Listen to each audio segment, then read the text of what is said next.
Welcome, everyone. Thanks for joining us today. We're excited to welcome you to the Trupanion 2020 Annual Shareholders Meeting. While this is not the format we had hoped to be hosting the event in, we appreciate you all joining us today. We're excited to connect, and we're grateful for the technology platforms that enable us to do so. As you all know with technology, sometimes there are hiccups, so we appreciate your patience in advance. So, before we get started, please take a moment to familiarize yourself with our Safe Harbor statement and the agenda for the day. Several of you have attended our events in the past, and so you are familiar with our focus on Q&A. Today is going to be no different. We'll have some prepared remarks to jumpstart things, but then we'll quickly move into 3 different Q&A sessions. The first Q&A session will be our Lead and Convert, featuring members from our Lead and Convert team, and that'll be moderated by Margie Tu, our Chief Revenue Officer. We'll take a quick break, and then we'll jump right into the Nirvana Q&A session, also moderated by Margie Tu. And lastly, we'll have our Corporate and Business Development Q&A, featuring members of Corporate and Business Development Initiative, and that will be moderated by Asher Behrman, our Chief Strategy Officer. For those of you who have joined us for the formal webinar, we'll host a virtual happy hour at the end of the event, offering a more casual opportunity to connect with members of our team. Don't worry about committing this agenda to your memory. We'll broadcast the agenda throughout the day and help keep you grounded in today's series of events. So we have a jam-packed agenda, as you just heard, so we'll get right started. Part of what makes this event so impactful is the ability to interact with extended members of our leadership team in an open Q&A format, so bring your questions.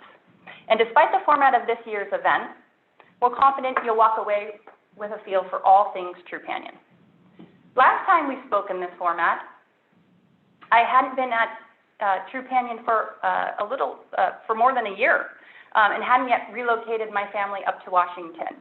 Well, it's been about a year now, and since that time, we've welcomed Figaro to our family. That's the cute tuxedo cat in the picture. And as you can see, he has made fast friends with Calhoun. And while I've been working with Trupanion full-time for just about a year now, I've actually worked with Trupanion for several years, back to January 2015, when the company brought me on in an outsourced capacity to help run the investor relations function. And in that time, I've been able to work closely with members of the team, experience the culture, and build a true understanding of the work that we're doing and its importance. It's for all those reasons that I wanted to join the team full-time. I've learned a lot in the past year, developed a greater appreciation for the team members behind our mission, the work that we're doing, the long-term focus of the company, and the consistency of our business model. As you can see, this next slide lays out our quarterly revenue growth since the time of our IPO. And if you were to stretch this out even further, you'd see that this revenue growth consistency extends. Now, you overlay that with the stock price, and you can see that the markets aren't always efficient, which is why we lean into the philosophy of Benjamin Graham. Ultimately, we believe that the markets will weigh the substance of a company. And we know that many of you participating with us today do the same. So with that, thank you for your support. We're thrilled that you're here with us today, and we're excited to kick things off. Before I turn the call over to Daryl, we're going to actually play a quick video with some words from Warren Buffett. So please enjoy. Others with a more secular approach who have also been very successful. Let's take Warren Buffett of Omaha, Nebraska. If you had put $10,000 in 1965 into his company, Berkshire Hathaway, you would have $1 million today. Warren was a chapter in my 1972 book, Super Money, so I've known him a long time. He learned his trade with Ben Graham, the original dean of security analysis at Columbia University. I don't think Warren has ever been on television until this interview, and he has certainly never courted publicity, but recently he got a lot of it when he emerged as the key figure in the takeover of ABC by Capital Cities. Warren will be the largest shareholder of the new company, and his own net worth is now far in excess of $500 million. But when I spoke with him last fall in his office in Omaha, he very characteristically made his investment style seem so perfectly simple. The first rule in investment is don't lose. And the second rule in investment is don't forget the first rule, and that's all the rules there are. I mean, if you buy things for far below what they're worth, and you buy a group of them, you basically don't lose money. Warren, what do you consider the most important quality for an investment manager? It's a temperamental quality, not an intellectual quality. You don't need tons of IQ in this business. I mean, you have to have enough IQ to get from here to downtown Omaha, but you do not have to be able to play three-dimensional chess or be in the top leagues in terms of bridge playing or something of the sort. You need a stable personality. You need a temperament that neither derives great pleasure from being with the crowd or against the crowd, because this is not a business where you take polls. It's a business where you think. And Ben Graham would say that you're not right or wrong because 1,000 people agree with you. And you're not right or wrong because 1,000 people disagree with you. You're right because your facts and your reasoning are right. Warren, what do you do that's different than 90% of the money managers who are in the market? Certainly most of the professional investors focus on what the stock is likely to do in the next year or two, and they have all kinds of arcane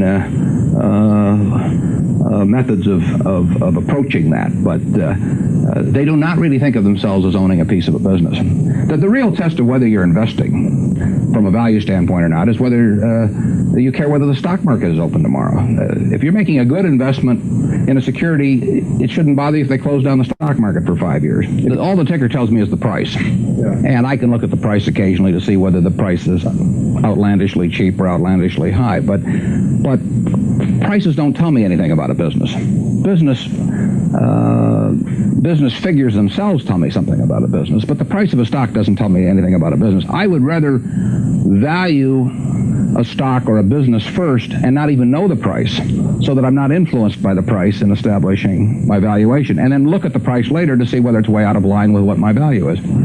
So Buffett chose to stay in this world, Omaha, Nebraska, where corn grows just minutes from downtown. Now, Omaha is a nice town, but nobody claims it's a world financial center. Here, the only thundering herd is actually on 4 feet.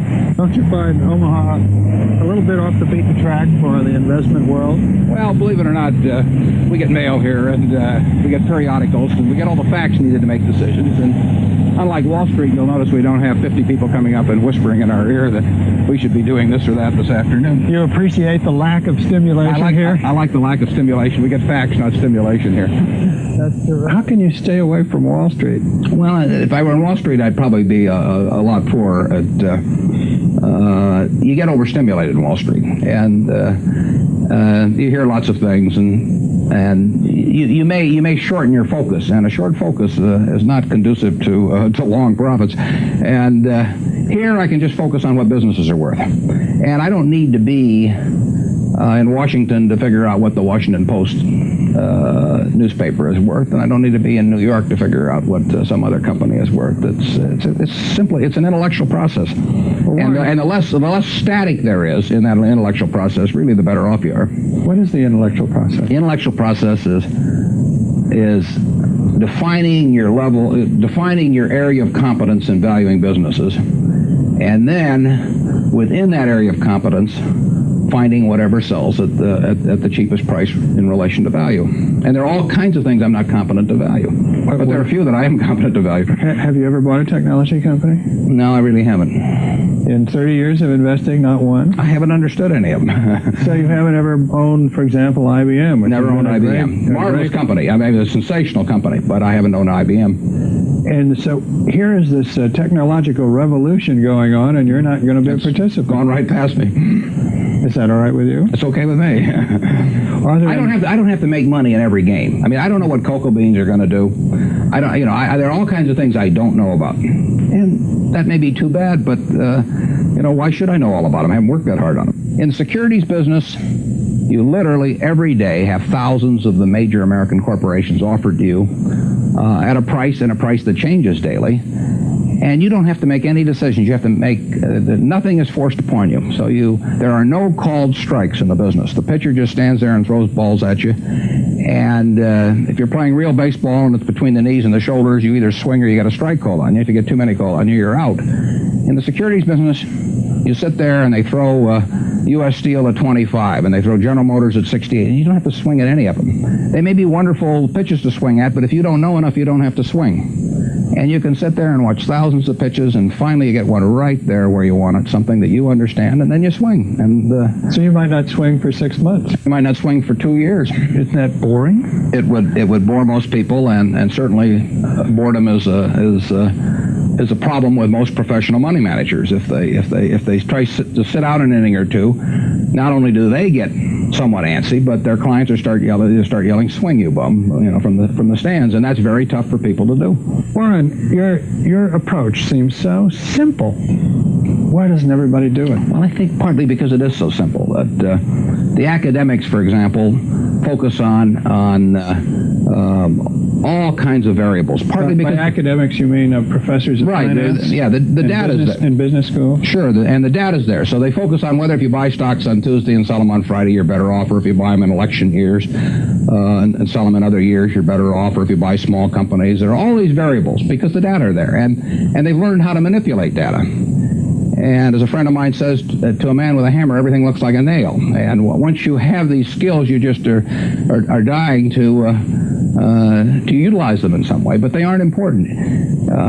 If I were being asked to participate in a business opportunity, would it make any difference to me whether I bought it on a Tuesday or a Saturday or an election year or something? It's not what a businessman thinks about in buying businesses. So why think about it when buying stocks? Because stocks are just pieces of businesses.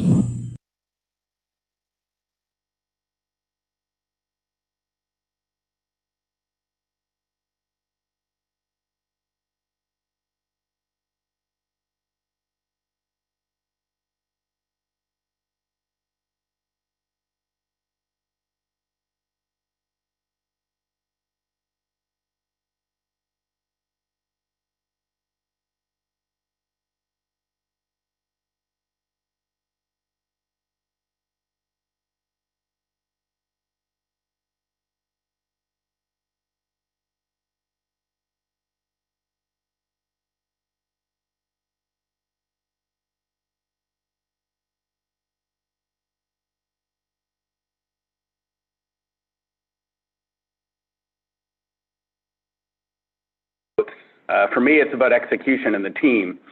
And unlike the meetings that a lot of us attend in Omaha every year, one thing that I always find a little discouraging is I want to hear from the people running the businesses and the initiatives. And today's goal is for our shareholders, our owners from around the world to be able to access to the teams that are leading our initiatives. So with that, let's watch a short little video.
Okay, so we like to talk about the power of the pet, and that video is a kind of a fun one. But you know, the power of the pet is ingrained in our DNA. It is a part of the social fabric of humanity, and those that have a cat or a dog that sleeps on their bed or sits and watches television on the couch with us, we all understand that.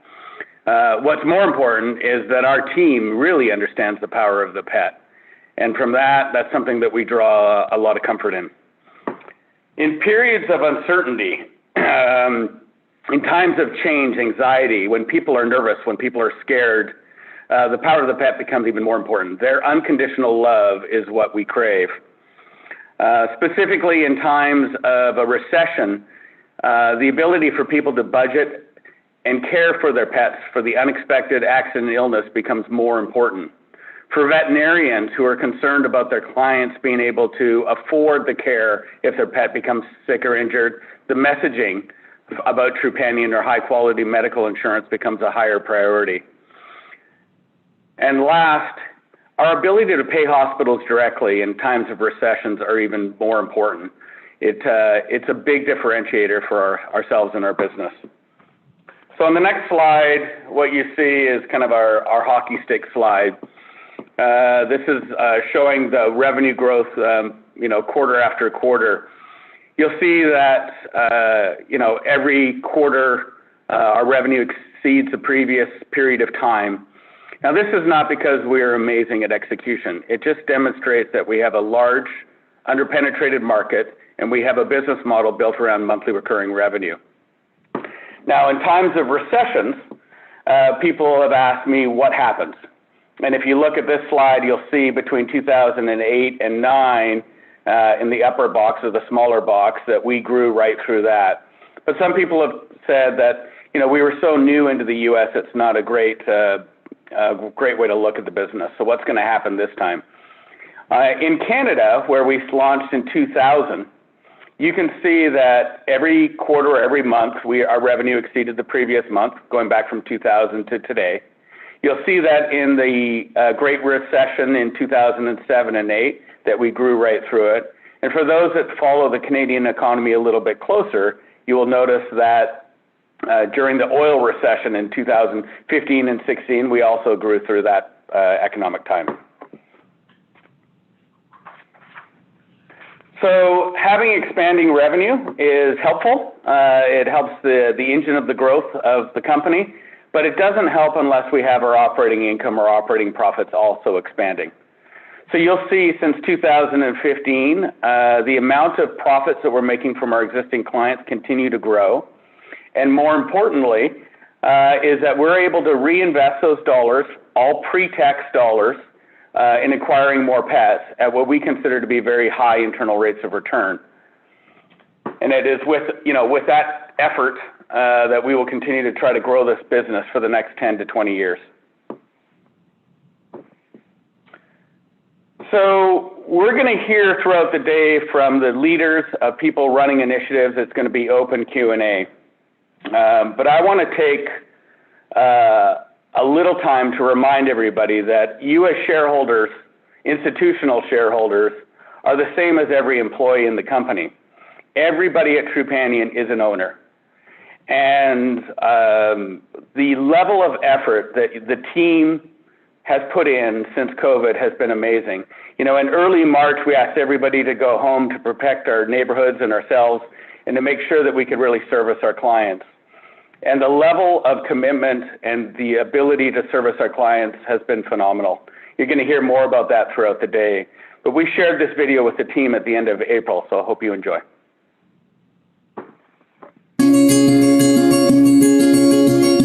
In unprecedented and unpredictable times, your Trupanion life spirit shines on.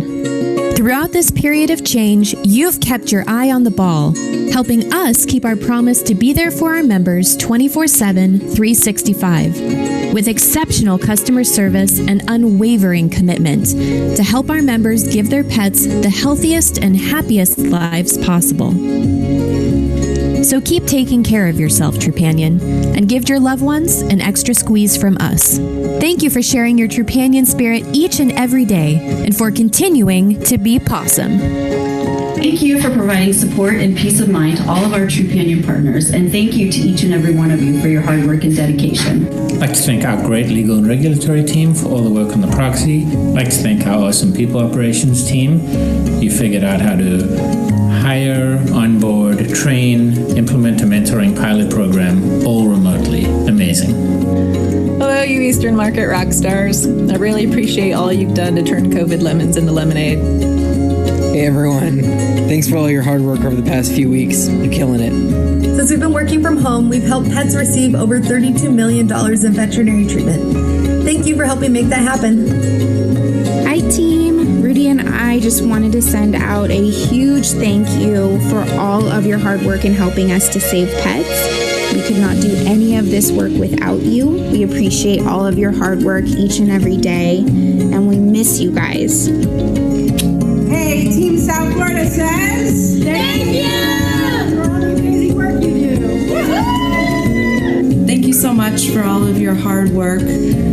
It just is amazing to see everybody coming together, even though we're all remote, and accomplishing really big things. Hey everybody, just want to say thank you. You guys have been amazing these last couple of months, just working through all this transition. Great job. To each and every one of you, thank you for all that you do. A big thank you from TP Nation. We appreciate everything you do. Hey everyone, I want to say thank you to TP Nation and everyone on the Trupanion team for consistently stepping up during what normal humans consider after business hours.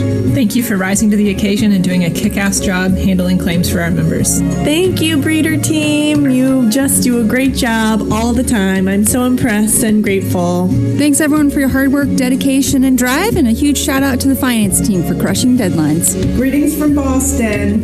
Just a thank you to the executive team for all you do every day.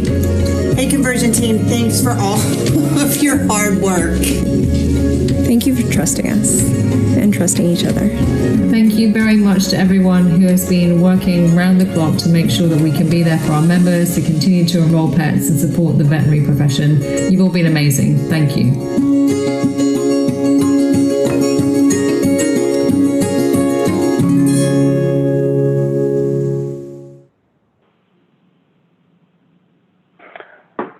Everybody enjoyed that. I know that we get choked up when we watch that. As shareholders, you should be really proud of the team. They've done an amazing job.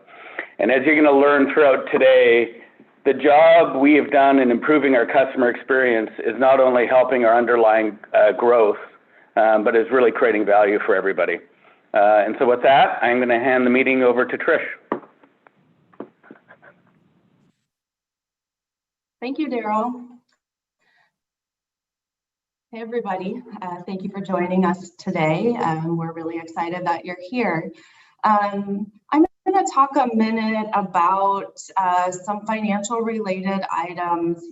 We've talked a lot about finances in the past, and so I'm just going to briefly touch on some things that I believe are noteworthy for you all this year and that we want to dig into a little bit more. Let's start with our margin profile.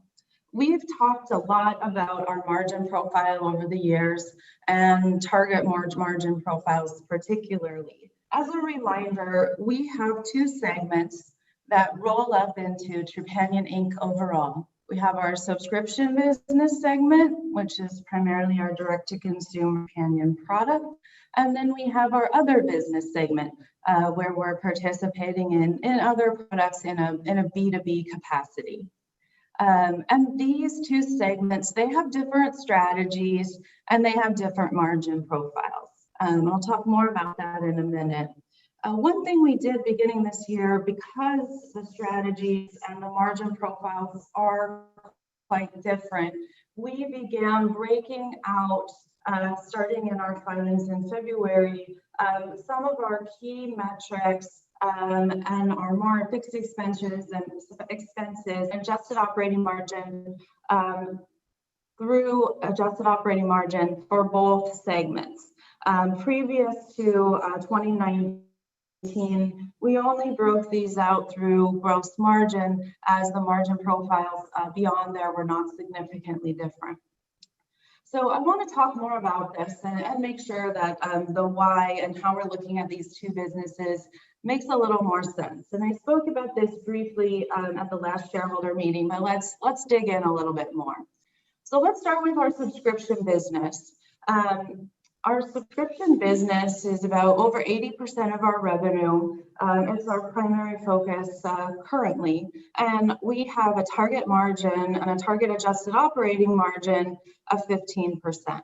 And this 15% adjusted operating margin target we've had in place, for many years.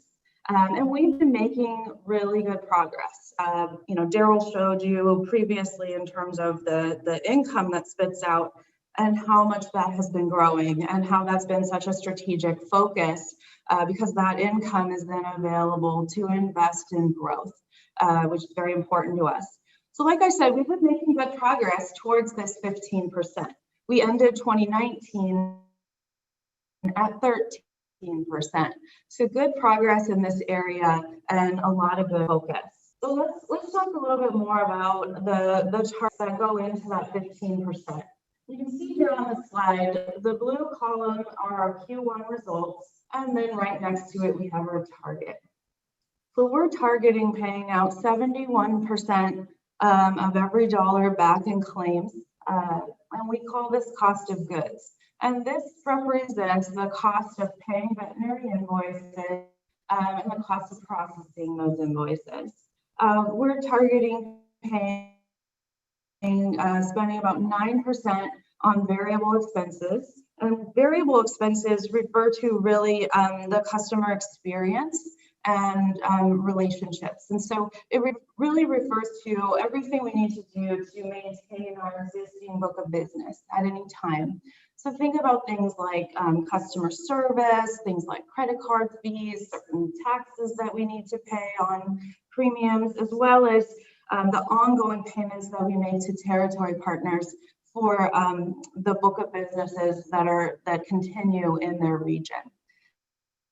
So those residual payments are part of the 9%. And then we have fixed expenses, and our goal is to get that to 5%. And fixed expenses represent really support and overhead for the overall business. So things like general and administrative expenses and technology expenses. And this, getting this to 5%, as Daryl mentioned, has been a really big focus for us in our journey to 15%. And as well as getting our cost of goods closer to what was 70, now 71%.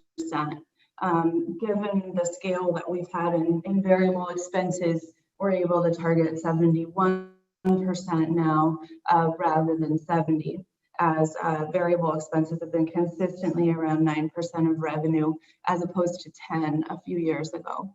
So like I said, we're focused on the 71 and we're focused on the 5% fixed expenses. Speaking of 5%, you know, we've had this goal for a long time. We said many years ago, our goal was to achieve 5% fixed expenses when we had between 650 and 750,000 total enrolled pets. Happy to say that we crossed that threshold just this last quarter in Q1. We crossed over 650,000 pets. And I'm also happy to say that we are on a run rate to achieve 5% fixed expenses in 2020. So we're very happy with that progress, very proud of our ability to achieve this operational scale and the opportunities that it opens up for us. Our goal is also to hit the 71% cost of goods on a more consistent basis over the next 2 years. And we're actively working on initiatives related to pricing and claims efficiencies on the processing side to help get us there.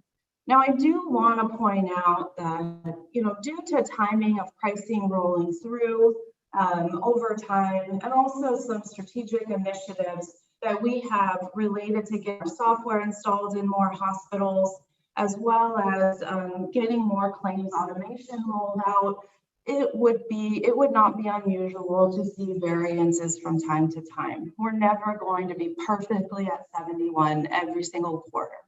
So in general, we consider an annual variance of 1% and a quarterly variance of 2% on the 71 target to be normal.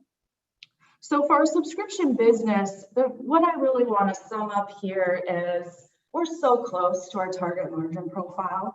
You know, we're targeting getting to 14% this year, as I mentioned, achieving 5% fixed expenses, and then getting a little closer to the 71% on the cost of goods area. And this sets us up really well going into 2021. So I just want to take a moment and say we're really excited at what we've accomplished here. Now let's talk about the other business segment. So like I've mentioned, we're out more separately to really be transparent, because the businesses are are different, the strategies are different, and the margin profiles are different. Now this segment, like I said, is how we participate in other products in the space, and they represent, business to business relationships, many of which are contractual in nature and come into our on and off our book in lumps. And most have a lower margin profile just based on those contracts. So it's important that we show them separately, and we also think about them separately from a strategic perspective. And like I mentioned, there are a lot of strategic benefits to this segment. I'm not going to get into them right now. We can definitely talk about them in Q&A, but especially when we look over the next 5 years, thinking of what we want to do. So big picture, how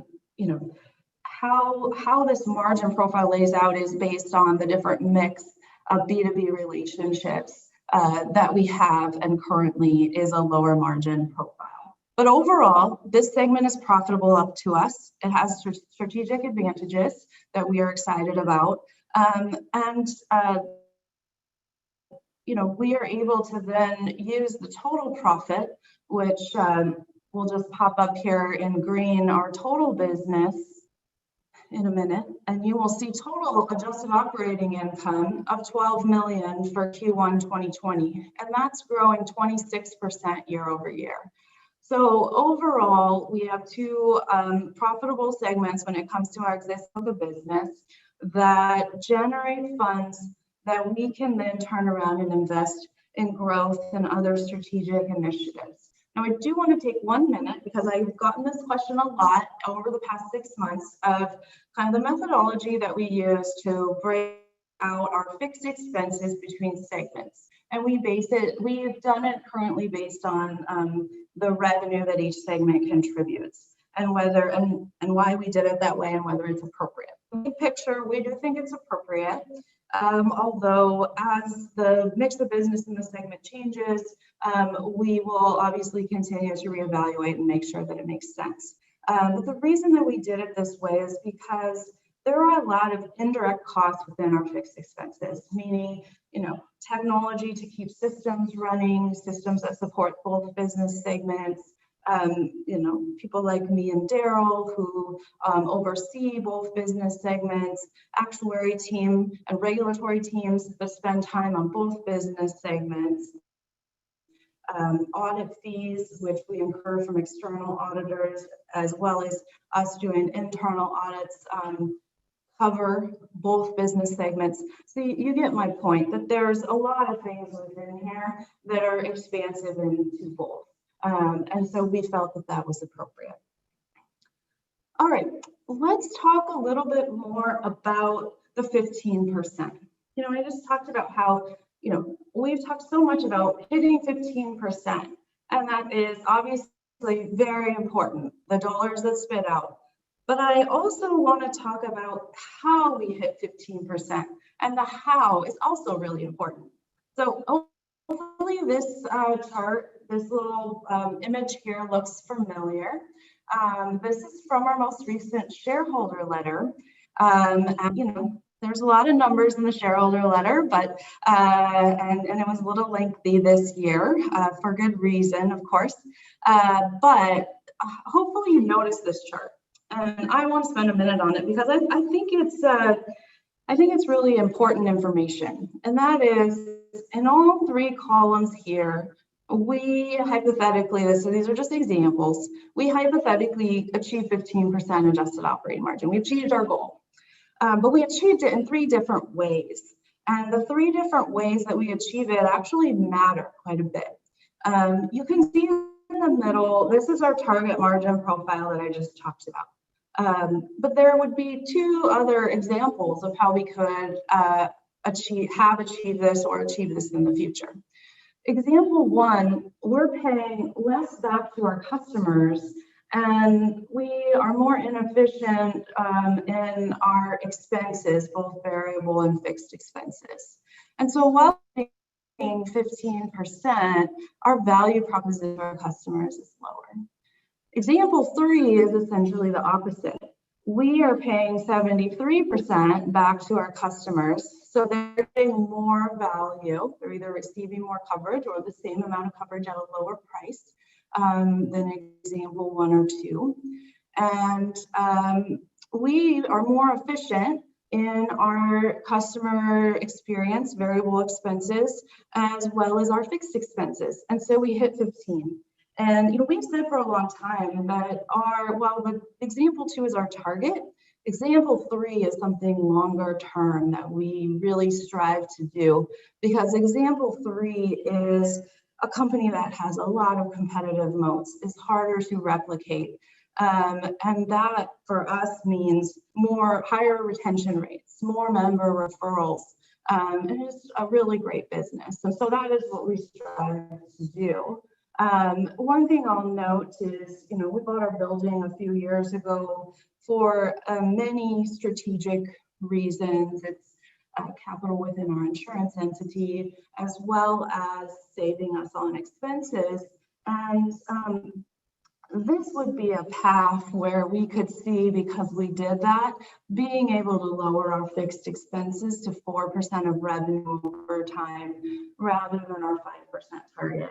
I don't want to give specific times or make promises because we're really laser focused on hitting 5 right now, and we're excited about that. But we absolutely see a future where example 3 could be our target margin profile. We see it now more than ever when we're so close to the target. So hopefully that made sense in the dramatic differences in the type of company that we would be in those 3 areas. So I've talked a lot about overall financials, overall margin profiles. We also care a lot about unit economics.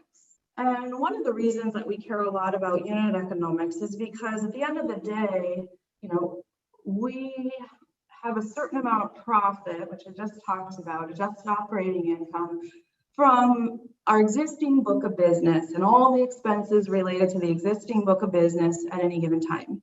And we use that profit to invest in adding more pets. Huge market out there. We're trying to capture it, as well as some other strategic initiatives, which we can talk about today. And we want to be really disciplined in those areas and very thoughtful about, what pets we're adding, how much are we willing to pay to acquire a pet. And so we're really focused on these unit economics to do that. I'm going to highlight them quickly because a couple of things have evolved a bit. And we talked about this in the shareholder letter. So every month, and this is just our current numbers at a period of time, and I'll also highlight that this is for an average pet. We know this is insurance. Some pets are lucky, some pets are unlucky. So this is a blended average of our 70%, 71% value proposition. So we collect about $58 a month from our customers. And then we turn around and pay veterinary invoices back of about $42, providing that great customer experience, as well as those residual payments. That's territory partners, that's $5 a month. And then the overhead that I was talking about with fixed expenses is roughly $3 a pet.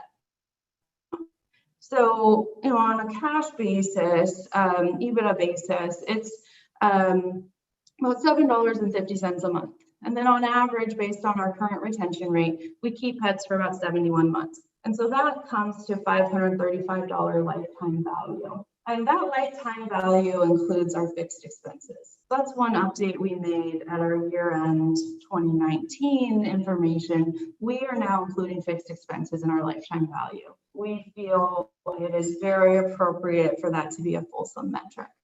We have updated that. And when we talk about lifetime value, we are not excluding key expenses. We are including fixed expenses. And then we have an approximation of what our cost of capital is because we need to hold money in an insurance entity to support the revenue that we have. It's one of the requirements. And so that's a little over 50 cents right now per pet per month. So overall, we are generating roughly $7 a pet per month, which is a little under $500 in total lifetime value. So what's the main thing that I mentioned is this helps us with pet acquisition. So let's talk about that. And I mentioned we really employ a lot of discipline in our pet acquisition. And we do it by looking at, that cash flow per pet, roughly $500 in blue, compared to our pet acquisition cost, which is in orange, which in Q1 on a trailing 12-month basis was $223. And so, if you did normal math, that's over a 200% return. But because pets stay with us for 71 months, and that's when we're earning, that $500 lifetime value, when we take time into account, it equates to roughly a 38% internal rate of return. And our target is to be between a 30 and a 40%. And this is all within our subscription business, really isolating that and that margin profile and those unit economics. And having this discipline and the 38% internal rate of return and us feeling like 30 to 40 is the right number for the foreseeable future, just taking this relationship into account, also taking the payback period time of when we recover the initial $223 into account, we feel like this is appropriate. And even though, I said before, we're really excited about hitting a target margin profile, we don't believe that that will change our discipline. We still feel it is appropriate to be very disciplined in how we allocate capital, not only in total, but in how we think about it in detail. And we're still focused on that, and it remains one of our top priorities. And so, the team that does this is our revenue team. You'll see many of them today, and they're led by Margie Tooth, and I'm going to turn it over to her. Hi, Tricia. Thank you. Hello, everybody. It's a pleasure to be speaking with you all today, and I hope that you're all well wherever you are in the globe. I know this is trying times for us, so I appreciate you taking the time out of your day to spend it with us and have your questions answered. For those of you that haven't met me before, just a brief introduction. My name is Margie Tooth. I am the Chief Revenue Officer here at Trupanion. I've been with the company for around 7 years this year, and prior to joining Trupanion, I was just over 7 years in the UK in the same industry. So I am a seasoned veteran that I don't necessarily like to share with people of over 15 years plus in animal health and specifically in insurance. My role here at Trupanion, I oversee the revenue teams, as Tricia mentioned. And what does that mean? Effectively, it means all the teams that are out there trying to grow revenue, which is obviously a good thing. So that includes the lead team, so the teams generating the brand awareness in the market, working with the veterinary breeder shelter communities, the conversion team who take those leads, and pet owners and convert them. So phone sales team, web team, digital acquisition teams, and then leading into the teams that are responsible for taking care of the members. So our customer marketing team and our customer care team. So it's kind of the whole brand experience for Trupanion. So I'm going to talk to you for a few minutes now about market evolution, what that means for the overall category and specifically Trupanion's role, and then looking at some future state things. So hopefully this will work because I've just taken control of the screen. There we go, it does. Love technology. So first of all, this is a snapshot of the pet medical industry. So as you can see, and as many of you will be aware, it's growing very healthily. Currently a $1 billion category and some, just knocking on the door of $2 billion, likely to happen this year if you look at that current run rate. So growing at around 22% year over year. Trupanion is a growth leader in the category. So from the data that you saw just there, the industry added around 330 million in revenue. Trupanion Inc. for the whole of our book of business, so that's inclusive of the Trupanion subscription business and the other business, added around 29% to the market in terms of revenue growth. So from our numbers, we believe that to be the largest contributor to growth in the industry. There are around 3 key players that make up a little over 2/3 of the industry. VPN Nationwide, very close to Trupanion in terms of growth, and Healthy Paws making up the difference there. There are around 16 other players that occupy that third of the market. And they tend to switch and change every now and then as the products start to evolve, as the market grows.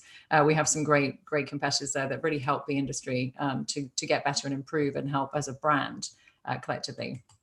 So from Trupanion's perspective, our revenue was $384 million in 2019, which reflects a 26% year-over-year growth. And when we think about what that growth means for Trupanion, that's trending ahead of the industry, which, as you saw, is around the 22% mark. So really positive things. And so we have a lot to be optimistic about. Leading the growth of the industry for the second year in a row, which tells us a lot of things. It tells us that our strategy in terms of our approach to the veterinary community and supporting from grassroots pet ownership is really working.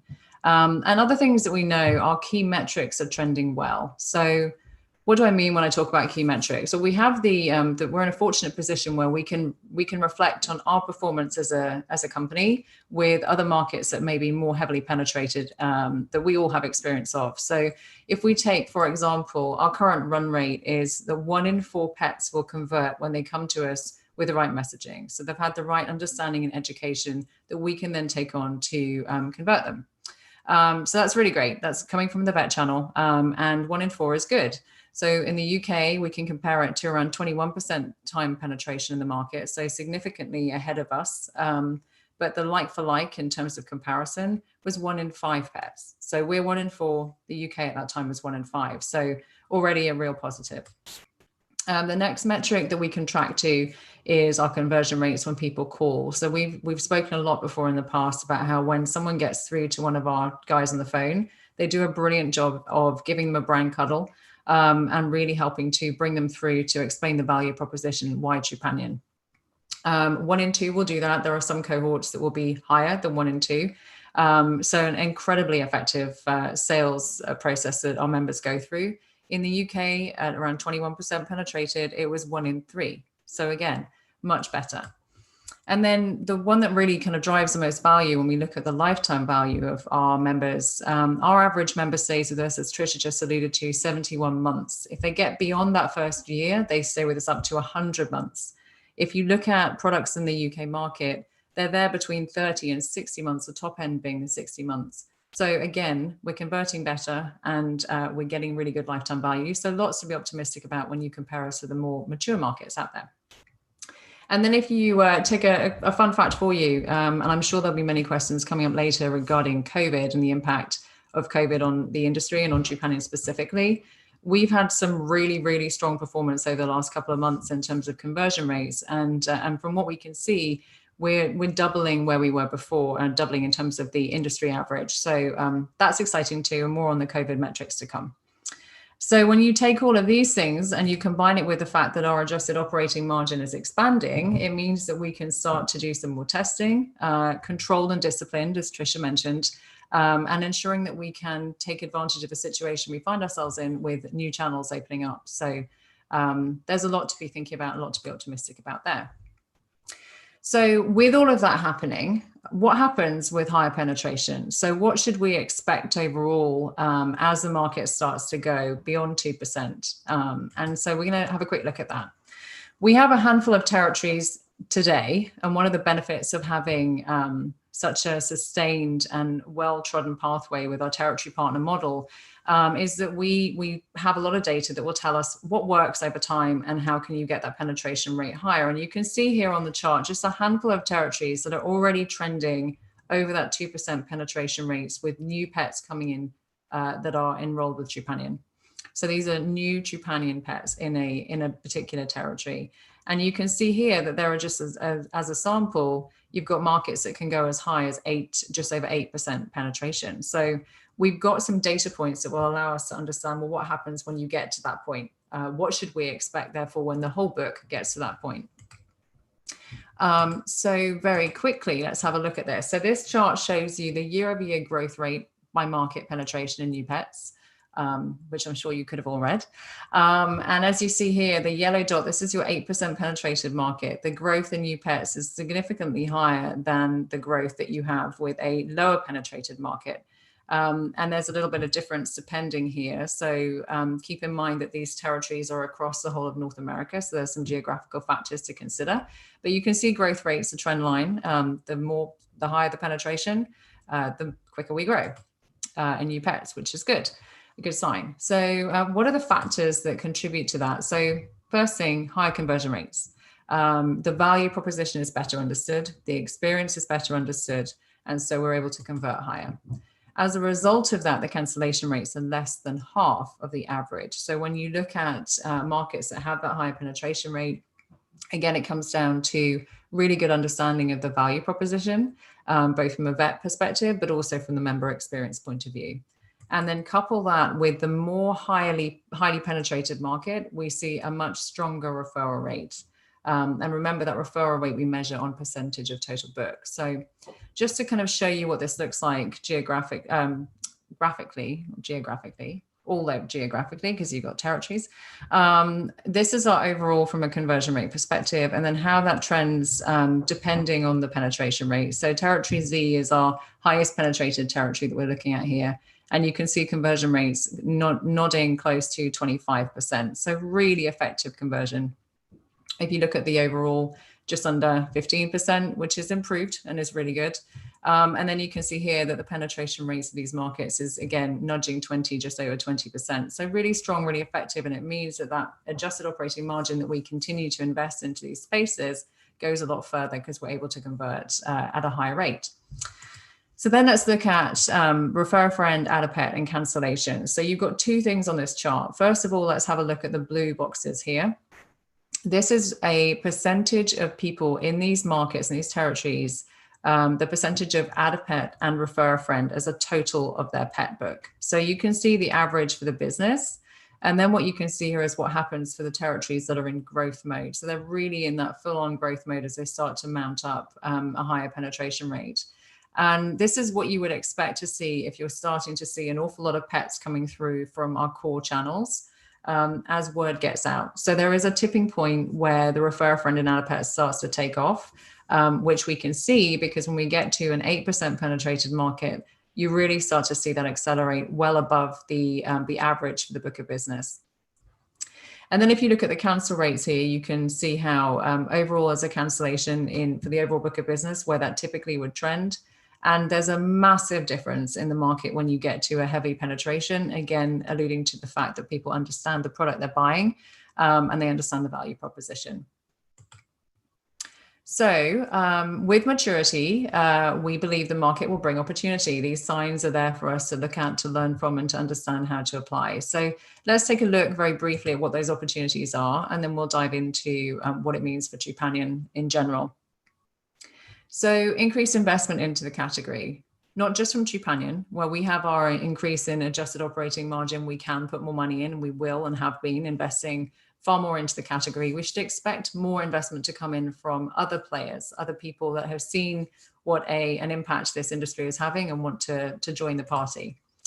As a result of that, new distributions, perhaps more quirky distribution channels will open to start to spread the message of insurance.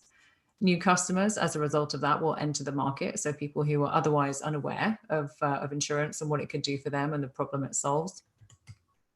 And new products are created for those people. So a different type of pet owner potentially, or a pet owner that was unaware, is suddenly more aware, and they're looking for something a little different to what exists in the market. So you see new products enter.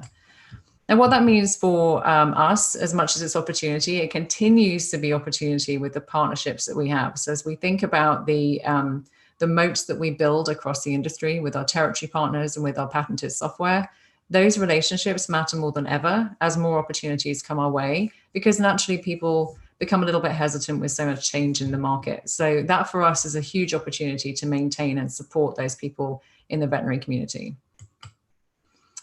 So let's take those opportunities and apply them. I've said opportunity a lot of times. I'll try and change up my verbiage. So let's take those and apply them to 10 to 20 years ahead. And think about what do we do as a business to ensure that we're in a prime position to continue to grow at 26% plus. First of all, insured clients will switch, or customers will switch providers. So what do I mean by this? What we saw in the UK, when the market got to a certain tipping point, and we are not at that point yet, anywhere near that point yet, insurers will go after other customers because they want to win that business over, because the market starts to cap out. So imagine you're almost at that point of market saturation. And you're going to see people that are looking around and saying, well, maybe I can get something cheaper. I'll talk about that in a second. So for Trupanion, we have to be staying on top. Our member experience is absolutely critical. And we need to ensure that not only is our experience brilliant, but also as our product is as well. So our product evolution, and you will be able to ask questions about this because I'm sure many of you will have them, is something that we have to continue to do. We have to continue to have the best possible coverage, and whether that means making little tweaks to coverage to take us from what we lovingly call internally 1.0 to what we lovingly call internally 2.0. And it may be 3.0, 4.0. We don't know where it will stop, but we know that it won't stop because we have to continue to be the best that we possibly can so our members don't think about leaving us. In addition to that, considering ancillary products that we can add to that member experience that will increase value. So again, reminding them when they're not necessarily interacting with the coverage they have, day-to-day the value that we bring. So looking at ways in which we continue to add value and loyalty to the member experience so they don't even consider switching. Degradation of brands. So what I mean by this is something that happened in the UK, where you take a brand that's synonymous with quality and synonymous with brilliant level of coverage, and you match it with a product that frankly isn't. So we will not do that. Trupanion will be guarded as a brand, and it will be only one product, and that's the product that we have today, Trupanion, which will remain the best there is, the best that we can possibly make it, and providing the maximum amount of value back to our members. That will avoid any confusion in terms of brand and any degradation of that quality of coverage. So linked to this, as the market starts to get more heavily penetrated and you see more people coming in because there's more money and more investment, there is product confusion. You're going to get a lot more products coming through. In my personal experience in the UK, I've competed with grocers, I've competed with tire manufacturers, all in the pet insurance space in the UK. As medical insurance for pets in the US and North American market starts to grow, we should absolutely expect to see an awful lot more brands that frankly, some might say don't really have a place in the industry, but they do because they're appealing to certain people. But it creates a lot of confusion and people don't articulate the value proposition very well. You also see, and we see a tiny bit of this right now, a commoditization where someone comes in and they're just looking for the cheapest, they're not interested in value, and linked to that confusion, it can be challenging. So we need to make sure that we're really increasing our ability to educate, communicate the value, and ensure that there is a lot of clarity between different products out there. So future state, what do we do about that? Well, create some new products. Think about what products are missing in the market and how, with different branding, and I will call that out again, not Trupanion, but how can those new products clearly define and articulate a different value proposition? So making sure people understand the difference between top tier, middle tier, and bottom tier. And that's okay, because there is a product for someone out there. Everyone can have something. They may not want the top tier, they might want the bottom tier. So how do you communicate the difference between the products? And being able to be the voice behind that will help to communicate that more broadly to the industry. Developing a differentiated product suite basically is talking about those clear swim lanes. So when you have the gold, silver, bronze, how can you make sure that someone understands why they're getting what they're getting? And this is linked very much to our product evolution for the Trupanion product today. We introduced what we know as the coverage summary, which is a medical report to help people understand what is covered, providing absolute transparency from the offset, so there are no surprises. That type of differentiation is really key for people to understand what they're getting, because it's quality and it's the value add that a top tier product would be able to provide versus others. And again, with product confusion, the key to our strategy, the reason we've been able to grow as well as we've been able to grow, is because of the way that we partner with the veterinary industry. It is at the heartland of everything that we do. And the partnerships with them will remain incredibly critical to the success of Trupanion, to make sure the product we have is fit for what it should be doing. So if we have a product and we evolve it to such a point that when someone goes to the veterinarian and it doesn't do what it's supposed to, that's a problem. Because we won't grow. So making sure that we deepen those partnerships, we help to eliminate as much confusion as possible, and we make the process of having the care for your pet as easy as possible will be how we continue to grow future state. Established tactics evolve. Now, this is something that we at Trupanion, I think, do a pretty good job of, constantly looking at how do we adjust the way that we are spending our money, where are the new channels we can consider, what does that investment look like, what should it return, and how do we do more of it? So we really will be doing even more of it as we look future state. So never thinking about just kind of cashing in on one channel and just focusing on that, looking all the time at testing and learning and innovating to ensure that we are continuing to find new ways to convert quicker, new leads, new ways to find new members, and using that money really smartly to define an evolution of tactics. And I've nearly finished this slide. So very quickly, market burnout. This is a long way away, but it is something that we should anticipate happening at some point in time when the market gets to such a point that it's saturated pretty much as it can. And so you're going to start to see members churning out because they've had a bad experience, because they've had a product they didn't understand. And when that happens, we need to ensure that we're in a position as Trupanion to continue to grow. So we can only continue to grow if we add more stores, if we think about increasing our footprint and adding more geographies. So looking at where those geographies could be, understanding what that strategy looks like to be able to keep growing at the pace we've been growing at. So we have a plan, and we think we know what's coming. Obviously, we don't have a crystal ball, but that's certainly kind of the roadmap for us ahead if we look future state. So just to summarize, before we move to Q&A, there is a really big category out there. You know it. You're here for that reason. There's a lot of opportunity, and the great thing is we're at the front of that opportunity and driving forwards. Veterinary first strategy is absolutely the right one. When we think about what we've been doing with our software, being able to give our members the best possible experience, the fastest experience in times like today, it has been an absolute godsend to so many people. It's really proven the value of what we're producing here. It allows us to have a really great, quick, efficient, and effective way of communicating and helping our members, which we're excited about. Consistent and evolving tactical roadmap that we have allows us to rapidly pivot and adjust, which can help us to make sure that we maintain our lead growth, as well as looking for conversion opportunities. So again, the lead and conversion contributes to our revenue growth. We have to have both working well in order to get to where we need to get to. And the really exciting thing is when we look future state and we shine that light ahead, we can see that the conversion in mature markets is happening. It takes a while. It's hard.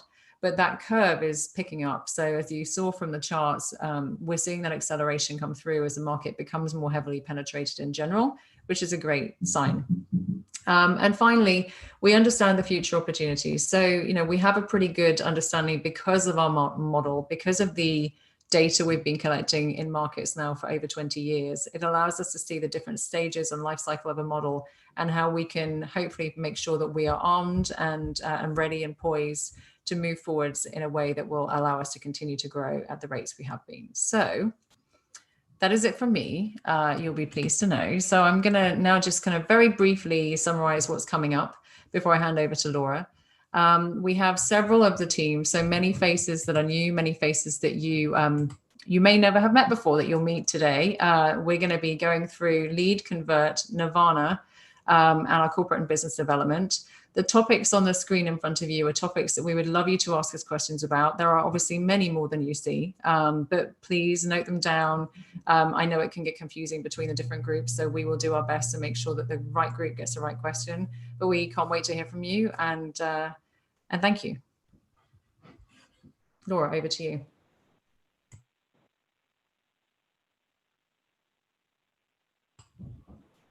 I can't hear you, Laura.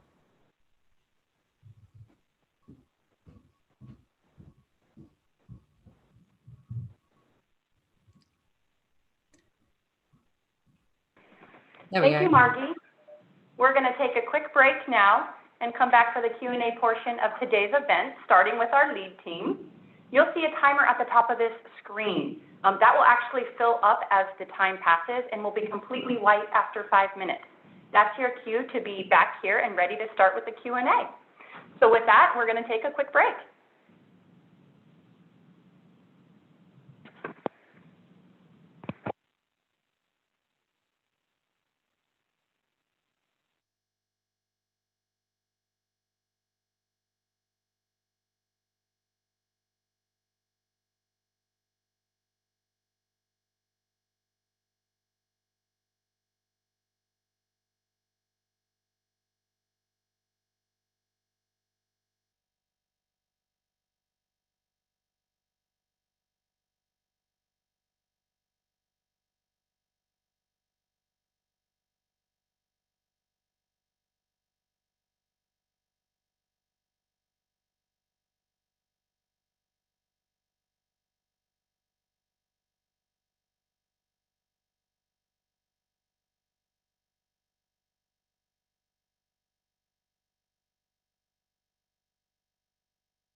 Hey everybody, welcome back. We're excited to jump into the Q&A. Before we do so, just a couple ground rules. First, the success of the Q&A session depends on your participation. So there's a few ways to participate. First, you can raise your hand via the raise your hand button. That should be right in the middle of your screen. I see a couple of you have already found that button. Great. When you raise your hand, you'll jump to the top of the queue.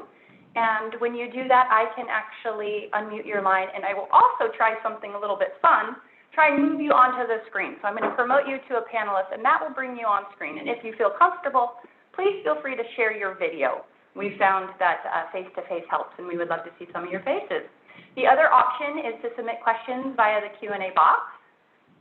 You should also see that at the bottom of the screen, and I can see that given the number of questions in the box, you all have found it. So one last final point, we've grouped the Q&A sessions into 3 topics: lead and convert with dedicated time to both lead and convert, nirvana, and then corporate and other. As best you can, please limit your questions to the appropriate topic. If your question is better suited for another section, don't worry. We'll go ahead, we'll note that down, and we'll make sure to revisit it at the appropriate time. So with that, actually, I'm going to hand it quickly over to Daryl, who's going to jump in here and give some more perspective on the Q&A, and then he'll turn it over to Marky. Thanks, Laura. I think in the when the Warren Buffett video, there was a little delay in me getting on. So as a reminder, today is all about Q&A. It's all about you as shareholders having the opportunity to interact directly with the people driving our initiative. So dig in and enjoy, and we'll talk to you soon. Thanks, Daryl. Hopefully everyone can hear me. It gives me great pleasure to kick off the first of the sessions that we have for Q&A today. And the first one of those is going to be focused on leads. So this is all of your vet, breeder, shelter, technology, patented software, all of that good stuff, and really how we're thinking about increasing the footprint for Trupanion. To kick us off and to give us some highlights of 2019 performance and a little bit of what's coming up for 2020, I'd like to welcome a new face to the panel, Dusty Bonner, who is our head of leads, to give you some oversight before we go into Q&A. Dusty, over to you. Appreciate it, Marty. Today we got a group of folks here that are primarily responsible for bringing those new opportunities into Trupanion, bringing us the leads to our company. So just jumping right into the very short PowerPoint that we have is, what did we do last year? Just as a quick recap, I think we're going to move our PowerPoint here. I don't know if I'm delayed or not. There we go. So what did we do last year? So last year, from 2018 to 2019, we grew at approximately 11% in total lead volume. So that's okay. But as Margie previously mentioned, that the market is growing about 20% year over year. So making our 2020 goal pretty simple. So clicking to the next slide here, our goal for 2020 is simply to grow at a 20% increase. And as we look at how we're going to achieve those things, we have market leaders and many team members here that are laying forth a really great pathway to get there. And this year we had, obviously coming on board during the whole shakeup of COVID, we've taken a lot of lessons learned away from that and have still been able to adapt and grow very well into the month of May, having a 5% growth year over year, which has been great during all this time. And all those lessons learned have allowed us a great foundation to finding new ways to bring in leads that we traditionally weren't doing as much of, and allow us, when we do get everything back to normal in the veterinary hospital space, we'll see much quicker growth going forward in order for us to hit our big goal of over 1 million puppies and kittens that we know are entering into our hospitals each month. And so that's our end goal, where we're trying to get to. And I think we're going to jump right into some of our questions here, but wanted to kind of list out of the folks that we're going to have on our call here to answer questions. Here's the areas that we primarily work in. So we can answer questions. If you ask a question that doesn't apply to this group, Margie will either answer it for you or redirect it to the right group. So Margie, I think we're ready to roll. Okay, perfect. Thank you, Dusty. So we're going to clear that off the screen so you can see a Brady bunch of beautiful faces as the team pops up and comes on to answer your questions for you. Before we get into broad introductions across the group, what I'd love to do first of all is just kind of touch on a point Dusty made there. The 11% growth year over year is okay. I mean, as you said, we're not unhappy with it. It's not as good as it could be. And so we realized in 2019, we wanted to make a change in terms of how we're focusing with our quote volume, with our lead volume, and really establishing key metrics to help move us forward as a business in keeping with the growth of the market overall. So we created a new role, and that role is the role that Dusty occupies as head of leads. Dusty, let me pick on you first to introduce yourself before I go around the screen. Can you give the group a little bit of background and take it from there, please? Sure. So a little bit about me. I was a Marine officer for about 10 years. Have fun and exciting experiences there in leadership and management and development of young men and women. From there, my family and I moved and started a consulting company in veterinary medicine. So we were all over North America working in veterinary hospitals with a group of doctors and managers. I had a lot of fun. To the point where I started buying a number of hospitals as well and managed and operated those, and have sold most of those at this point. And Trupanion asked me to come and consult with them about 3 years ago, I think, in the field. And I've been with them on and off ever since consulting. And this last April, I joined the team full time. So I'm really excited to be here today. And with my management experience in the Marine Corps, my hospital experience in owning and consulting in hospitals, I hope to bring a really dynamic approach to the team. Thanks, Dusty. So when Dusty mentions that he joined us 3 years ago, he was recruited, located, identified, spotted, whatever you like to say, by our Chief Product Officer and Chief Veterinarian, Dr. Steve. Hello, Dr. Steve. Can you say a few words? Absolutely. Hey, everyone. Welcome. Thanks for joining us today. Some of you have seen me before, but for those of you that are new, I'm Dr. Steve Weinrock. I'm the Chief Product Officer, Chief Veterinary Officer here at Trupanion. I've been with the company, came in around the same time as Margie, so just under 7 years now. Before that, I built and ran 3 of my own hospitals in the Seattle area. My wife's also a veterinarian, a Scottish veterinarian. So we also practiced and lived in the UK for 7 years before hopping the pond and coming to the US. In my role as Chief Product Officer and Chief Veterinary Officer, I'm here to make sure that we always keep our finger on the pulse of the veterinary community. We want to be the most vet-centric that there is. And I'm also looking out for our product 10 years out from now, and we can talk more about that later today. Thank you, Steve. So a lot of our product hinges on the ability to be able to get our software out there. Chantal, welcome to the panel. Oh, you're on mute. Apologies. Thank you. Hi, everyone. Good to be back with you again this year for those that we've seen previously, and nice to meet, or nice to be here with everybody that's joining us for the first time. So I'm Chantal Catu, VP of Veterinary Systems, and I oversee our veterinary-facing technology. As Margie mentioned, that includes our patented software and some of the initiatives we're doing around driving leads in hospitals. Thank you, Chantal. And then this year we have, you can see a lot of faces here that are really focused on market. So heading up that, and someone that I know that many of you have met before, MJ Hewitt joins us as our Eastern market leader. MJ, welcome. Oh, you're also on mute. There we go. We got you. Get this right. Hi, everyone. I'm MJ Hewitt, formerly MJ Manuel. So some of you may have met me as MJ Manuel. I was recently married this year. So I've been with Trupanion since 2009, so going on 11 years this year. My role as Eastern Market Leader is to oversee our revenue strategy operations, everything that's covering our Eastern Market. And our Eastern Market expands from Atlantic Canada down to Puerto Rico on the eastern side of the United States and Canada, as well as some territories across Chicago and Indiana. Excellent. Thank you, MJ. And so MJ naturally works very closely with the territory partners that exist within those markets. Delighted to be joined by one of them here today. His market has been in a state of nirvana for a long time. Shelley Skedden, welcome from Atlantic Canada. Hello, everybody. Good to be here today. How long have you been with us, Shelley? It's going on 18 years now. 18 A little years. bit.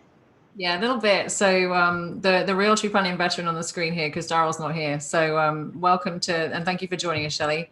And as someone who works very closely with Shelley as an account manager, and here by popular demand after last year's investor relations event, where we wanted to dig in specifically into the role of the account manager. Stella, hello. Hi, I'm Stella Brockbank. I work very closely with MJ on the Eastern market, and I'm an account manager that focuses with our New England territory. Thank you, Stella, for being here. And then just moving a little bit to Maddie on my screen. I don't know where everyone's screen is, but in my world, Maddie is a little bit to the left of Stella. Maddie oversees our head of partner development. Maddie, can you tell us a little bit about what you do and how long you've been with Trupanion? Yeah, absolutely. Maddie Sturwald. I'm head of our partner development team. I've been with Trupanion for a little bit over 7 years, and I oversee our hospital and shelter operations. Thank you, Maddie. So there's a lot of people that can speak a lot of vet information here on the screen, but one channel that we've been particularly excited about its growth over the last couple of years, but particularly in 2019, is the breeder channel. And Chloe is here to speak to that. Hi, Chloe. Hello, my name is Chloe. I head the breeder support program at Trupanion. I've been with us for about 7 years, and my team helps to partner with responsible breeders across the US and Canada. Thank you, everybody. So now you know who everyone is and you know who we can direct questions to. Laura, do we have any questions to answer? Yeah, we do. We're going to take a question first from the line of Shweta from RBC, who has joined us here. Shweta, you may go ahead and ask your question. Thanks, Laura. Hello, everyone. My question on leads is, what percentage of leads are generated through vets versus referrals versus breeder channels and versus online? How has that changed over the past year, and how do you expect that mix to change over the next 5 years? Thank you. Thank you for your question, Shweta. It's a great question to kick us off. So when we think about the funnel, we think about leads. As I mentioned, the reason we have Dusty and the team is to try and expand that footprint and grow our lead source. Dusty, do you want to kick off with this one? Oh, you're on mute. I can figure out how to do my my mute button. So not knowing the statistic off the top of my head, I know it's the vast majority. I believe it to be around 80% is coming from the vet facing things that we work on specifically. Now, as far as what comes in through the online resources and things of that sort, I can't speak to that. I can speak to that. Okay, yeah, I can do that. So when we think about the overall book of business and we look at attributing our pets based on obviously where they originate, and we have a really big attribution model that the conversion team can speak to as well. The vet channel overall, depending on territory, but if we take the overall market, Dusty's right, there are some markets that are over 80% in terms of penetration. But if we look at the overall North American market, it's around the high 50s, low 60s for the total book of business. We also have around 10% coming through from our online channels normally. What I will say though, over the last, I'm going to give you a sneak peek of what's coming up, but over the last few months, we've seen a dramatic shift with breeder channels. So breeder channel has recently been generating upwards of 15% if we take the overall book of business that we've got coming through. And our refer a friend and add a pet just in May alone contributed to 33% of our overall lead volume as we start to see that shift. But typically what we're seeing is new channels opening up. So vet is always the underlying channel we get our pet sources from. And then we build on them with breeder and shelter, as Maddie mentioned, to ensure that we're able to touch every single pet. As the market evolves and how it should shift, getting to the other part of your question, Shweta, we should expect to see the penetration rate will naturally start to move into broader markets online. So bringing in things like social media, but typically right now, they tend to be more of a remarketing channel for us. So they're not our origination of lead source. It really is where the person first hears about Trupanion that we're most interested in investing in to build that grassroots up. But we do expect it to shift. We've seen a shift with the overall lead source slightly from a vet perspective as other channels get bigger. So as breeder outpaces in some instances, and as a refer a friend and add a pet through exceptional member experience starts to increase as well. So the overall channels will probably remain somewhat consistent, but that mix will probably vary a little bit. Hopefully that answers your question. Thank you. Thank you. Thanks, Shweta. And now we'll take a question from Andrew Cooper of Raymond James. Andrew, you can go ahead and ask your question.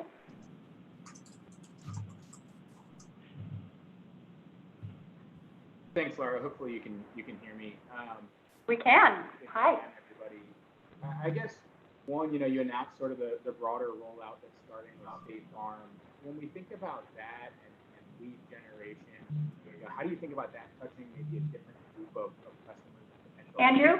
Andrew, you're sounding a little distant. Can you try and speak a little louder? Sure. Is this better? Mm-hmm. That's much better. I may Thank just you. be yelling, but at least you can hear me.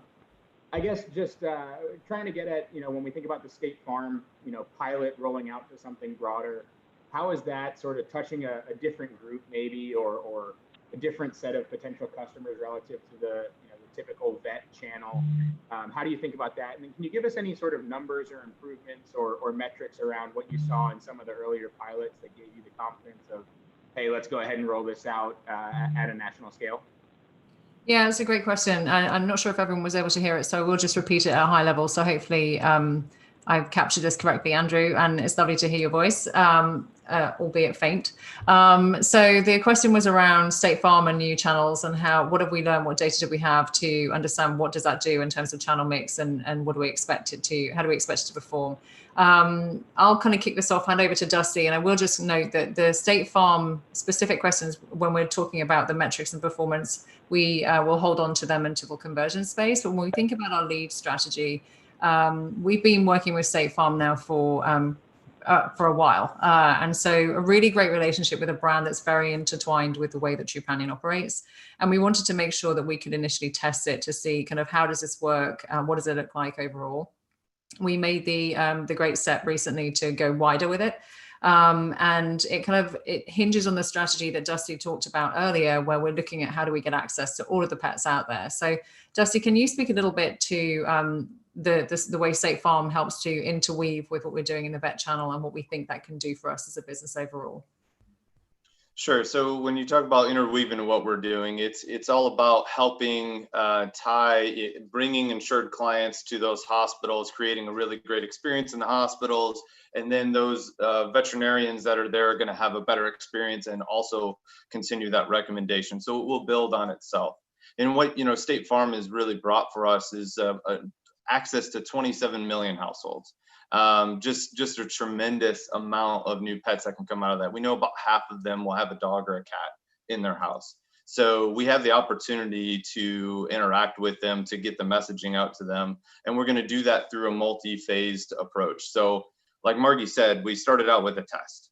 What we just launched was the website specific approach for 43 additional states, which we're really excited about and is having some great momentum forward. It will continue to progress over time and be refined, just like we refined our product from 1.0 to 2.0, that this is going to continue to be polished over the next probably year and a half until we're at a place where we're ready to launch something new. So we'll have agents start to get involved. We'll change the website from lessons that we're learning today. I'm sure there's plenty of new exciting things that will come in that. But long and short of it is we're going to get access to about 1.4-ish million pets just through this new change that we made. Yeah, so just to to round that up, it really is about how do we make sure that we can get a touch point with every pet that we can. So knowing that you have such a brand with massive exposure to the US market, it just helps to give you that almost that normalization of a conversation. So when an agent is saying to you, do you have anything new happening in your home today? It's very similar to when someone walks in the door of a veterinary hospital, do you have medical insurance? Who's your medical insurance provider for your pet? So it just starts to normalize the process and helps to increase that penetration rate quicker. And having a partner of that size is obviously very helpful for Trupanion, just to reiterate that brand presence.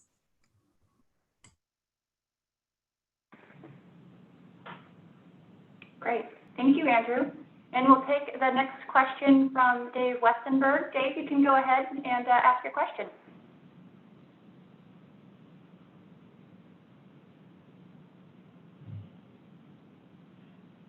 Dave, are you there? Do you want to ask your question? We see your video.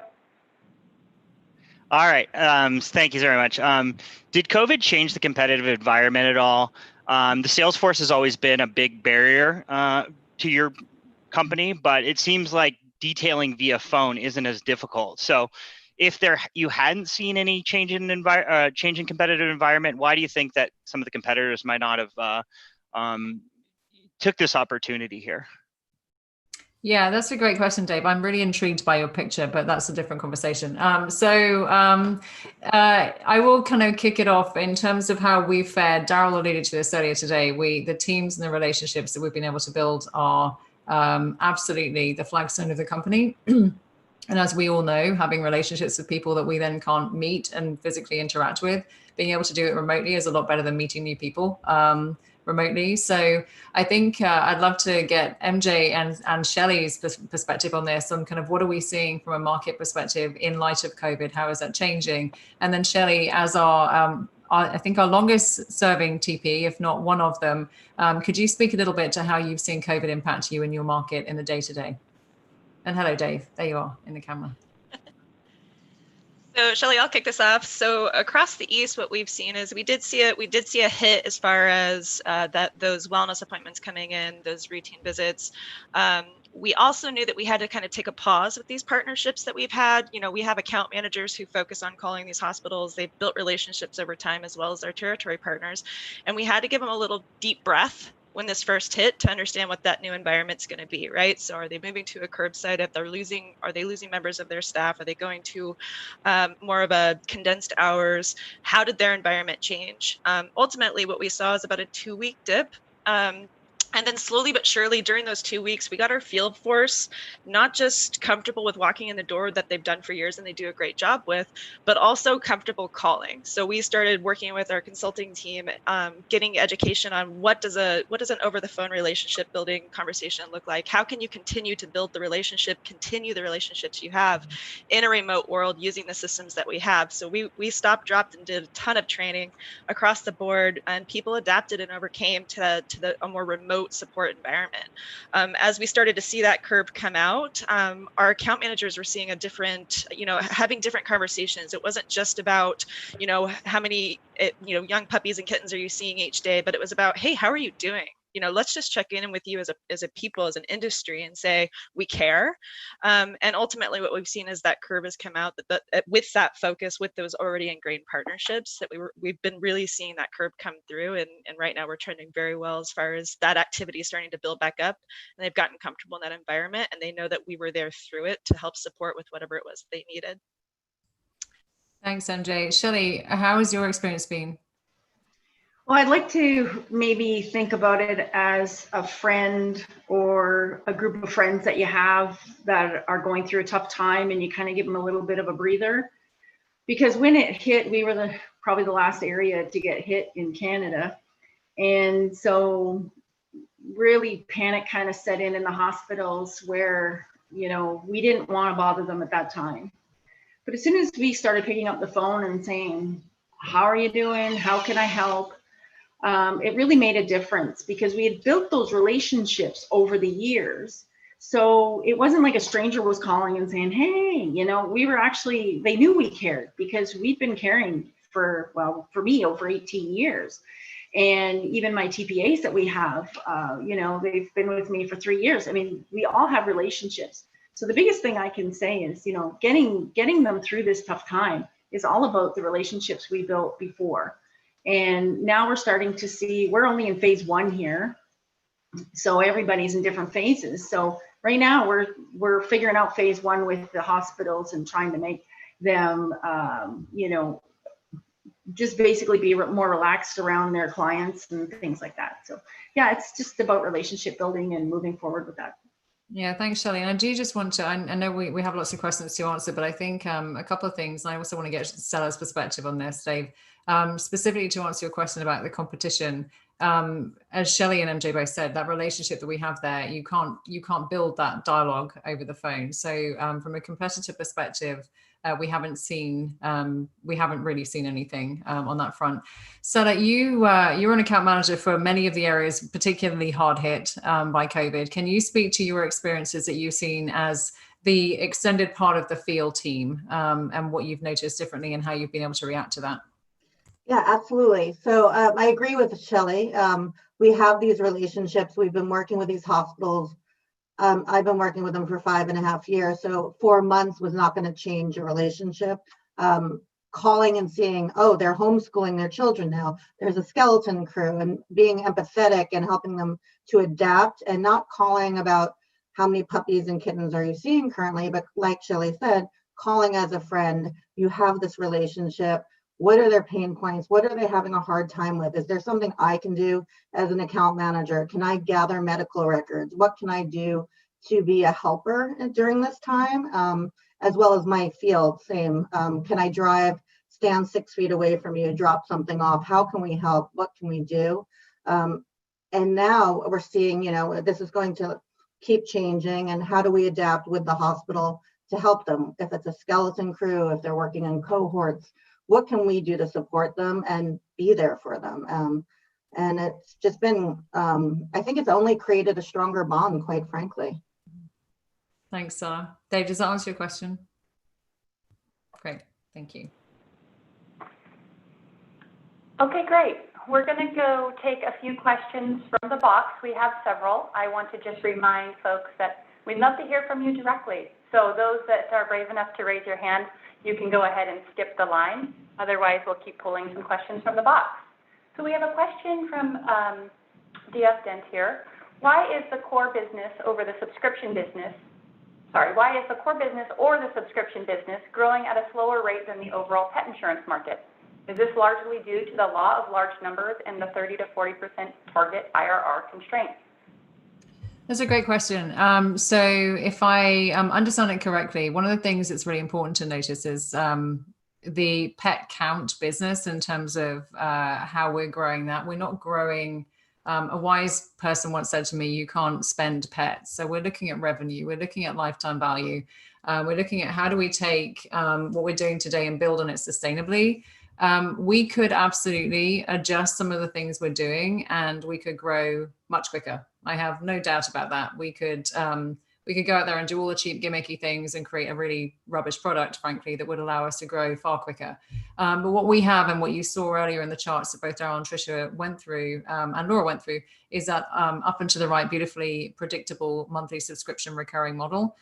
The revenue we get is through the lifetime value of that pet. It's not in the first month. So we're not focused on that immediacy of growth rate. We're focused on the long term, and it's a very deliberate strategy. One thing that we are doing, and we can speak a little bit more about this in the conversion session too, is we look at where can we expand quicker using the existing market factors that we know to be successful, and we can help build that cohort out that we call our core budget of spend. So it's budget when we spend X and we pretty much know what we get back. But right now our pace is very measured, it's very controlled, it's very sustainable. You can see that our revenue growth is significantly ahead of the average in the industry from the data that we have. And I think it's the best way to be right now, to be sustainable.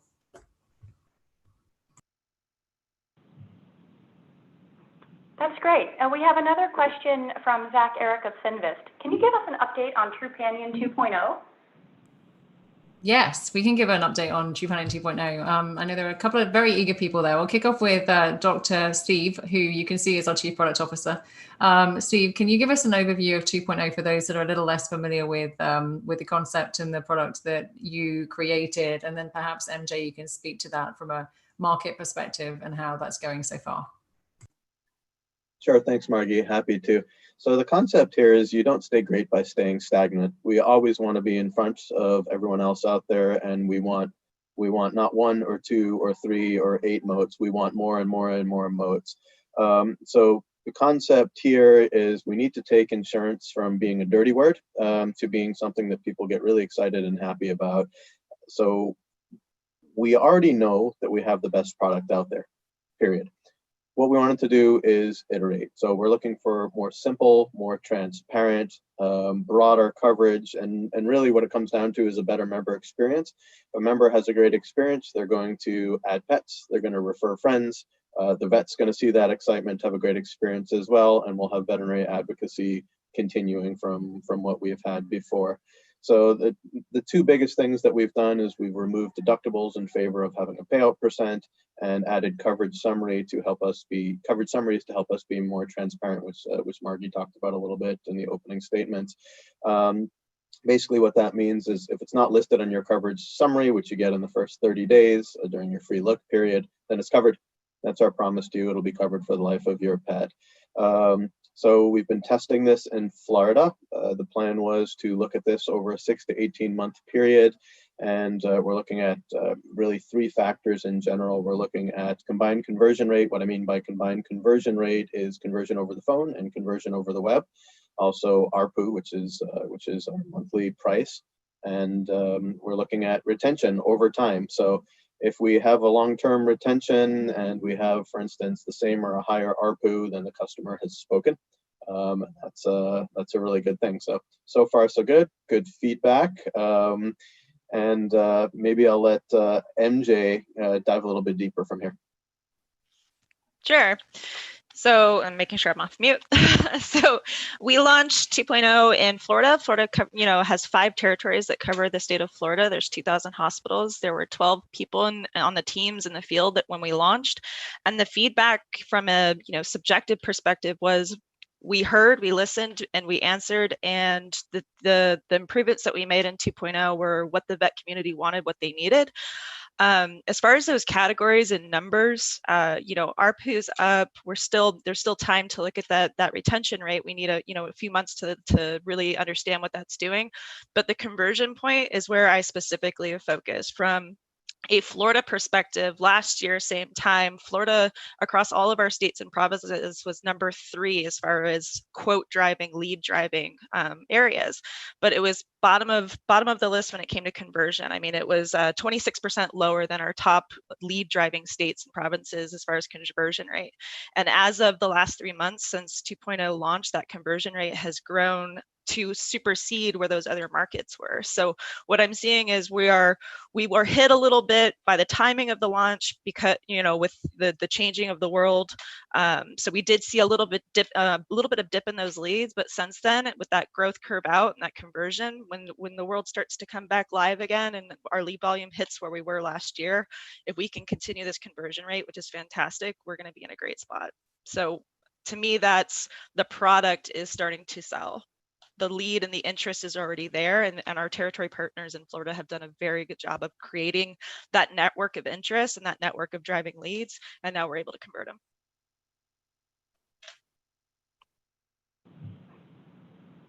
Okay, thanks. So we've gotten several questions from you on the topic of the IDEXX Covetrus partnership. So a couple of the questions around this topic are, does the partnership in some way improve lead generation and or conversion? And can you give an update, if general, if not specifically, what is the goal of these partnerships? Thank you. Okay, Laura, keep me straight and make sure that I don't miss those questions. So let me kick off and Chantal can help me out here when we think about these relationships. So first off, Covetrus and IDEXX, 2 great partners of Trupanion, very aligned in terms of our overall mission and the passion towards the veterinary industry and the growth of our businesses. So that kind of helps to start with having that. They both know as diagnostic companies that our clients have 2 times the amount of diagnostic treatment. They also know that they have 2 times the supplies that these companies provide in terms of distribution. So there's great alignment in helping to grow the word on the street in terms of the normalcy of insurance. They also, particularly excitedly for us and for Chantal, they have the lion's share of the market when it comes to practice management systems. So Chantal, could you speak a little bit to pick up on the other side of that question around the role that they play to help us there, and then the access to those leads that would provide for us? Yeah, absolutely, Margie. Thank you. So when I think about these partnerships, it's really strong, well-aligned industry partnerships are strategically important for what we're trying to do for a couple of really important reasons. One, it's going to expand the breadth and depth that we have access to within the market. So when we add additional PIMS integrations, we're opening up a whole subset of hospitals that otherwise were incompatible. That's not only going to result in a better opportunity to have deeper partnerships with those hospitals, but we're going to be providing more of our members with an exceptional experience, streamlining those hospital workflows. Secondly, when we think about driving same-store sales, that technology integration is really core to that, not only because of the compatibility, having that electronic exam day offer available within the hospital. But if we look at some of the things that we can do really creatively with some of our partners, it's really using integration to help drive our hospitals understand for the who the problem.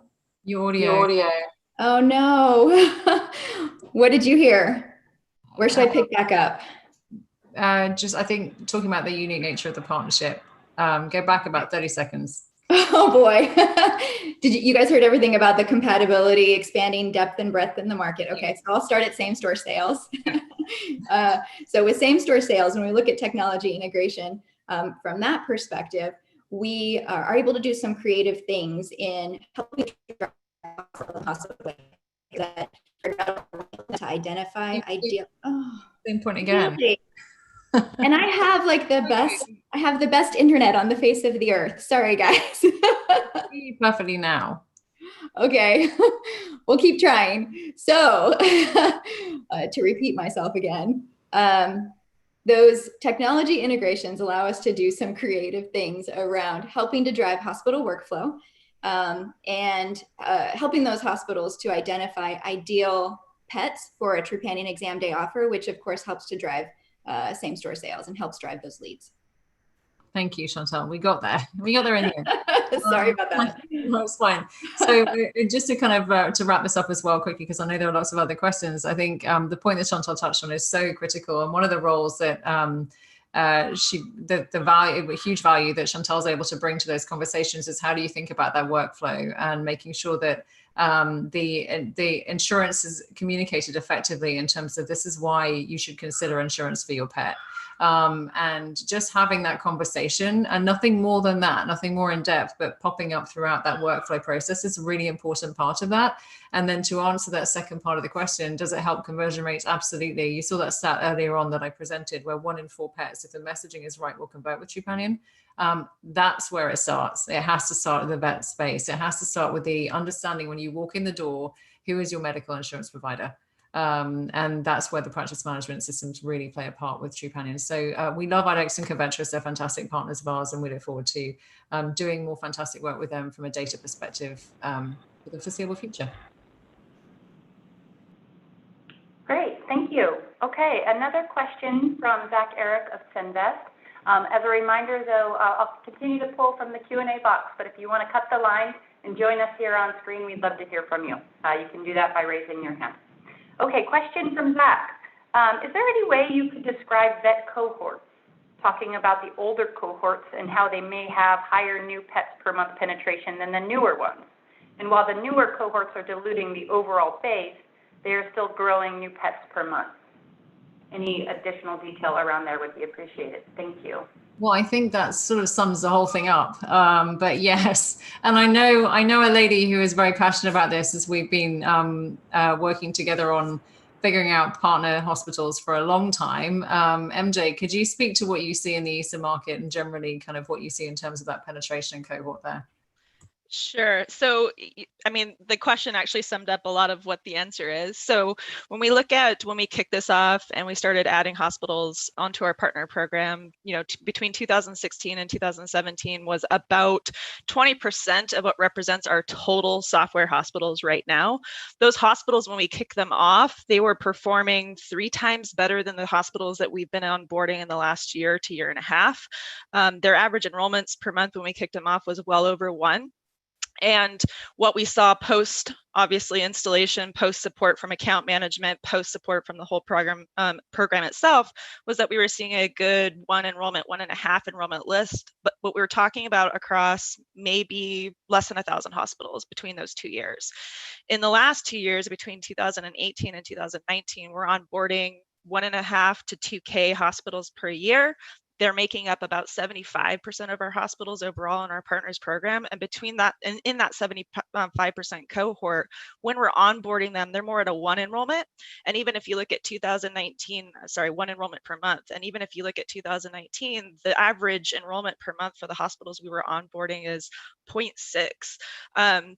So when you think about that collectively, we have a larger pool, in 2019 of hospitals that we're onboarding with a much lower starting point. So we have a lot of ground to gain and a lot of relationships, a lot of relationship timeline that we had on the front end in 2016 and 2017. When we onboarded those hospitals, we had already spent several years of building a relationship, whereas a lot of 2019 hospitals, we are actually kicking off the relationship with software, which in my mind is like, you can grow a fish in an ecosystem of, paper and paper EDOs. And we did a great job of that for many years, but now we have an opportunity to grow big fish in a world where that ecosystem is, electronic EDOs, texting, email, faster claims, all of that impacting Nirvana. So yes, all of the answers to the question were in the question itself, but we do see the difference in the cohort. However, we still see that incremental lift over time. So when we think about it, hospitals in 2019 that were enrolling at a half of enrollment per month average, when we look at them a year and a half from now, we should still expect to see that 0.2, 0.3 enrollment lift every 6 months, and we're trending in that direction. So even though the overall, I would say, diluted group is looking like a smaller average enrollment number, it's still growing at the same pace. Great. So we have a couple of questions here. They're somewhat related, so I'm going to group them together. How does Trupanion calculate the penetration rate at the territory level? Is it consistently using the same source of data? And then along those lines, you mentioned 3 territories with greater than industry penetration rates at 3 to 8%. How long did it take these territories to get there? And what % of territories do you have that are in that 3 to 8% penetration rate? Okay, right. I know there are a lot of you there. Yeah, a lot of questions. So if we kick off with the, what was the first question? I was listening, I promise. How do you calculate the penetration rate at the territory level? That was it. So how do we calculate it? We do it consistently. So we're not looking at markets in a different way. At the high level, a territory is carved up to be relatively even. So when you think about all of the territories we have across North America, the intention is that it gives everyone the same opportunity. Within every territory, if I can speak, we look at the population of people, we look at the penetration rate of households with puppies and kittens and cats and dogs, and please excuse my dog in the background. And we then map that to our overall book of business. So we know the number of insured clients that Trupanion has. So we take that number and we apply that same formula across the book so we can see the different penetration rates. I can speak to this a little bit, and I know that both Dusty and MJ can too, but in the interest of kind of getting through more questions, just high level, when we look at the age curve, and you saw that happening in Shelley's market, was that top market to the right there that you saw in terms of the penetration rate. So over 8%, that's taken, Shelley just said it, 17 years. Now, as the market starts to grow and snowball, what you're going to see is, again, in that chart, the acceleration of the market over time. Typically we need to have some good relationships, but as our software gets out there and the refer a friend and add a pet starts to pick up, the snowball effect starts to happen. So we're seeing an acceleration in growth of territories far ahead of where we were, say 2 years ago, 5 years ago, and we will expect that to pick up. So you're not going to be waiting 18 years, put another way, for a territory to hit 8.5% in the next 18 years, if that makes sense.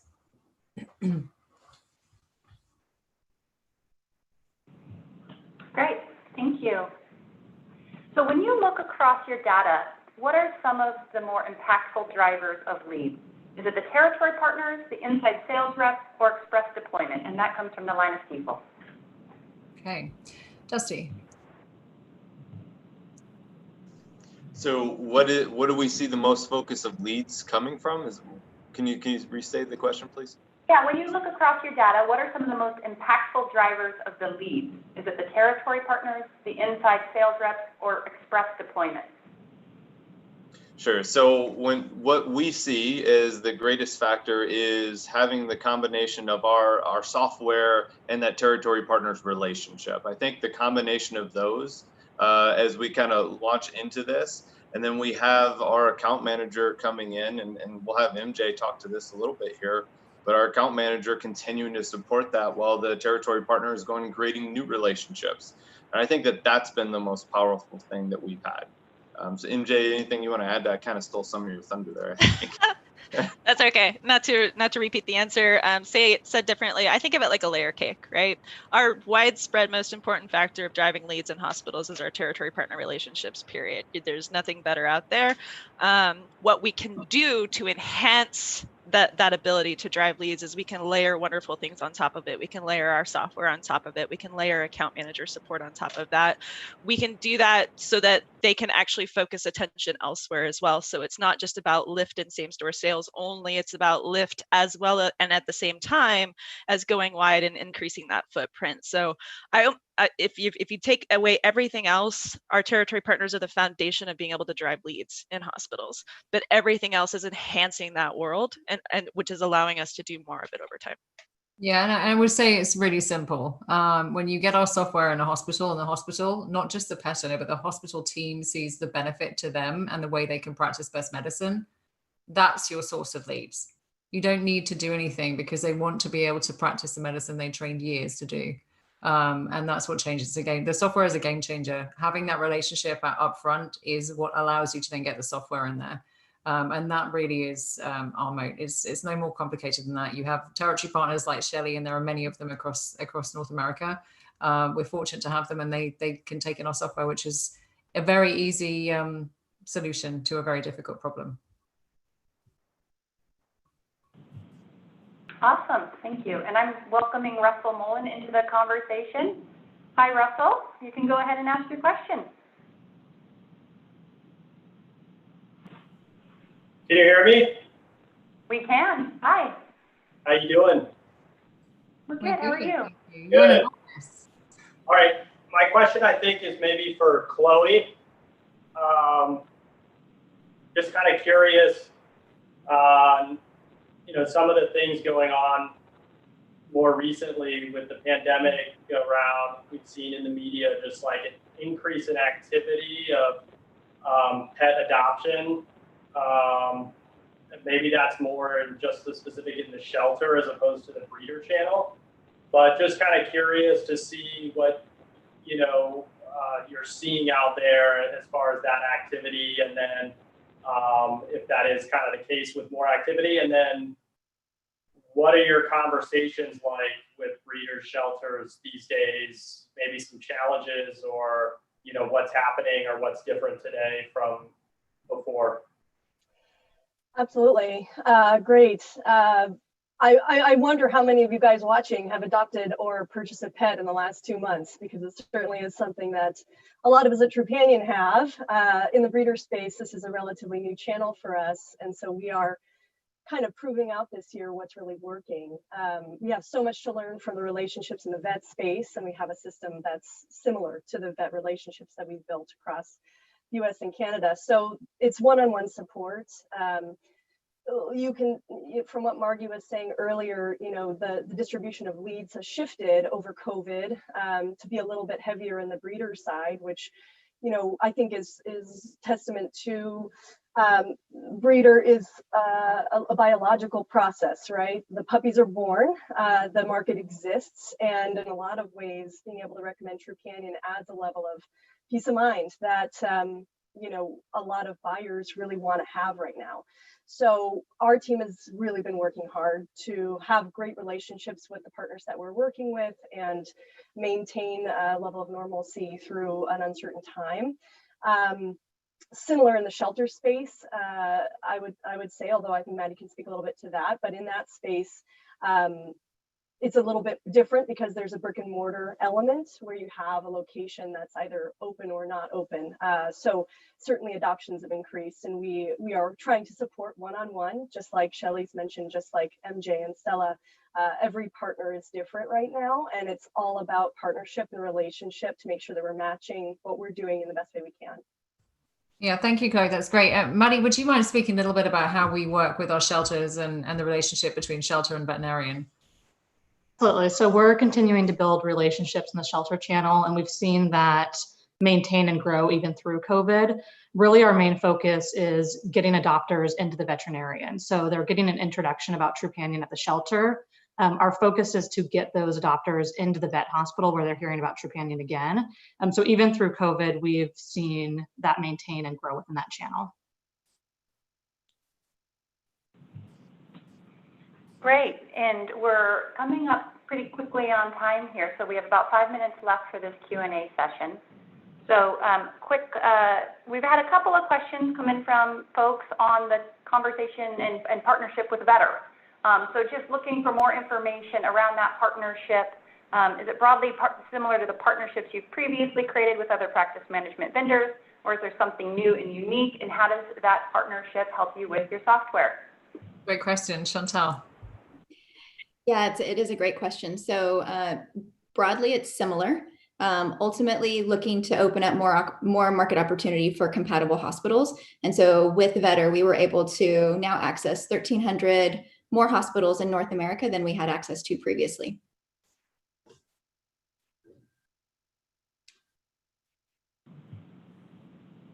Okay, great.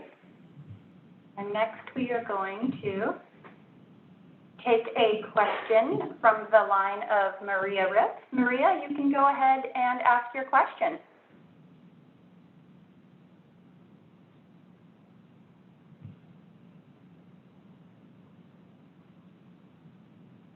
You're muted. Here we There go. you are. Hi, Laura. Hello, everyone. Thanks so much. Well, I just wanted to ask you about your sort of DTC initiatives. I think that was kind of, you had a little bit more focus on that about a year or so ago, but we heard a little bit less about it recently. Can you maybe just refresh us on where you stand on that and whether you had any sort of changes in terms of how you approach that channel, like since the COVID started, any changes in your thinking around that? Maria, that is a great question. And I'm afraid we have to put you on ice for the conversion team. You're a little bit ahead of time. So when the conversion team comes on, they will absolutely love to talk to you about what we're doing in that space. Sounds good. Thanks. Thank you. Maria, we'll welcome you back for that next session. And then maybe we'll wrap up with one or two more final questions. Just back on the topic of State Farm. This comes from the line again of DS Den. Is State Farm exclusively working with Trupanion for their pet insurance products? And how does Trupanion split the economics for pets acquired through State Farm? Does Trupanion expect to earn a similar IRR for this channel? Great question. So yes, State Farm chose Trupanion. They did not choose to make State Farm pet insurance. So it is an exclusive relationship with Trupanion. I'm not going to get into the details of the partnership specifically, but just in terms of the IRR, every single pet that we get, we're trying to get them to the 30 to 40% mark. We have no reason to believe that they will be outside of that. And it's early days, but we're excited about what we see. We maintain those guardrails of efficiency and we stay very diligently close to those. Okay, great. Maybe the final question for this session, and I apologize, we have more questions than we have time to answer. So if you had a question that wasn't answered here, feel free to join at the very end for our Zoom room happy hours, and you can try and ask a few more questions there. But question from Margie around the US versus UK. Has she noticed any major differences in vet or consumer behavior? Is there any reason the US may see better or worse insurance penetration than the UK? And lastly, what's the market share of the largest provider in the UK and their likelihood of expanding in other geographies? And that comes from the line of Namir. I need to do a better job of listing all the way through this. So I'm going to start at the bottom. Likelihood of them coming into other markets like North America, they've tried and they have not done a particularly good job. There's a couple of them that play in the Canadian space a little bit, but they haven't come into the North American market. I think in terms of the differences from penetration for us, what have I seen differently? There is a far more attentive way of caring for a pet. And Steve can speak to this too, but when you think about as a pet owner going to the UK, the relationship between a pet and a vet is very strong. There's a lot less hand-holding through the process in the UK. So I think that's different and actually plays in our favor. There is a lot of noise in the UK market around what you should and shouldn't have. And people are not used to discussing health insurance. And I know that's always a big thing. You know, in the UK, you've got the National Health Service, here you don't have. But actually, again, that plays in our favor because people are used to thinking about insurance and coverage and paying for cost for care, which you don't think about in the UK as a human being. And I think in general, you know, there are a lot of similarities around the different channels that we start to see coming through. But, you know, by and large, that's why we can take those comparisons and we can feel good about them because there are some similarities in the growth. And naturally, the size of the UK is a significant advantage there because you can spread a message of a good product far quicker than you can in such an enormous market like North America. But generally, a lot of reasons to be positive. And the growth rate that we're starting to get on in terms of our trajectory, and you look at a time in the UK when it hit 2%, it started to grow approximately, you know, on average around a point a year from that point on. So we have a lot of reasons to be optimistic. Hopefully I touched all those questions. Yes, great, thank you.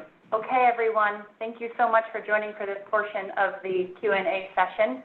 We are at time, so with that, we are going to take another quick 5-minute break, and we'll ask that you join us here back in 5 minutes, and we'll have the Convert team up with us. So thanks so much. See you in a minute.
Hey everybody, welcome back. We are going to jump into the next topic today and welcome our conversion team to the Q&A session. Margie will continue to moderate this session, and so I'm going to go ahead and turn it over to her just for a quick time check. We have about 35-40 minutes dedicated to this Q&A session, so please feel free to again raise your hands if you have questions and you want to come on live, or you can continue to submit questions via the Q&A box. So Margie, I'm going to hand it back over to you. Hello. Thank you, Laura. So let's move on to the next session. We're going to be talking about conversion, and to speak to us about that, this is, and just to recap, to frame your questions, this is specifically thinking about how do we get the members to convert with Trupanion. So this is our web and phone initiatives. I'm really pleased to give you an overview of 2019 highlights and what's coming up in 2020, which will be provided by Bradley Lamb and John Gallagher. So Bradley, welcome back to your second shareholder meeting. Take it away. Thank you. So I've been with Trupanion for about 1.5 years now. And last year was my first time participating in this event, and I'm super excited to share the progress the team has made since then. But first, I wanted to kind of refresh everyone's memory on the mission of the conversion team. So the conversion team tries to find ways to effectively communicate Trupanion's value proposition to pet owners and across our channels. We do that through a number of different methods. One of them is content, and we touched on content a bit in our last session. With that being said, I'm really excited to share the debut of a new video in our Dishing with Daryl series that does just that. So enjoy.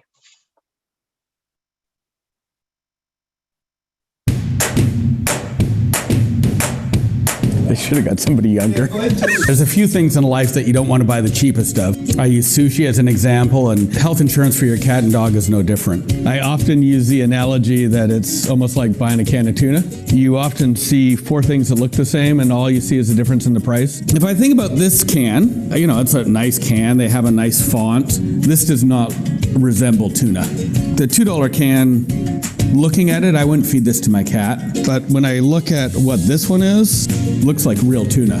When you buy a $4 can, you don't even need a can opener. This would be a product that doesn't cover congenital and hereditary issues. If I use the $2 can, it's a little bit better than can 1. They're going to have some other limiting coverage. What they do 1 year may not be the same coverage that you're going to get the next year. Can number 4 is like can 1 and 2, but with some extra marketing on top of it. And I would tell you that can number 3 is Trupanion. It has more weight to it. It covers more.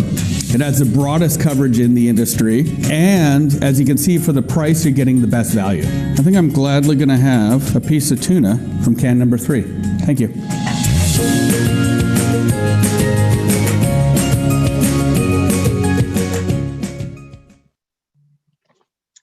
I hope you all enjoyed that as much as my team loved producing that. It was really fun. And you can find more of Dishing with Daryl on our YouTube channel, so check them out.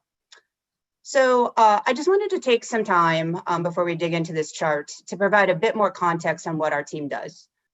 So we work closely in partnership with Dusty and the leads team that you just heard from, as they drive us leads, so the young pets, the 1 million puppies and kittens that go to the veterinarian each month. And then we go to work and we articulate our value proposition clearly and simply, and we deliver that light bulb moment for a pet owner for when they understand why they should enroll their pets with Trupanion. So today I'm going to share some of the progress that the team has made over the past year and highlight some of the specific initiatives that have contributed to the improvements. We can then discuss each of these initiatives in our Q&A. So 2019 was a foundational year for the team. We grew and built the team, did a lot of testing and learning, which is in our DNA.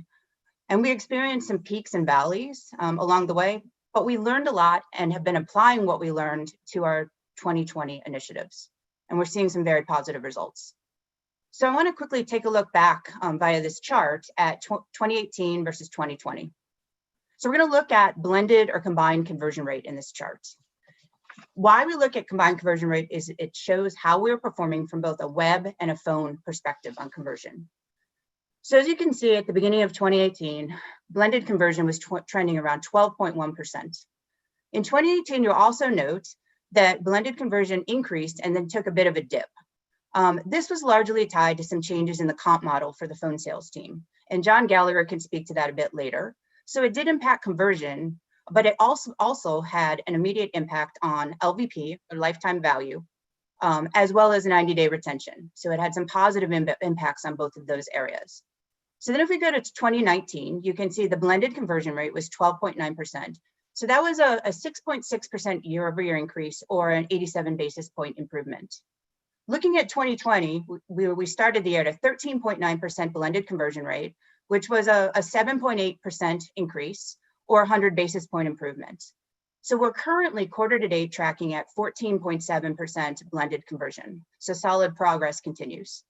So I want to get a little bit more granular on that and look at May over May 2019 to 2020. So in May 2019, we were trending at 13.7% blended conversion. In this year, May 2020, we were at 14.2%. So that's a 3.6% improvement. So what that shows is we've been able to climb back up and achieve the blended rates that are on par with where we were before the changes on the phone sales team. We've also been able to do this during the COVID period. So we've seen that pet owners are looking for something that they can rely on during this time to help them budget for the unexpected, and we've been there to help. And I also want to briefly touch on some of the circles in this chart, what those mean. So those are some of the initiatives that we rolled out through the year last year. So circle 1 represents when we expanded our texting series with a call driving call to action. So for people who have opted in to receive texts, we tested various versions of messaging to get people to call, to activate an exam day offer and enroll. We tested the placement of the CTA throughout the texting journey, and we also tested things like including video as content and supplemental content within the journey. And we continue to do this today. Circle number 2, that represents when we expanded our content portfolio, again, with call driving CTAs. So in addition to some of the video series, like the Daryl video that we showed earlier, we also rolled out some new breed content throughout the year last year, culminating with a new breed guide that we launched at the beginning of this year.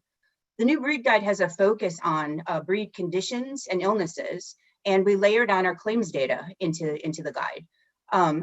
Within that, we also have a tight call driving CTA. So a pet owner can come research conditions and illnesses related to their breed, and then call us and understand what Trupanion about the product and what we cover. And that's performed quite well for us. Circle number 3. So that's when we did 2 things. We launched live web chat, and I believe I touched on the launch of web chat last year. And then we also started testing direct mail. So web chat has proven to be a solid conversion tool for us, both from a web and a phone perspective. So from a phone perspective, a pet owner starts on the web with chat, transitions to the phone, engages with one of our sales agents, and then converts. From a web perspective, a pet owner can get their questions answered in real time with chat, and then continue to enroll online. So we've seen some positive numbers with chat, and we'll continue to optimize chat this year. From a direct mail perspective, we launched a retargeting campaign with direct mail geared at young pets. So basically retargeting based on what we know about the pet owner and the young pet the pet owner has. And it's been a solid conversion tool for us. And we'll do more of that again this year too. And circle number 4, finally, that's an increased focus on our call driving initiatives and call driving efforts. Year over year, we've been able to increase the number of calls we drive to John and the sales team by about 10%. And we've really challenged the team to think big, think bold, and to come up with the big ideas that will get more volume to the phone so that we can convert them. More to come on all of these through 2020. I just want to touch on web conversion for a minute. It's an important part of the combined conversion piece. So when I started at Trupanion in January, the web was converting at about 7.7%. Quarter to date today, we're converting at around 9.5%. So we've made some solid improvement there, and we intend to continue to grow. But web is just one part of the combined conversion component. So I want to ask John Gallagher to also provide some highlights on the phone side.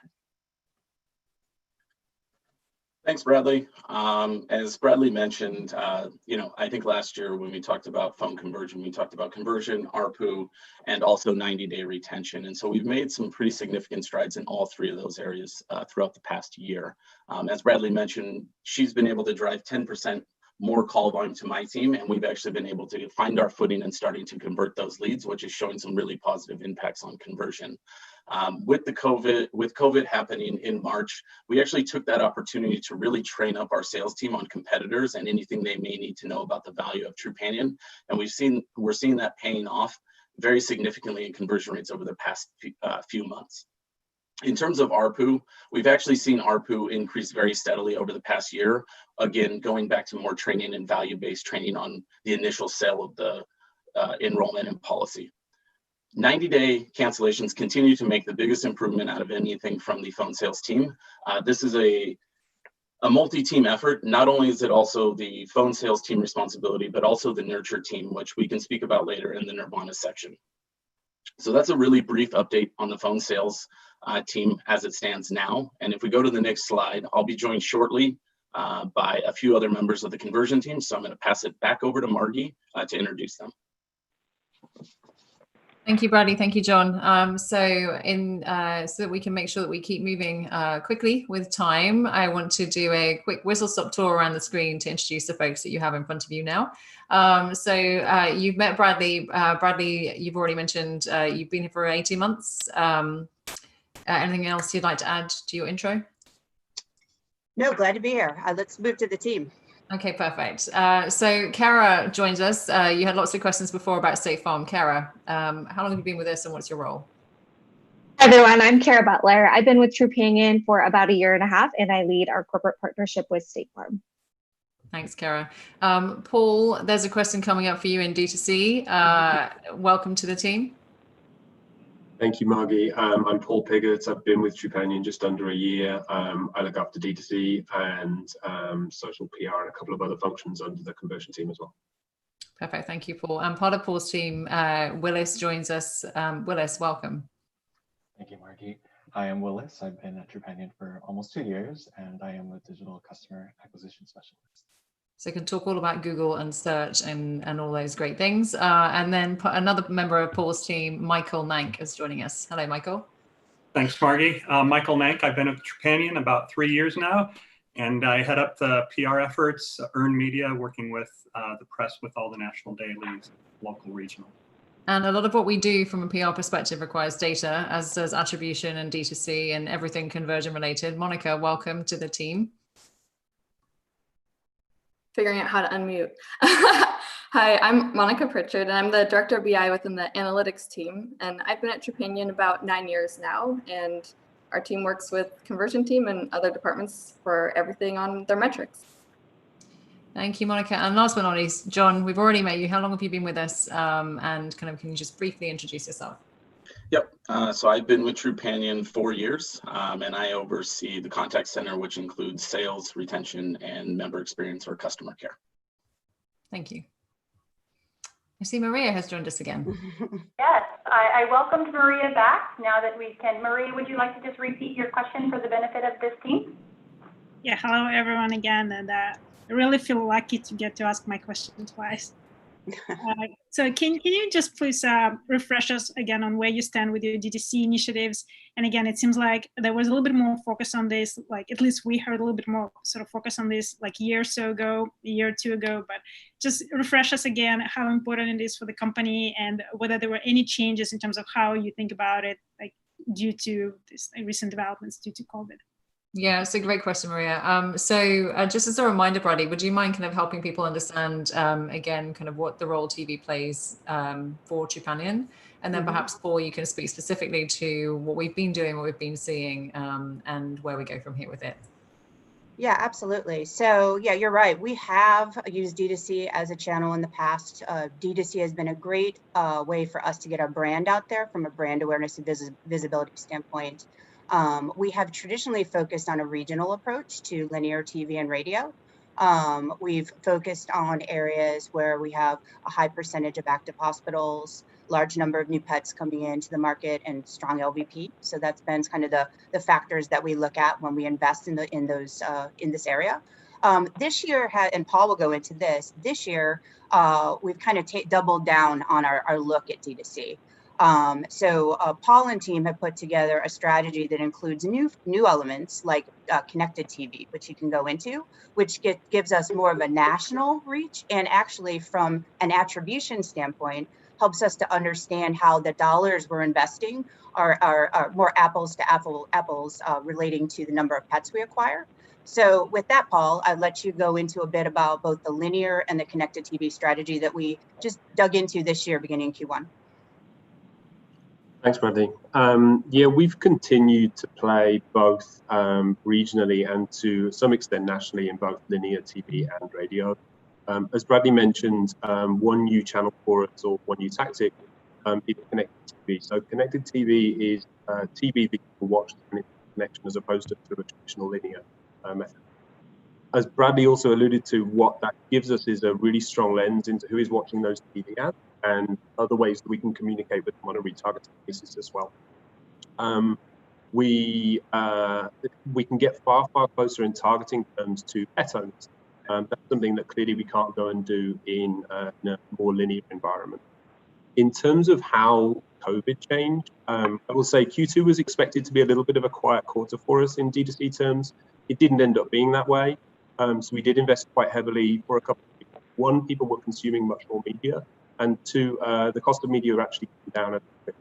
Just the media environment was more competitive. So we went and spent a little bit of money on linear, and we certainly went and spent it in the connected TV space as well.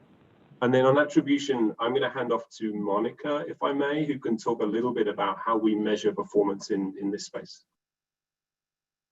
Yeah, so when we think about attribution, there's a lot of different ways that a potential customer can hear about us. They might talk with a friend and then talk with their vet and then click on an online ad and see a direct-to-consumer ad.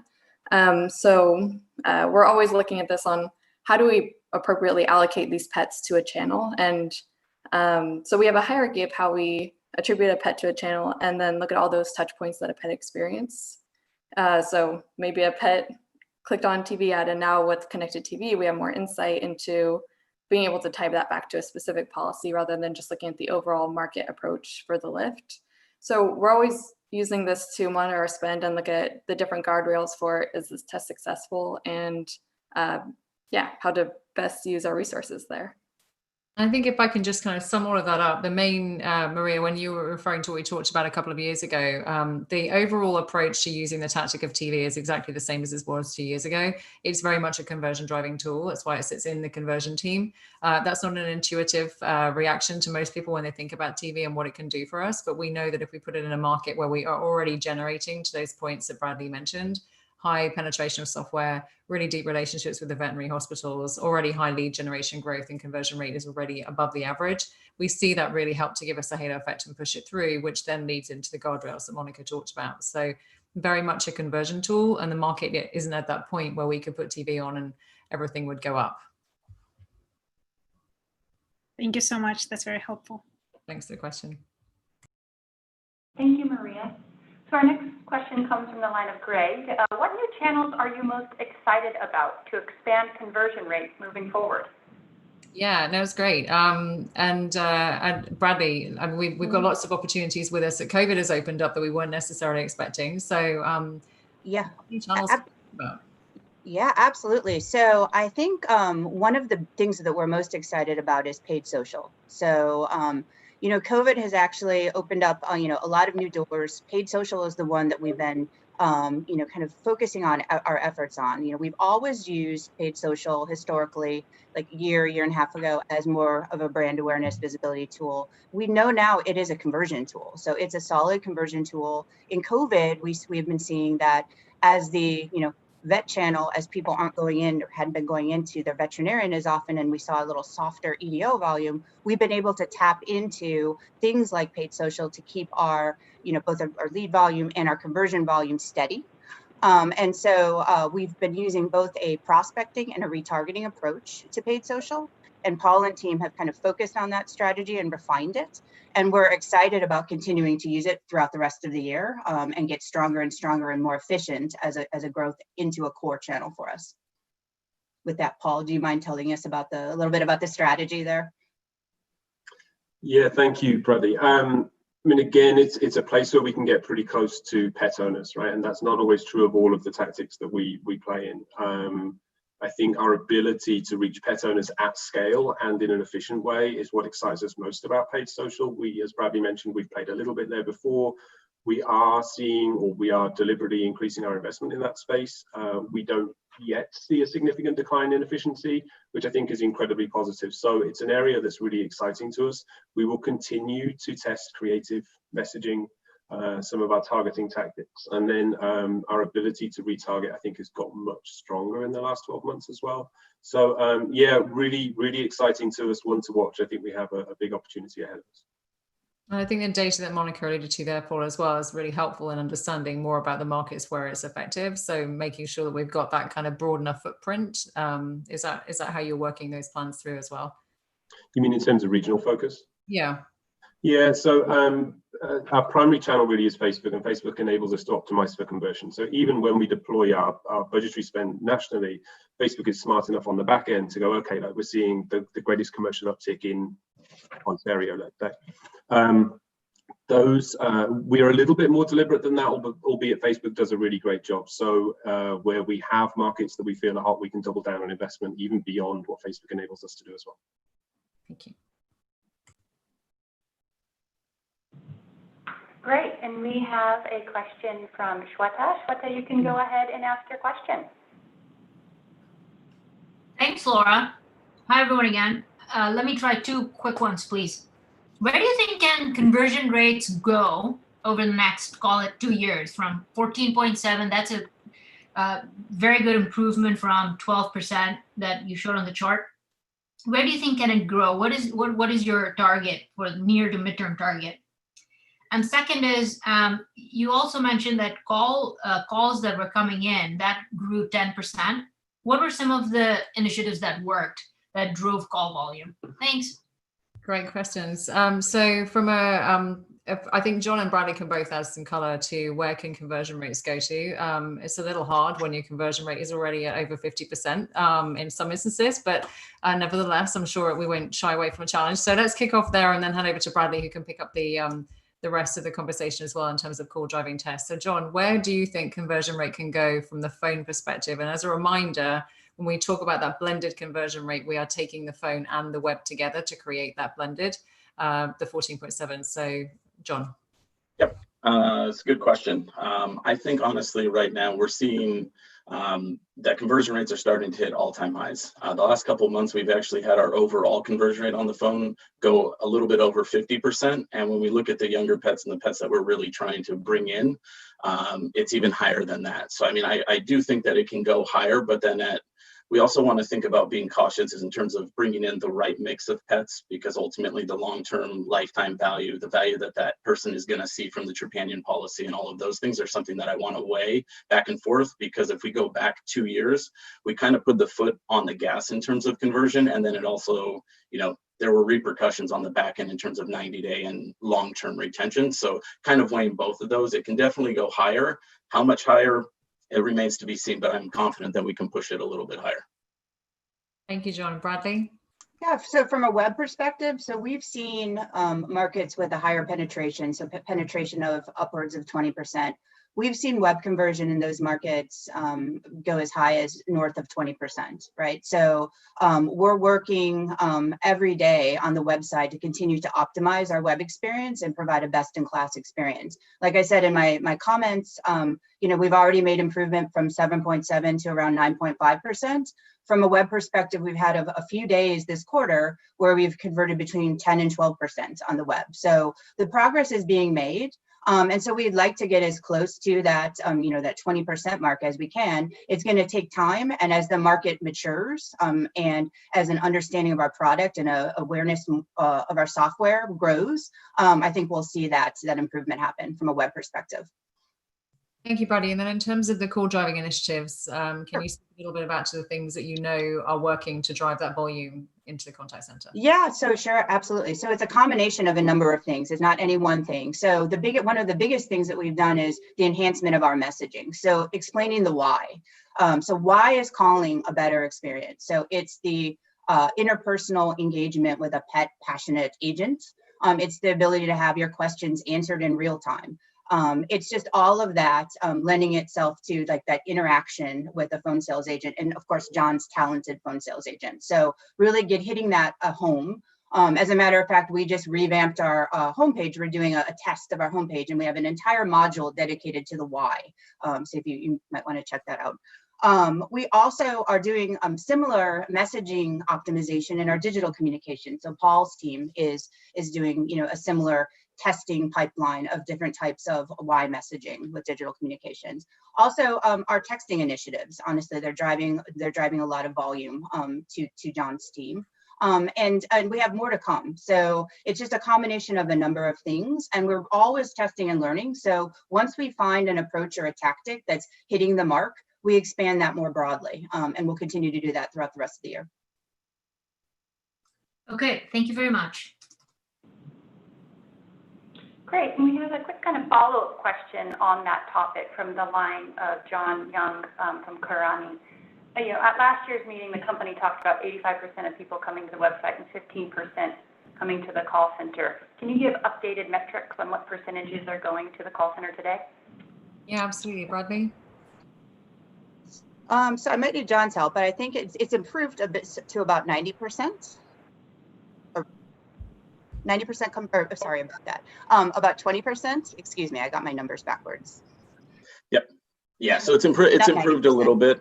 It definitely has seen an uptick coming to the contact center, which also gives my team the opportunity to convert them at the higher rate. So flipped. Yeah. And especially when you look at that lead mix as well, I mean, the overall lead as we get the brand out there through broader channels, and definitely through, as MJ was mentioning before, the hospitals that have a different process, whether they're using software or they're not using software, there is a very different behavior in certain hospitals as well. So you're seeing that channel mix a little bit different. So being able to improve that at the same time is hard. And naturally, as many of us will know, it's not people are not necessarily inclined to pick up the phone these days. So that the key message there that Bradley was speaking to before is how do you encourage people to have a conversation when they otherwise would not, because everything is so easy to do without conversing. Okay, great. And then a question from Danny Hibby of Phoenician. How do overall conversion rates compare to State Farm conversion rates? That's a great question. I knew there'd be a State Farm question in here. So Kara, would you like to talk about that and how it kind of matches between the two? Yeah, absolutely. Thanks for your question. So just as a refresher for everyone, Bradley talked about the 3 different spend buckets. There is core, there's growth, and there's innovation. And so as a reminder, State Farm is still very much in that innovation bucket. So the overall conversion rates that we're seeing for State Farm right now are about 2 to 3%. So much lower than we see on our native channels. And there's a variety of reasons for that. The first being that marketing to State Farm customers is a much more mass market approach. If you think about the Trupanion customers that we have, that's the first 1 to 2% of pet owners in the US that have insurance, whereas State Farm, we're marketing to 27 million households. So we're learning about these State Farm buyers and who they are, and they're much earlier in the buyer's journey, and they are not early adopters of the product. So we are getting a lot of leads and a lot of interest, but it's taking a little bit more time to learn about how do we convert them and how long does it take to convert these types of leads. It's really State Farm's job to introduce the customers to Trupanion, and then our job to take those leads and figure out how we move them down that buyer's journey and ultimately influence a purchase decision. Another reason that the conversion rate is lower is, when you think about State Farm's agents, obviously State Farm's strategy is focused around their 19,000 agents. Agents sell over 100 products. Compared to the agents on John's team who only sell Trupanion. They are experts at selling one product. And so, we really need to continue to work on the resources that are available to those agents to be able to sell it, and also acknowledge that they will probably never get to a 50% conversion rate with our product, although we hope that we would, or they would, but there are definitely room for improvement there.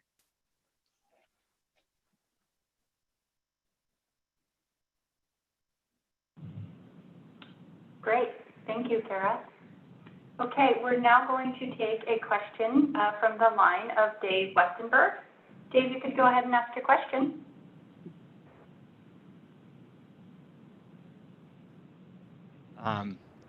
Thank you, Laura. So it sounds like DTC is a function of penetration rates in certain markets. Is that right? And does that imply at DTC channel marketing would be more effective as the product grows in a certain penetration rate driven by the sales force? And in other words, would this actually lead to a sustainable high IRR as one leads to another? Yeah, thank you, Dave. Thank you for coming back and asking another question. So, I mean, I can pick up the high level, yes, yes, and yes. There's nothing really more to say about that. I love these questions when our investors answer them. That is exactly right. Paul, maybe perhaps you can elaborate a little bit on our thinking around testing in markets to see if we can accelerate the growth curve where we maybe don't have such higher penetration rates, and just thoughts on that. Yeah, it's an area where we test a little bit, albeit we are looking for a minimum threshold within a market across some of the metrics that Bradley mentioned before. So total addressable market, LVP, percentage of active hospitals. So, those are some of the things that we're really looking for. Unless they get above, and I won't share the exact metrics, but unless they get above that minimum threshold, we don't really go and play in those spaces. I think what something like connected TV, for example, and certainly outside of D2C, as we look at things like paid social, what that enables us to do is to probably hit the target pet owners in a way that enables us to maybe play in some of those emerging markets that might not meet that minimum threshold. In linear terms, it remains true, though, that we are looking for a minimum requirement so that the market can go and respond to any demand that we drive off our D2C effort.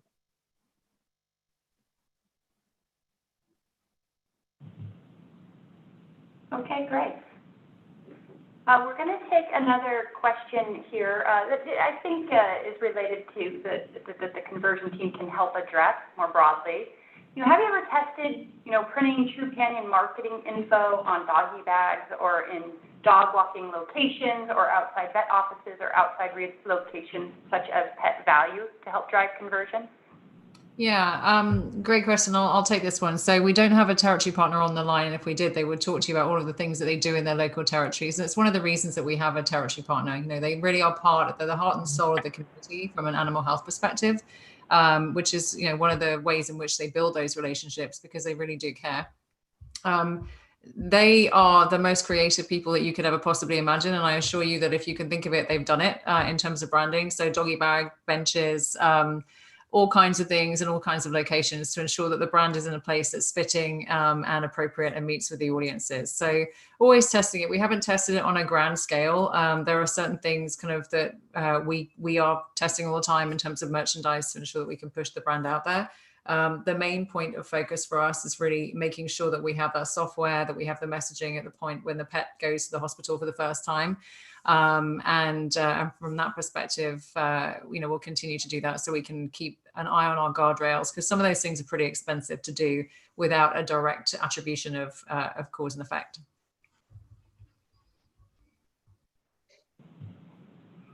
Okay, great. And a similar line of questioning from Jonathan Block.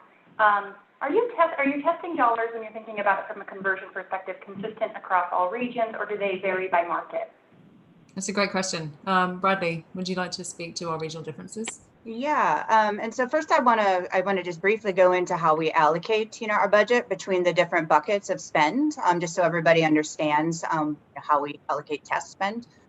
So when we look at our investment, and Kara kind of touched on this, we have 3 different buckets of spend. One is called core. So those are the tried and true channels that we know that we allocate X number of dollars and we will get X number of pets in return. So an example of a channel like that would be PPC display advertising. So that is what we call performance marketing. So that is a core spend. Then we have what we call a growth bucket. So that's about 15% of our spend. And that's where we are able to, with a degree of accuracy, project we invest X number of dollars and we will get X number of pets. And our hope is to move growth channels into core. An example of that would be our paid social initiatives that Paul touched on. And then we have our test or innovation market, innovation budget. And so that's a smaller investment, but we do actually look at regions and markets where we think that we want to invest them to have the most impact. So when we look more broadly, we try to allocate that budget in a way that we will effectively impact conversion, enrollments, and prove out our innovation spend by investing those dollars. So the team is always looking at, from a regional perspective, where we can kind of allocate budget so that we'll have the biggest impact and we'll actually prove out some of our testing or innovation channels. That's great, Bradley. And you touched on there about paid search and kind of looking specifically at regions. And it kind of ties into a question we had earlier. Willis, would you mind speaking a little bit to, at a really high level, how do you think about the different geographies between Canada and the US and how you operate your budget, and how flexible and how agile are you with that spend on a week-to-week, day-to-day, month-to-month basis? Yes, of course. I'm trying to speak a little bit louder. So the way that we like to look at our budgets across both PPC and display, paid search, we, as Bradley mentioned, since it is a core spend, we do look at paid search along two like big categories. One is brand, and the other is generics or non-brand. And we typically love to really like drive a lot. Well, let me take one step back. When we look at trends year over year, we see a lot of growth in the category and search volumes. And this has actually kind of took a little bit of dip when we saw COVID come into play. And why I say that's important is because we were monitoring spends across both Canada and the US very closely, and we're using data from search volumes to kind of be one data indicator in terms of how consumers are reacting, both from a geography point of view, as well as from a category point of view. And that's something that we monitor very closely day to day, as well as across what competitors are doing. So because of that, we use a lot of different strategies. We segment our audiences really particularly across whether they're coming from vets and whether they're coming from breeders. I think that's one thing that's allowed us to become really agile and efficient with a lot of our spend. And the way that we look at that, as well as on a regional basis, we like to adjust our bids across where they may be, whether they are coming within proximities to vet offices, or if they're coming from a region where we know that we have a high propensity of DPP hospitals. I think those are some of the tactics that we use to make sure that we're spending most efficiently, seeing where we can scale, identifying different types of keywords, long tail, short, and whatnot, in order to make sure that we are having the most impact and really being able to make sure that we are finding new audiences and growing incrementally. Sorry, a little long-winded. No, it was perfect. Thank you, Willis. I think when we, one of the other things as well, just kind of quickly to wrap this up from Monica, from your perspective, the way that we think about attribution across the board and looking at the role of PPC, can you speak a little bit to how we plug that into the overall journey of a pet owner to come up with the pack? Because whilst our overall acquisition cost on PPC might be X dollars, we know we have to put another cost there. So if you could speak a little bit to that at a high level, that would be great. Yeah, so I touched on how we look at the touch points of a customer on their journey when looking at modeling our spend by different channel. And so with PPC, where we can tie that back to a customer, we can look at that customer journey and see maybe they're a refer friend pet. So they came in and we asked them how they heard about us, and they said their friend, or maybe they had a conversation with their vet. So we look at that and we allocate that spend on PPC, not just to an internet bucket, because we know that that pet may have clicked on an ad, but then come through a completely different channel. So when we're looking at allocating costs and seeing if that spend is efficient, we're really looking at what's that final bucket that we're putting them into, and then what was their path all along the way. Thank you. Laura, sorry. You have a question? So final call for questions for the conversion team. If we have time for probably one more question. If anybody would like to ask a question, you can submit it now through the Q&A, or raise your hand and I'll call on you. So while we wait for someone to do that, just very quickly, I feel like we should make a bit of a shameless plug for some work that Michael and Dr. Steve and many of the team have been doing. So those of you that won't be aware of the fact that we've been pretty active on social media from a webinar perspective. Michael, can you speak to that a little bit about kind of what's your role being there? What have we seen? What type of traction have we been able to get as a leading voice in animal health when it comes to COVID? Sure, absolutely. Thanks. So when COVID really started making headlines back in March, the 1st of March, we really made a concerted effort to highlight not only our data, but our expertise that we had on staff with Dr. Steve, as well as some of the folks that Dr. Steve could pull together for the COVID Council webinars. So since March, we put about a dozen press releases out on the wire. And as a result of that, we've gotten about 40 mentions within top tier publications throughout the US.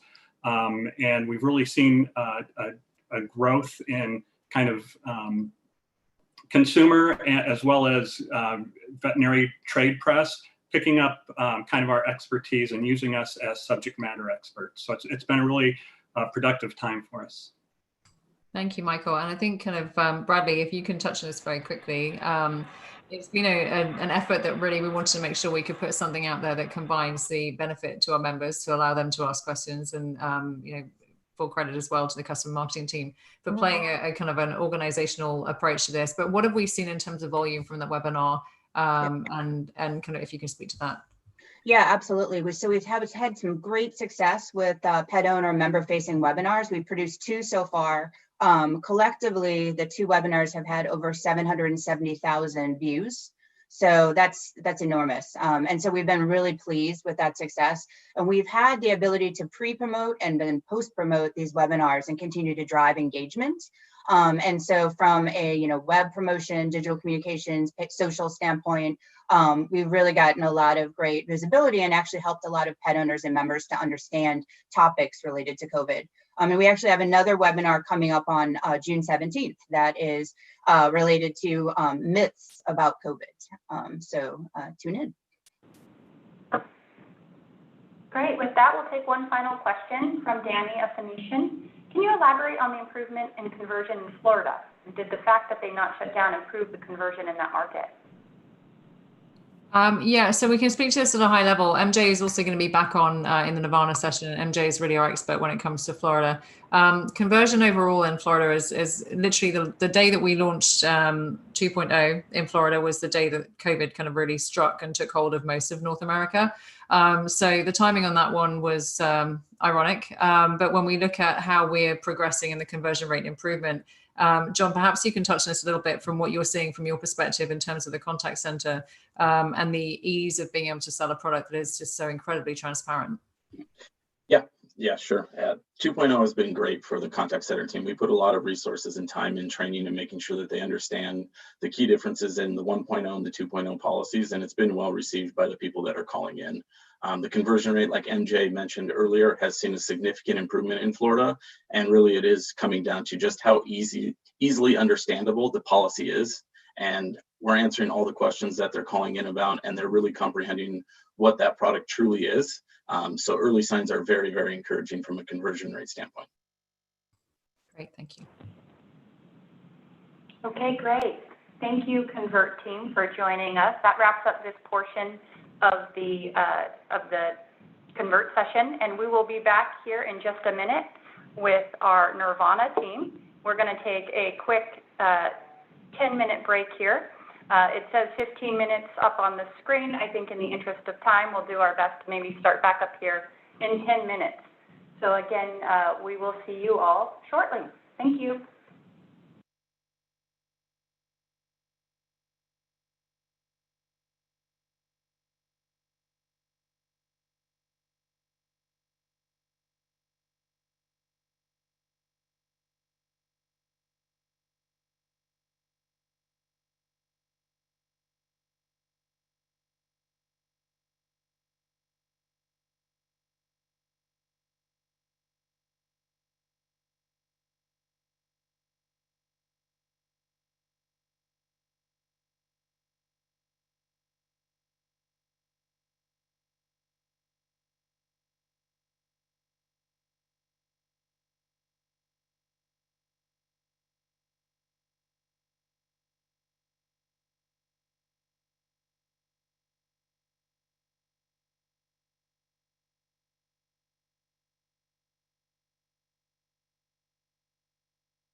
Hey everyone, welcome back. Like I mentioned, we're going to go ahead and get started a few minutes early to try and get us back on track.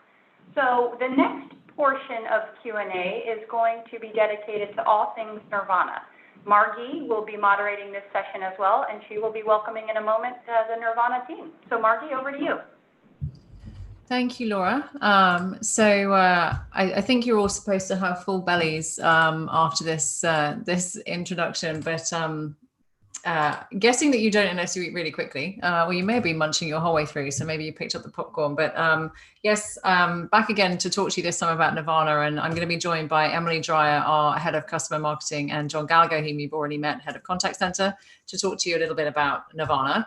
But let's first of all kick off with what is it? What is Nirvana? We talk a lot about it collectively, and many of you, I'm sure, are somewhat familiar with how we describe it. And I will just give you a moment to admire this very sweet little roly-poly puppy on the screen, who is in a hedonistic state, a state of nirvana. And that for Trupanion is when we add pets and our referral rates, those two rates of addition for pets and growth are outweighing our cancellations at any given time. When we get to that state, we're in a state of perpetual growth as a company. And the only way we can get there is by having fantastic brand experience, a fantastic member experience, and ensuring that we're living up to our value proposition for our pet owners and for our partners. So now that we've recapped on Nirvana, what does it mean and how do we look at it? So specifically, when we think about our progress towards Nirvana, and I know this is of great interest to everybody, we think about the gap, we think about the pet gap. So specifically, what I want to show you is how that pet gap has changed over time. And then John and Emily will join us to talk more about what does that look like in terms of the progress we're making. So what you have on the screen is, let's first of all look at the blue chart here. So this is the gap to Nirvana, and this is where you want this bar to be as tiny as possible and effectively at zero, because that means there's no gap. So you can see going back 5 years to January 2016, our gap was at around the 2,000 mark, just over 2,200. Now, the other things I want you to pay attention to in this chart, if you will, please, is the yellow line. This is reflecting, if you look over here at the right axis, this is reflecting the total book of pets that we have at any given time. And if you follow it all the way through to today, you're going to see that's over 500,000. So this is looking specifically at the Trupanion subscription book of business. And what you can see in the green line is the trend line. So how is that trending? How have we been performing overall?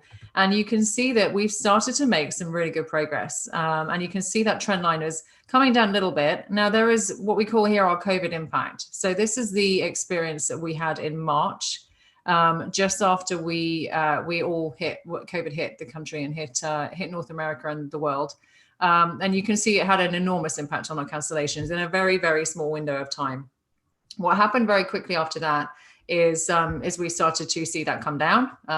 Look at this. This is under the trend line. And then look at what happened in May. So this is where you guys really, in terms of getting excited about performance and the impact of what's been happening in the business, this is where we get excited because this tells us that we're doing something right, a lot right. So what's driven this big decline? What's driven this improvement over the last couple of quarters? And how do we do more of it? Are questions that we're all asking every day. And I want to hand over to John, who can give us more insight into how he thinks about it and the impact of members who are trying to cancel when they call in to cancel with us. So John, over to you. Yeah, so like Margie said, one key part of the Nirvana puzzle is when people request to cancel, we have the opportunity to save them, and we want to do that. So as you see, the blue line on the bottom is the, dating back to March 19, the save rate. And then you'll notice an orange line there, which I'll talk about here in a little bit. But first, I want to talk about the 3 dots in there so we kind of have some context. Back in October, it was really a broad-based approach of who was handling cancellation requests. And we decided to really strip down and make a specialized team once again for the retention team for these types of calls. And then in December of 19, we decided to change the comp model around, kind of like we did with the sales team, a few years ago, to really drive the right behaviors and the right metrics for Trupanion. And then the last dot there is when we finally staffed up the team enough, we kind of finally then did separate them. And from that point forward, the retention team really has been handling the vast majority of cancellation requests coming in when the person is requesting to cancel and providing that customer service, that member experience that we really want them to have. And so you can see that the 2 trend lines past that that last point have really been trending in a nice direction. And honestly, the retention team is already a little bit above where there is still a very small subset of member experience agents taking cancellation requests. The vast majority is handled by the orange line now. And some of these agents on the retention team have save rates north of 40%, which is really, really encouraging. And so that's kind of why you saw the drastic drop off in cancellations over the last 2 months, because we've been able to make significant strides with saving pets. And now this is only one part of the Nirvana puzzle. So I'm going to pass it off to Emily to continue. Awesome. Thanks, John. So as John mentioned, the team has made some really strong progress in terms of our cancellation rate, and that's represented by the blue line on this chart. The other piece of Nirvana is our refer a friend and add a pet as a percent of the book, and that's represented by this purplish reddish line here. And as Margie was alluding to, Nirvana is hard because we're growing refer a friend as a percent of the book while the book also continues to grow. So to do this, we're really doubling down on the experience that we're providing to our members, while also being focused on specific markets and accelerating their growth to push them into Nirvana. So one market that you've likely heard us talk about before is Atlantic Canada. And before I get too far into talking about Atlantic Canada, I want to address how noisy this chart is first. So keep in mind that this is one territory and it represents about 15 to 20,000 pets, whereas the chart that we were looking at before represents about 500,000 pets. This chart is also monthly, so it shows you how volatile and noisy Nirvana metrics can be on a monthly basis. But I think it's important to show that going back to 2017, we've really been flirting with that Nirvana line for quite a while. Looking at 2019 as a whole, for the vast majority of the year, this territory was in Nirvana. Now we slipped back a little bit in our progress towards the end of last year and the beginning of this year, certainly as we saw some impacts from COVID. But the past couple of months, we're really starting to widen that gap again, and that's a true testament to Shelley, who's the TP in that territory, and all of the account managers and their teams driving software usage, as well as the member experience focused teams here in Seattle. So you've heard us talk about Atlantic Canada.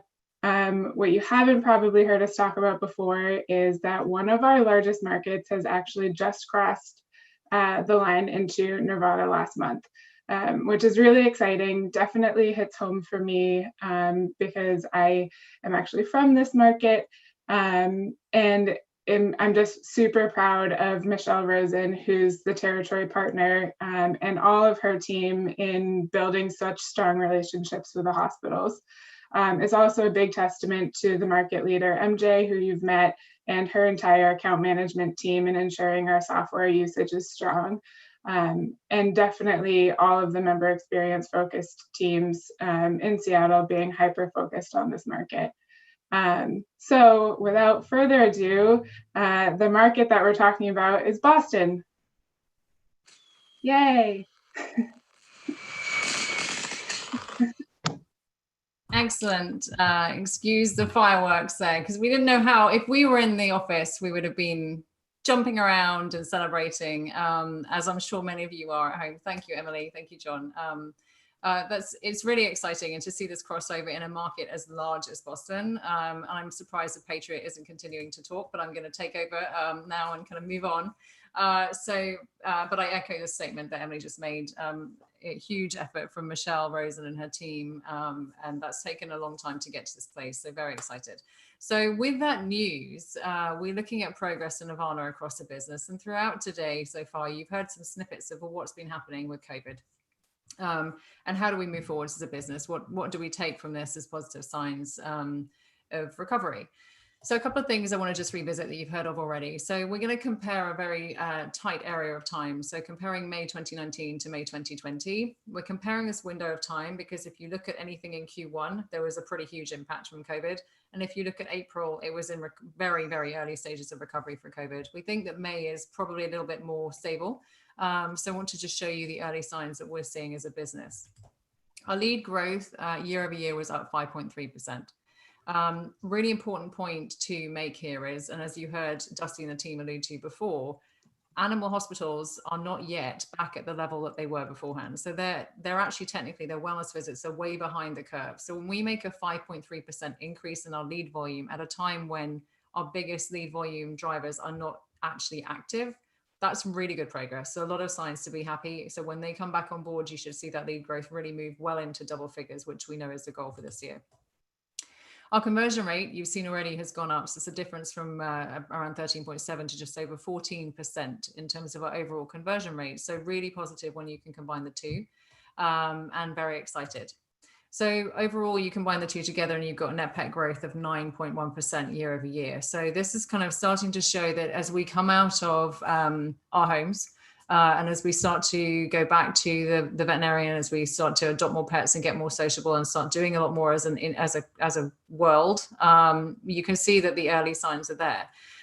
What's also exciting is we got all this growth. Unsurprisingly to us, the price sensitivity is not there. The average revenue per pet has gone up by 5%.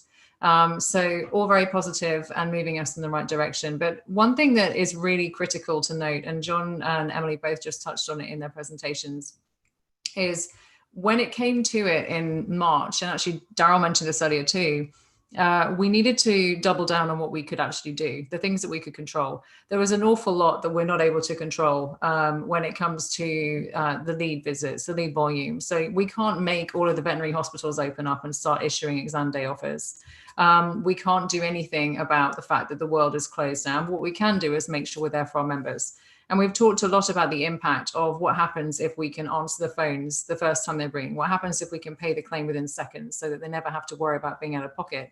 All of those things came into action and some. And the teams rallied massively to secure our highest conversion rate, from moving from 98.56 in May 2019 to 98.83 in May 2020. And you saw the impact on those charts of what that does to the pet gap, but also what it does when you look at the individual save rates of people that are calling. There is never a better time to have insurance than a time like today. Who knows what's going to happen next? Who knows what's around the corner? You need to be able to budget for the care of your pet. And that message has been heard loud and clear through all of the work that you've heard of from the teams today. So this is all great. Why am I telling you this other than it feels really good? And I wish I could press the firework button on my phone again. But what's even better than fireworks is the net pet growth. So when you put all these things together, the revenue comes from net pet growth. Year over year, we saw that improve by 29%, which is huge, very exciting, and something that I hope that you will all take a lot of excitement from too. So without further ado, I've spoken enough on this topic. We want to bring on the members of the team for Nirvana. These are some of the things that you can be speaking to them about. So if you can take a note of those topics, then it will be a great way for you to know who's going to be speaking to what. I think we have some questions already coming through. But I will hand over to Laura. Or no, actually, I think I'm introducing people.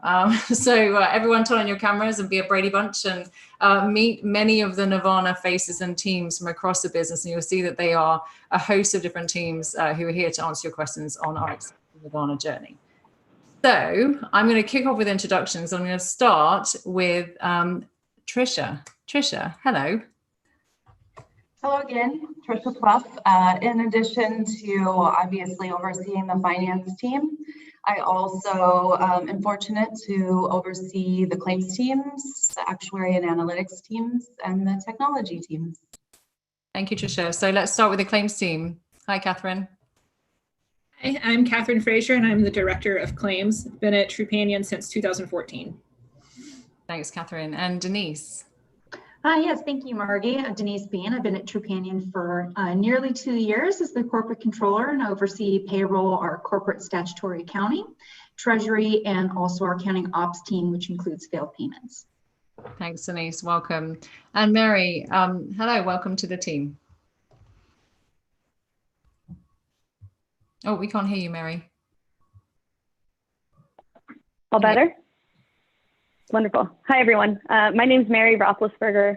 I lead up our analytics team, really partnering with all the folks you see here to use data to help support their initiatives. And I will be celebrating my 7-year true anniversary next month.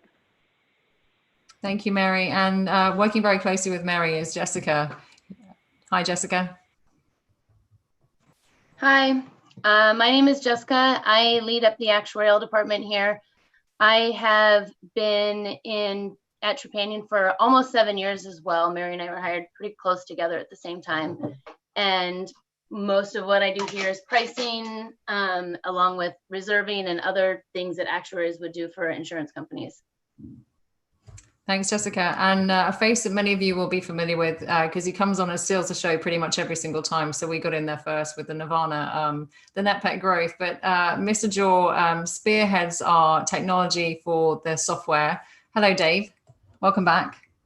Thank you, Margie. Hi, everyone. I'm Dave. I've been here for 6.5 years, and I lead up our claims automation efforts, as well as pretty much anything that utilizes machine learning. Thanks, Dave. And Emily, we just heard you present. Would you mind just giving a quick intro, please? Yeah, hi, I'm Emily. I head up our customer marketing team, and I've been at Trupanion for 7.5 years. And she's from Boston, in case you didn't catch that. And part of Emily's team, Catherine was with us last year. Catherine, welcome back. Hello. Hi, I'm Catherine Mailer. I'm also on the customer marketing team working on member communications, and I've been at Trupanion about 6.5 years. Hi, Catherine. Erica, a new face on the screen for today. Welcome.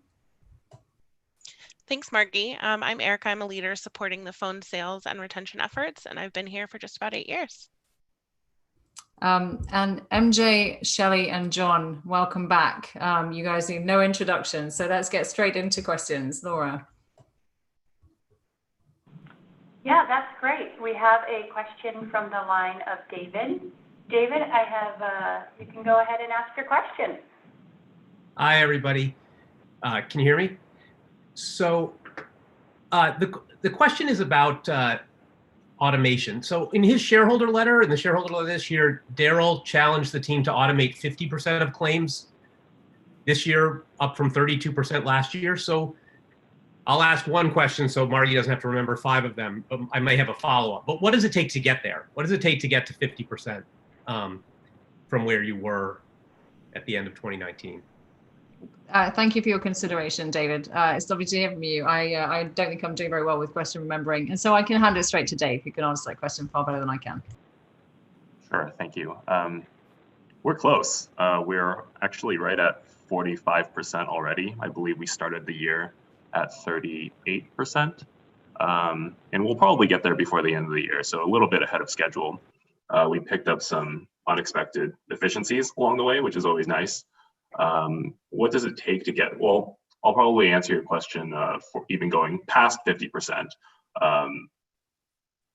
It's a combination of things. What we're really trying to do is not, well, the way I look at it is not that we are trying to accomplish a task, more so we're trying to replicate the decision-making process inside the brains of the humans that actually do the work.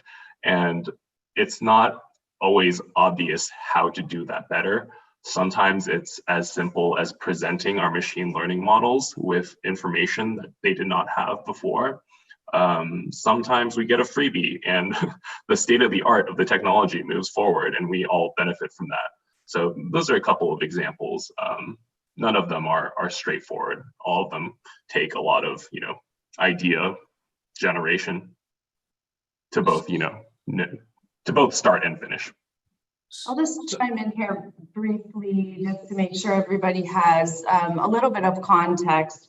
What David's referring to and him and his team have done an excellent job on is claims that come in through our software and getting that to over 50%, as quickly as we can.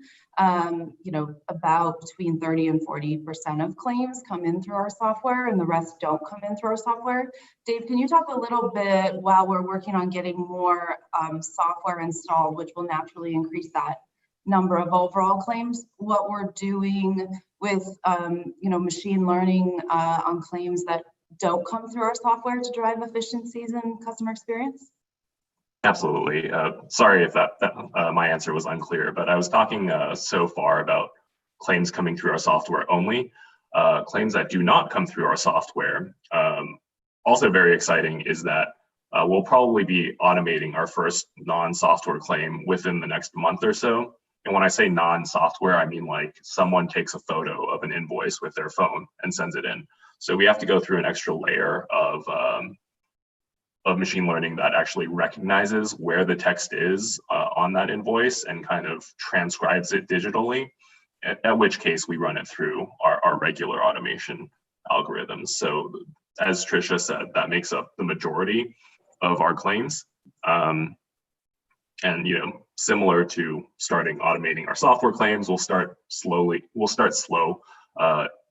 once we know we can do it, and then we'll just ramp it up over time. I'll just close the loop on one more thing, because we talked earlier about Nirvana and customer experience driving a lot of our excellent retention rates. So I just want to close the loop on claims quickly, because we do have a portion of claims that don't go through automation, and honestly, that team has been knocking it out of the park the past 2 months in terms of our service levels. Catherine, can you just very quickly touch on some of the great service levels we're seeing right now, even if automation isn't involved? Yeah, as Tricia said, that's been an area of focus for us and something the team's done a really great job at in the last couple of months. Software claims, both automated and manual, are typically done in less than 5 minutes and often within seconds. So our non-automated and non-software claims are a big opportunity for us to have a huge impact on the customer experience. And so far this quarter, we've paid 70% of the non-software claims within 48 hours and about 80% within 3 days.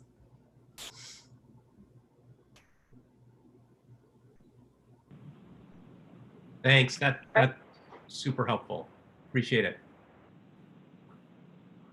Thanks, David. So we'll take a question from Bill Baker, who's asking, in looking at the slides presented earlier, looking at, refer a friend and cancellations. Can you expand on the specifics of how you promote customers to tell friends and not to cancel, and what has succeeded in this effort and what has failed? Yeah, thank you for the question, Bill. I think kind of we'll kick off this response by echoing what Tricia just said. The reason that you suddenly get that peak in our overall percentage improving from an add a pet and refer a friend perspective is because we're able to provide people the best possible member experience. Not just something that's okay. It's only going to warrant anyone educating their friends and telling people about it if they have an amazing experience. So that for us, it's no more complicated than that. But in doing that, it's really, really hard, as Emily said. So Emily and her team have been working furiously to try and promote a number of initiatives since last year when we spoke about it. Emily, can you touch on a few things that you've done that, to Bill's question, that have both worked from a refer a friend perspective and some that haven't gone quite as well as you're expecting over the last 12 months? Yeah, definitely. So to speak to some of the things that maybe haven't worked so well first, so I can end on a positive note. I think it was end of 2018, actually. We tested a campaign where we sent bandanas to a certain segment of our members as like a surprise and delight. They were branded and holiday themed and beautiful. And it just didn't work. I don't think there was enough like necessarily incentive, or we didn't have exactly the right segment based on what their experience had been. So I'd say that's probably an example of something that we've learned a lot from. So we've pivoted last year and definitely this year to try and make it just really easy for our members to refer their friends at the times that make sense for them. So some things that have worked really well, in the last session, you heard Bradley talk about our webinar efforts and what we've been doing on social media. And that's had a really significant impact on our referral rates as well. We promote them promote the webinars to our members. And it's just a really easy way for them to tag their friends and tell their friends that, oh, this is who I have. I'm with Trupanion, you should look into it as well. And then lastly, we've also launched about maybe a year and a half ago, launched a program where we can actually reward our members when they refer friends. And that's started to uptick quite a bit as well. Thank you, Emily. And I mean, I think kind of the main point there is kind of how do you create that wonderful experience that's worth sharing and worth telling about. So I don't want to labor the point, but it's important that everyone knows that we figured out how. And it's now going to be how do we maintain those levels that, you know, Catherine and her team have been delivering an absolutely outstanding service to our members that makes them want to tell people. So Emily, in line with that, I know you've been working really closely, you and your team, with Erica, and specifically to touch on the point in Bill's question around cancellation. So Erica, can you speak a little bit about how have you been helping that cancellation rate, and what are you doing from a contact center perspective to help really nurture people? Yeah, thanks, Margie. So in conjunction with Emily's team, we have piloted a team of 6 folks who we are calling the Nurture Team. And what the Nurture Team is doing is they're testing different ways to reach out to members, to connect with them in those first 90 days, help educate them, help set expectations, and create a relationship that will hopefully last their pet's lifetime and their relationship and their partnership with Trupanion.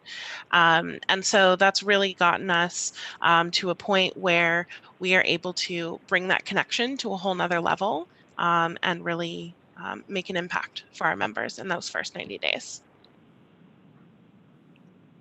Great. And now I'm going to welcome back into the conversation Dave, who had a question. David, you're good to ask your question. All right, thank you. Sorry, I have an infant in my hand, so if you see or anything. So we've been finding a massive move from traditional, or not massive, but a large move from traditional PIMS to cloud-based PIMS, particularly related to like COVID-related telemedicine, new functionality that is required on new PIM system. And also in addition, we found some market share wins from some of the smaller players like Hippo, Rhapsody, etc. Anyway, could that throw off your goals for Trupanion Express? And then I have a follow-up question, or then a unrelated question actually on the keep and convert. I think last year you guys talked about how in terms of convert on the phone, how communication of the product was a really important part of keep.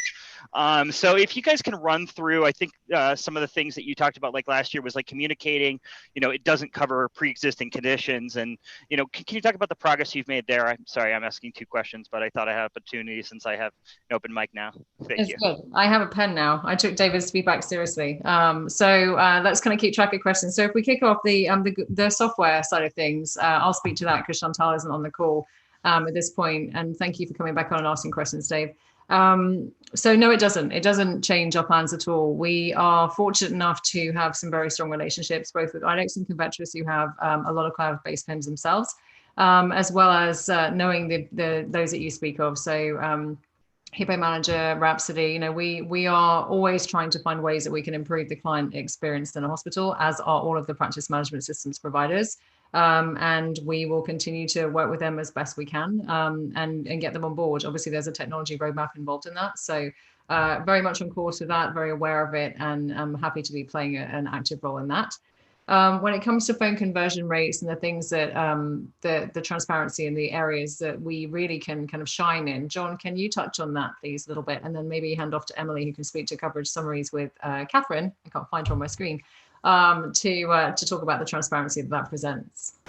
Yeah, sure. So it's mostly around the 90-day, I think, right? The transparency and the sell of the policy to the caller. So over the past year and a half, we really have made a lot of strides in training and really kind of taking off the guardrails of handle time and really wanting our agents to have a conversation with the member. If it takes 5 minutes, great. If it takes 25 minutes, great. Whatever it takes to make sure that whoever's on the other end of the phone fully understands what they're buying for the life of their pet, and really kind of instilling in them that we are here for the long term. If we go back a couple of years, it was much more of just getting the pets in. So our conversations have changed somewhat over the past year and a half to kind of instill the value of Trupanion, the why Trupanion. And we've actually been able to make some pretty good progress within the 90-day space with an improvement of a couple percentage points over the past year. So it's really encouraging. And I mean, I'll pass it off to Emily so she can kind of talk about the coverage summary piece of it, which I think is also an additional layer of transparency into what Trupanion offers the member.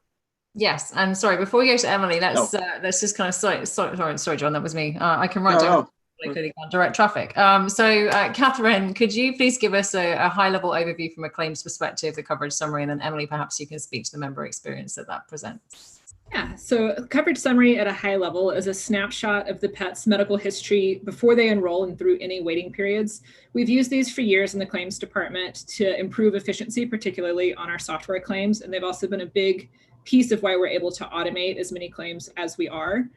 Recently, in the last couple of months, we have pivoted to making these more member-facing to improve the transparency to our members so that they also can understand their coverage and what to expect better. And I'll hand that off to Emily to talk more about those efforts. Yeah, so I think I might be speaking to two separate things, but in terms of the coverage summary piece, a lot of that stems from our partnership with the claims team and making sure that we're working together to communicate with members in a really transparent way. And a lot of the work that we've done with coverage summaries has led to changes in how we communicate overall. So the idea behind coverage summaries, as Catherine mentioned, is really making sure that members understand exactly what their pet's specific coverage will look like for the life of their pet. And that's important because not only just in the first 90 days, but moving forward to make sure that they have a really great experience with us years down the road when they end up having to claim. And in terms of the sales piece and the onboarding piece, I think, again, that just speaks to a really strong partnership with the sales team and making sure that we're understanding how those conversations are going with our members so that our team can continue those conversations and pick up any pieces to make sure that they understand exactly what they're covered for and what they can expect from us in the future. Awesome, thanks everyone. We have another question here from the line of Greg Gibbous. Given you've had an improvement in the difference between add-a-pet referrals and churn in 2019 over 2018, do you have any goals for improving this gap in 2020? And how should we think about annual improvement targets for this metric? Yes, we have many goals and we increased them in Q2 when we realized it was an area that we could really focus on and hunker down on. In terms of kind of overall what you should expect to see, and I'll take this and keep it at a pretty high level, but what you should expect to see is really driving towards closing that gap. We have some markets, having Boston and we've got Shelley here, who's our territory partner that's been in Nirvana for 3 years. So when we think about that, kind of, we know we can get there. So really it's a case of how many more markets can we get to that point? There are a handful. I think that actually came up earlier in the questions as well, and I probably missed that one. There are a handful of markets that are getting closer to that state, but really we're looking at across the business and how do we make sure that we can bring the whole business there. It's a very lofty goal, whether we can do it this year or next year, we have to look at that. But understanding that refer a friend is something that is pretty much limitless. There is a cap on how many people will add pets to their household and how many pets they will have. Some people have many, but they're not going to continue to add for like 10s and 20s of pets, whereas we have a lot more opportunity with refer a friend. And then cancellation rates, I think we're doing a fantastic job as a team, John's team from a retention perspective, saving so many more pets. It's a combination of this team's efforts. Awesome. And a question from John Block, again from the box, and I'll just put another plug out there that if anyone would like to ask a question live, you can go ahead and jump to the front of the line by raising your hand. But we'll start back here with the question from John Block. What is the overall level of penetration of a market when it crosses into Nirvana? And is there a penetration rate that you consistently see when a market reaches or approaches Nirvana? That's a great question. And as you saw from the chart I showed earlier, we're seeing a difference. So it depends on the size of the market. So as Emily touched on in her presentation, there's a certain percentage that will be, you have to take a percentage of book. That's what we're looking at. So as a percentage of book, If that book is really big, that percentage is relative, obviously, but it is a lot more to do. So the tipping point from the data that we've looked at a high level is anywhere between 4 and 5% of penetration is where you start to see that shift. But it depends. It depends on the geography. It depends on a lot of things. But ultimately, if you don't have the software, it's not going to get there. And what I would love to kind of call on Shelley to speak a little bit to what you saw in 2017 when you first entered that state of nirvana, and kind of what for you was the tipping point that you saw in your market. Basically, the nirvana first hit in Newfoundland for us. And it was the clinics really getting involved in talking about medical insurance to their clients, and then their clients using it, liking it, and actually loving it, and telling other people in the waiting rooms and stuff. And at the specialty referral centers, they were talking about it there too. And then we also noticed on the social media sites, there was a lot more chatter about whose medical insurance provider they had, and it was Trupanion. And then when people would ask questions, members of Trupanion were actually answering the questions and not going to Trupanion, but just saying, hey, well, this is what I found with my policy. So we started seeing a lot of that. And as the territory is growing, because I'm in 4 provinces, we're starting to see that happen actually now in the other provinces. And it's just, the momentum is building and building and building. So yeah, I mean, that part of the key factor is, you know, the clinics like us, the clients love us, and they're willing to share it and talk about it. So yeah, that's part of what we've been seeing on the ground. Awesome. A question from Danny Tibby of Phoenician. How does Nirvana affect PAC? How does Nirvana affect PAC? It's really great because it helps improve our adjusted operating margin so we can spend more of it. I mean, we don't, Emily, do you want to speak a little bit about the areas that we actually invest into from a PAC perspective, from a Refer a Friend? Yeah, definitely. So Refer a Friend has one of the most efficient PACs of all of our referral channels. And when we're investing into Refer a Friend, it comes in a couple different areas. A lot of it is with social media, as Shelley mentioned. You know, getting our members to talk about us online. You know, come to bat for us sometimes and tell their friends. So really kind of facilitating that conversation. Otherwise, the spend can also be around general customer experience and making sure that we're supporting our members through their experience with us through various different touch points. But I would say most of the spend tends to be around social media. And when we think as well, I think it's fair to say, isn't it, Emily, that when we kind of carve out the budget, we've got you heard earlier in the conversion team meeting, we have our core, our growth, and our innovation. We hadn't really invested a lot in Refer a Friend marketing before.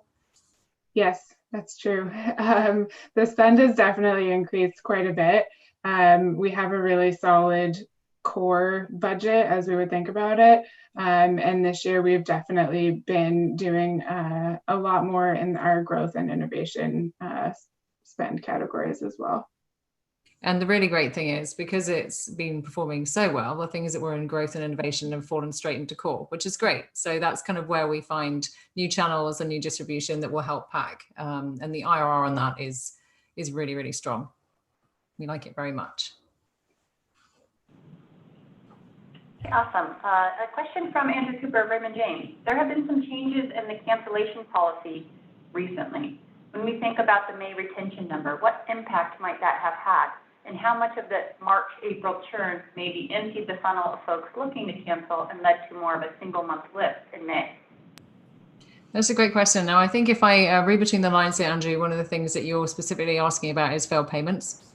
And the impact on failed payment. And I would just, before I hand over to Denise, who oversees all that for us. Just so you know, all of the numbers that you saw across the board earlier in terms of Nirvana metrics, retention rates, they were inclusive of a forecast of failed payments that would have impacted. So you're comparing like for like. We're not kind of putting any rose-tinted glasses on when we look at this. So Denise, if you can share thoughts on the changes we made in the cancellation process, that would be great. Sure, love to. Thank you, Margie. Appreciate it. Yeah, as COVID progressed in Q2, some of the states requested that we extend the grace periods, and so we moved all policies to 60 days. Recently, California, which is a larger state for us, actually requested longer. So that, along with the change to 60 days, will move about 800 policies from Q2 to Q3 to cancel. That being said, we've also seen a lot of positive trends. So fewer members are actually entering the failed payment process. In general, roughly about 80 a day, which is pretty large. And we are really, in this space, we do better than the average company. So some really good data points there. In addition, the recovery rates are very similar to pre-COVID, so nothing concerning from that standpoint. And lastly, I would say in Q2, we've really been able to take the opportunity to look at the messaging and seeing some really positive improvements just by adjusting some of our key touch points and in increasing the use of text messaging. So this is definitely an area that we'll continue to look to refine and improve so that we can have some strong impact to the overall customer experience and failed payments.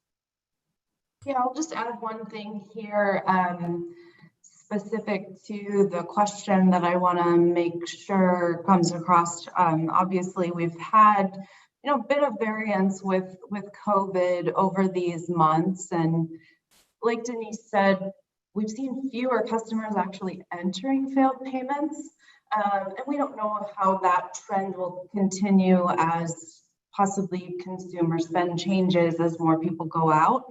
But one key takeaway that I want to make sure people gather from all this information is, like Denise mentioned, one major factor in failed payments, we believe, and to our results, is the communications and better touch points that we've added to this process. And for cancellations overall, we are seeing much better results in our save rates, as John mentioned in the chart earlier, as well as a lot of focus on 90-day.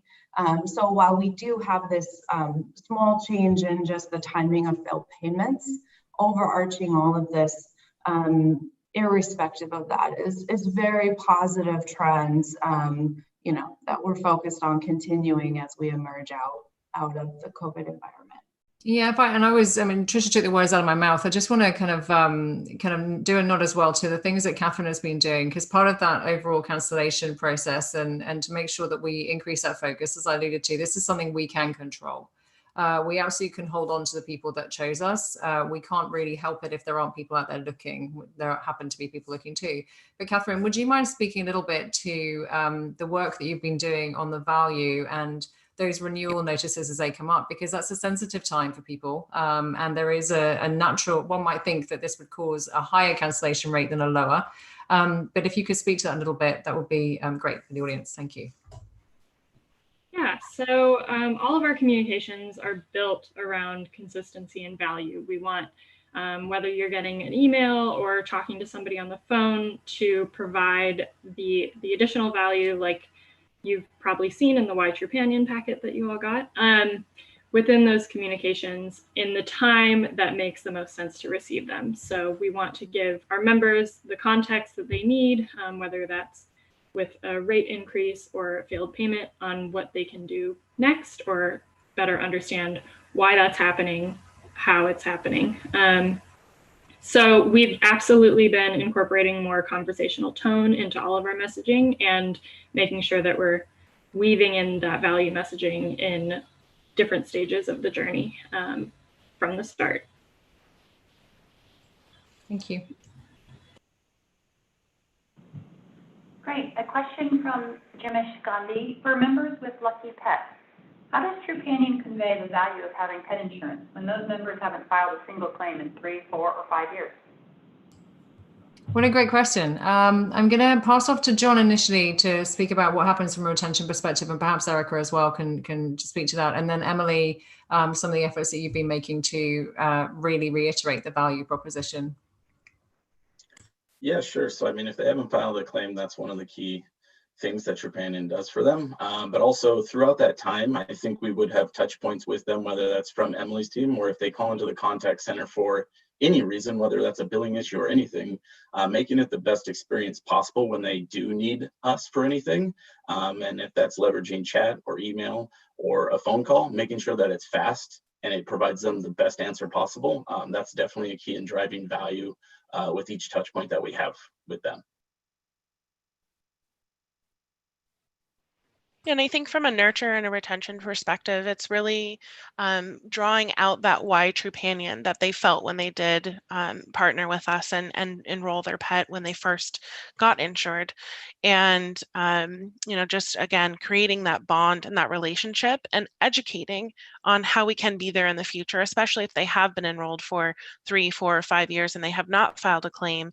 Their pet may have, advanced to a geriatric stage in their life where they are more prone to have something come up. So making sure that they are prepared and they understand how we can be there by their side to support them by continuing their coverage and being prepared if something does come up with their pet. Yeah, I'd say a lot of the same things that Erica said, and that's certainly our approach when speaking to members who we would consider to be lucky. And we definitely, from a marketing perspective, segment those members out and definitely communicate with them differently. We do, like Catherine mentioned, you all received the Why Trupanion booklet. We pull a lot of our messaging directly from that booklet itself. And a lot of it too is just making sure that we are reiterating the value and that just because they haven't used us, there's still a lot of value there. So I would say there's that. And then the other piece is also just offering like other educational content to them as well.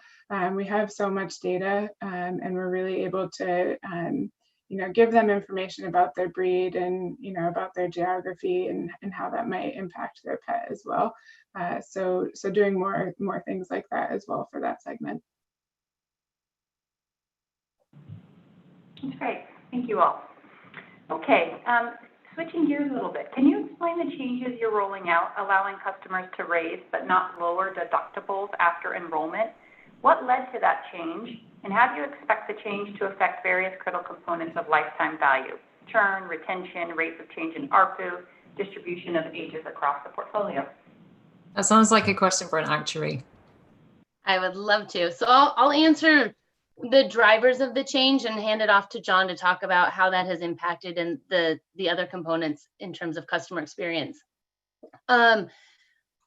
The reason why we made that change is as we were digging into our data and looking at it more, a couple of trends stood out. One of them is that pets that enroll at a deductible and stay there actually seem to have a better experience than the pets who enroll at a deductible, maybe increase it and then decrease it again. And what we found is that we're probably getting anti-selected against on the pets that when a member lowers their deductible after having it be at a high point, there's a lot of anti-selection in there. It's not a very it's not a very big percentage of our pets that do it, but they are a very expensive piece. And we didn't think that it was fair, if we're trying to be fair and across all of our price categories, that it would be fair for, say, the $0 deductibles or the $100 deductibles to be eating up the experience of the pets that were maybe anti-selecting against us. So it's a small percentage. It was an expensive percentage, and it seemed like the natural thing to do to say you could always go up, but going back down is not something that we think is in anyone's best interest, except for the few people that want to take advantage of that. Yeah.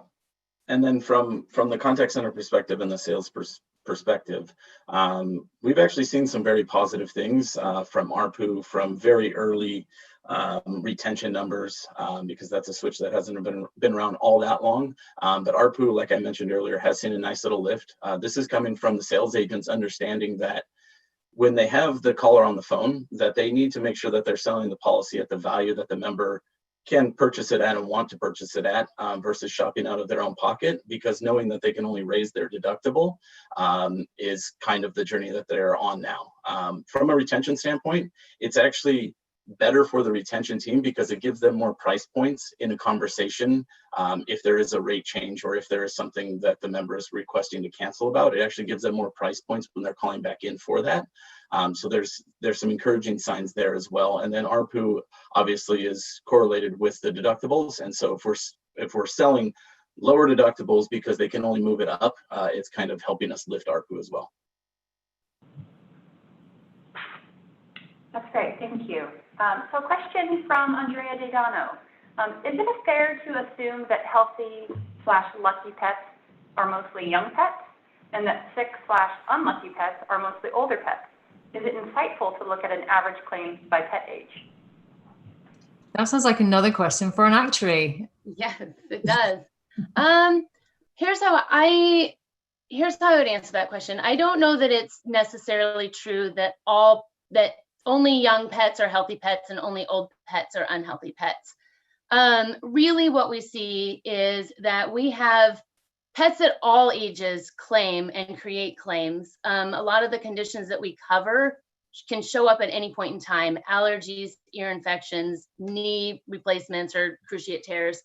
And even if we think about if we were to think about the experience by age, puppies are a pretty expensive group. They eat things that they shouldn't. They fall off of things that they're not supposed to do.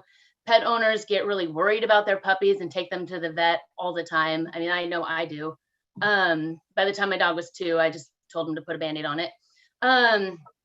So anyways, it's just, we find that puppies are expensive. They do tend to get healthier by the 1 or the 2-year-old. That being said, they're still eating things. They're still getting ear infections. They're still doing stuff that they're not supposed to do. So I hope that answers your question. Yeah, I would just add one thing here, getting back to this discussion as well as the unlucky pet discussion and lucky to pet discussion earlier. You know, Jessica's absolutely right. Something can happen to a pet at any time along their life pathway, and we see a lot of them as puppies.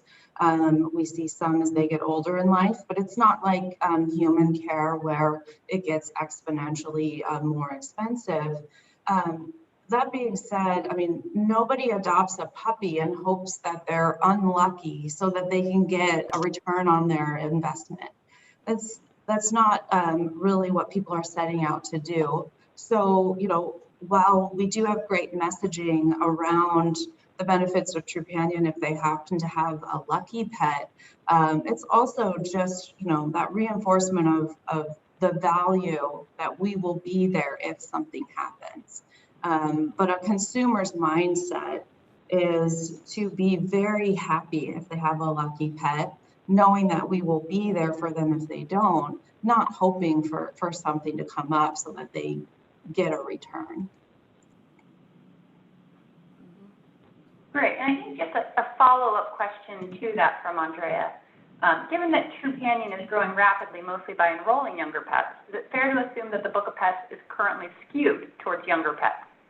And as Trupanion goes towards steady state and the age distribution of the book becomes more balanced, what does this imply in terms of the young subsidizing the older pets? And would average premium per pet have to raise to offset this dynamic? Jessica? Yes, I'll take that one too. Do you want to give Mary a go? It's up to you. Yeah, she can chime in if there's extra to add. It's a very good question. What I would say, the way I think of it is we are growing rapidly. We've always grown pretty rapidly every year. And we've always had a focus of enrolling younger pets. Since the inception of time, or at least since I've been paying attention to the data, the majority of our pets have always been under 2. So what we're doing now, although we're calling focus to it, isn't actually that different from what we've been doing the entire time, or what has been happening the entire time. I look forward to when we would say the average age is hitting an equilibrium. I think we're getting close. What we've seen is that our average age of our book is not changing that much or very quickly. I think that's really all. I was trying to think if there's anything, what other questions you asked that I might want to put in there. And so I don't think so. One thing I might add to build, yeah, go for it. I was just going to say that to build on to what you were saying, Jess, right? We found that young pets have the best experience, right? And so we've targeted enrolling young pets for a long time, and we'll continue that in the future too. So, looking forward to what will the mix of business look like in the future, we'll continue to target young pets as we go forward. They just, like I said, have the best member experience. If a puppy enrolls at, 8 weeks old, like my dog Gretchen did, she has no pre-existing conditions, and nobody in the industry is covering pre-existing conditions. And so I have that peace of mind to know that anything unexpected will be covered by Trupanion. I think as well, a key part of our strategy that kind of dovetails into both what Jessica and Mary said is when we think about the practice management systems, and our goal is to get access to every single one of those new pets that's entered into the practice management system. That doesn't always mean it's a puppy. But the vast majority of them are. The vast majority of the pets that enter a new hospital are going in there for the first time because they are little and they need to have their vaccinations and they get their first checkup. But when you go and adopt a pet from a shelter, it may be 2, 3, 4, 5. So you're always going to see a natural element of a mix anyway in that age curve of the pets that we're enrolling, because we're still trying to communicate to the new pet owner. We're still trying to make sure that we get that message across. But to Mary's point, they are puppies. The best possible experience is to get them when they're tiny and give them a lifetime of coverage that will give that peace of mind for every pet owner. But you're always going to get a little bit of organic mix through there, just naturally with our strategy. Yeah, and I think the second part of the question was around pricing and around growth, and especially, and Jessica can speak to this if I miss anything, our Canadian market is a great example of this. I mean, Shelley's been in her territory for 18 years, and Canada has done, a really good job of consistently enrolling kind of those younger pets year after year, and the age of the book is very stable and continues to grow rapidly. And that's really, we're very close to that in the US as well. Like Jessica said, we do not see dramatic changes in the age of our book year after year, and we wouldn't expect that to have a big impact on our pricing or our growth if we're really focused on that 70% value proposition and bringing in that right mix of pets every year. That's great, thank you. And I've welcomed Bill Baker into the conversation, who had a question. Bill, you can go ahead and ask your question.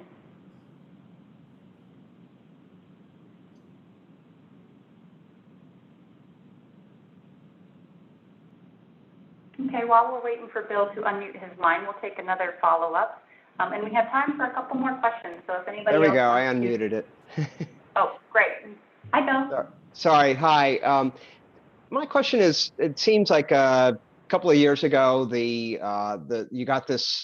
industry got this surge of web business happening with people pitched pretty hard on comparisons. And so a lot of people signed up with your competitors. And I'm wondering if like our personal experience as a family that we have at home with 2 dogs might not be happening to others, and how that might be impacting your refer a friend and general penetration. Because our story was, we had previously used another pet insurance company, very popular one, and then they just boosted our premium on year 2 pretty substantially, like 35%.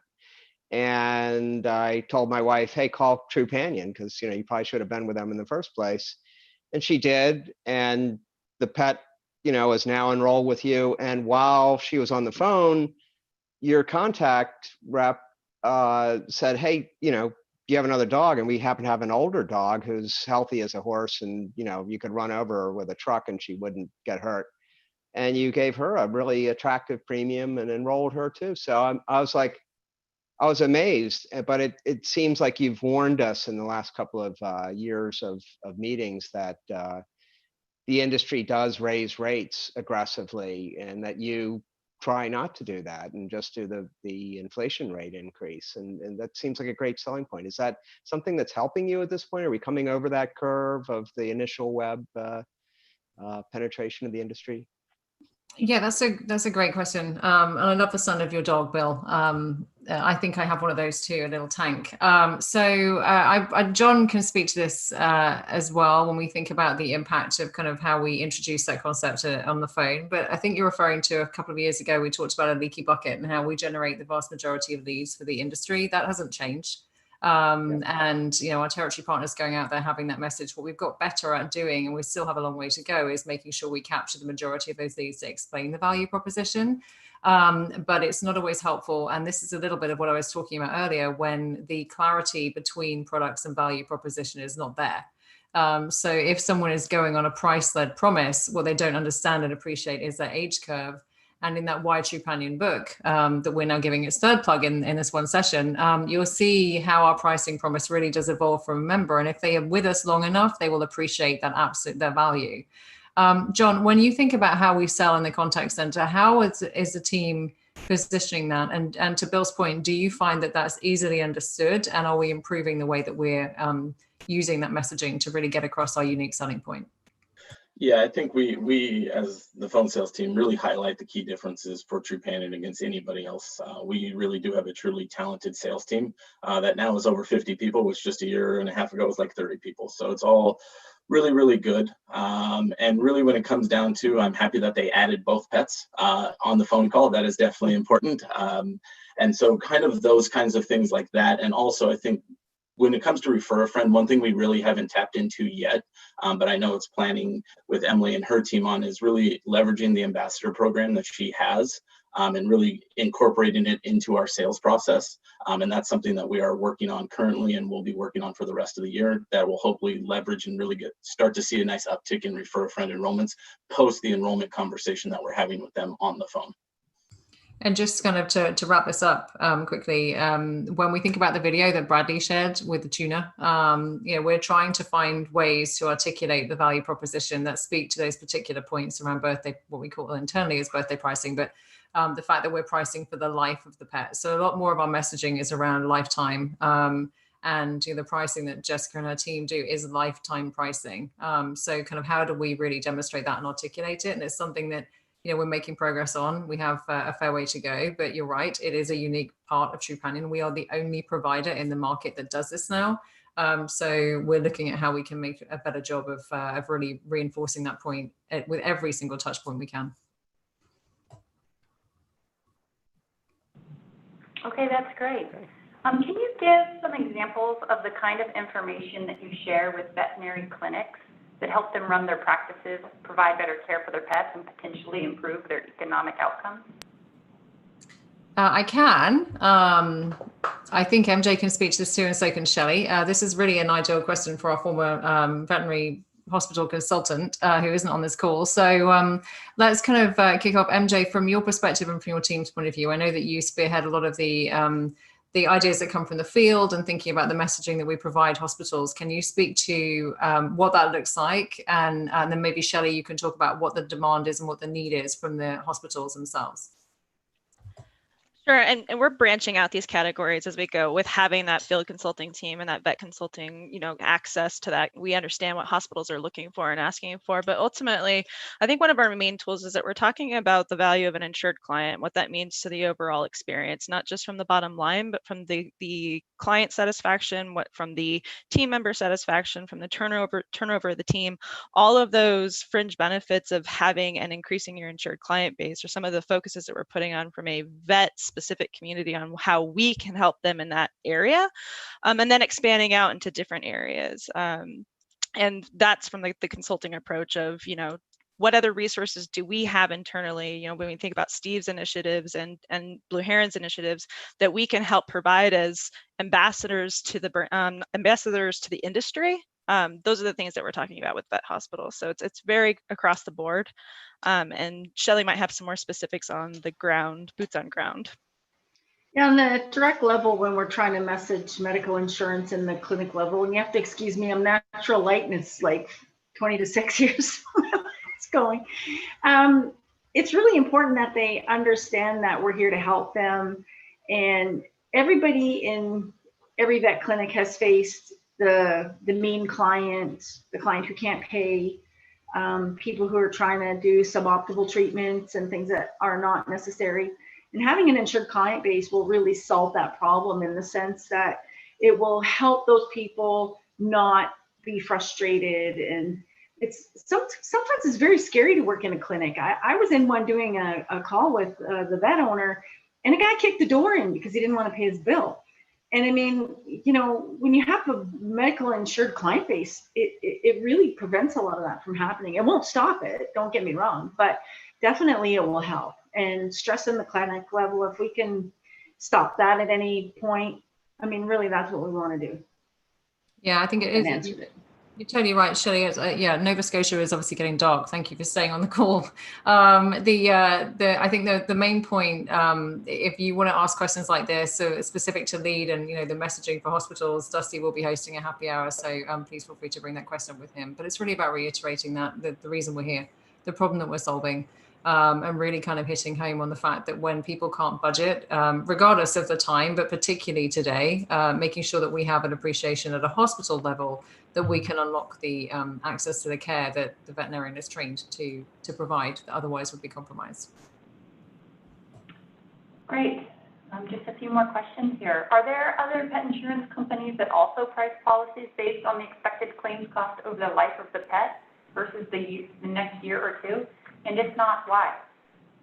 Because it's really hard to do, Jessica. You're on mute. We are the only ones that we know of. There was one, and they've pulled away from it, mostly because it's really hard to, what Margie said, it's really hard to do. If you want to think about a policy as an annual policy, and we're going to cover this for 12 months and then think about it again in another 12 months, it makes a lot of sense that you would want to use what age is a pet right now. We don't want to think about it that way. That's not our business. We really want to make this a whole life product. We want to insure a pet from beginning to end, and it just makes more sense to do it that way. And I just don't think a lot of I don't know, but I would guess that a lot of our competitors are thinking about this more on a once a year basis rather than an entire lifetime basis. It's my guess. Also, it's hard. Great. We have a question from the line of Matthew Handorf. The May retention rate was extremely impressive. You noted recovery rates have generally trended back to pre-COVID levels. How should we think about churn going forward? To a prior question, I didn't fully understand if any weakness in April was offset with strength in May. Can you help explain recent linearity and forward expectations?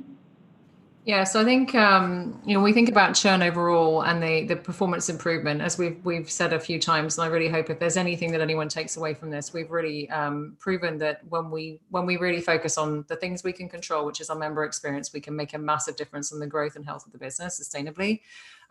What we now need to do in the big test is, as the market starts to come back up again, as that lead volume picks up again, as everything returns to normal, how do we resource effectively and efficiently to keep at the levels that we've been at? So Catherine talked about some incredibly impressive stats from her team. You know, they will continue to go up. So how do we resource? And same thing for John and his team. You know, picking up the phone when it rings does not happen very often. So I think we all can attest to that. So keeping that exceptional level of experience is going to be a challenge from a resource perspective and executing that. But aside from that, you know, all of the things that Denise mentioned from a failed payment perspective, Emily's team and Catherine looking at, you know, how can we make sure we're messaging appropriately? We've got so much focus on this as a business now. As we start to get that momentum coming through, the team understands what we need to do to keep it at that level. And now it's a case of how do we do that?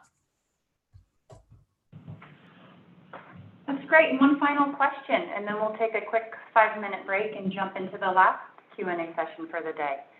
Does experience suggest that hospitals with automated claims grow faster than others?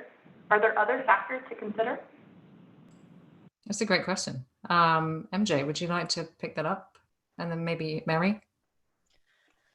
So crossing over a couple of points here. So one, when Dave talked earlier, we're talking about claims automation and expanding that to non-software hospitals. But right now we're focused heavily on claims automation, and our experience for claims automation has been in those software hospitals. So when we talk about that customer experience and specific to the Nirvana topic that we're talking about, when we're paying claims in minutes, when members aren't having to pay out of pocket, only a small portion at checkout, that not only leads to a great customer experience, so they're telling their friends and they're having those conversations that are driving this Nirvana initiative, but it also shows that vet hospital how important this is to continue to talk about with their clients walking in the door. If one member is getting that experience, why wouldn't they want that experience all the time? And that covers on those, fringe benefits, not just the bottom line, not just the numbers, not just the data behind why an insured client base is, beneficial to a hospital, but also why that experience is beneficial across all planes. So I would say anecdotally, absolutely, because we can also see the increase in same-store sales that we have at our software hospitals. But looking forward to paying closer attention to that across all of the other hospitals as we expand that automation and that faster claim service, even faster than it already is when we're talking about 3 hours.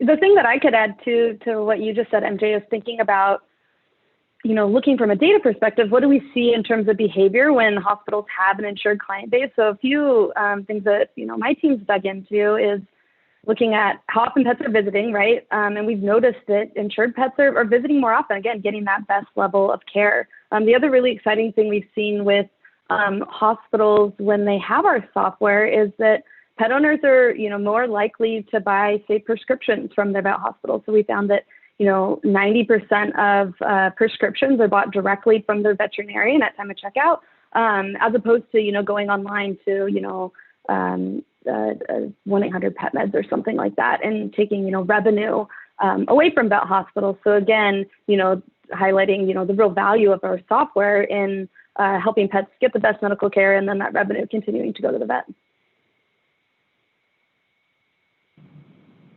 Okay, everyone, that wraps up the question and answer session for Team Nirvana. So Team Nirvana, thank you so much for joining us today. We are going to take a quick break here, and we will be back with members of the team from corporate development, corporate and business development. Again, it says here 10-minute break. I think in the interest of time, we're going to break for about 5 minutes, and then we'll be back. So everyone, please join us back in 5 minutes.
Hi, everybody. Welcome back. We are going to kick off the third and final Q&A session for today, dedicated to all topics corporate and business development.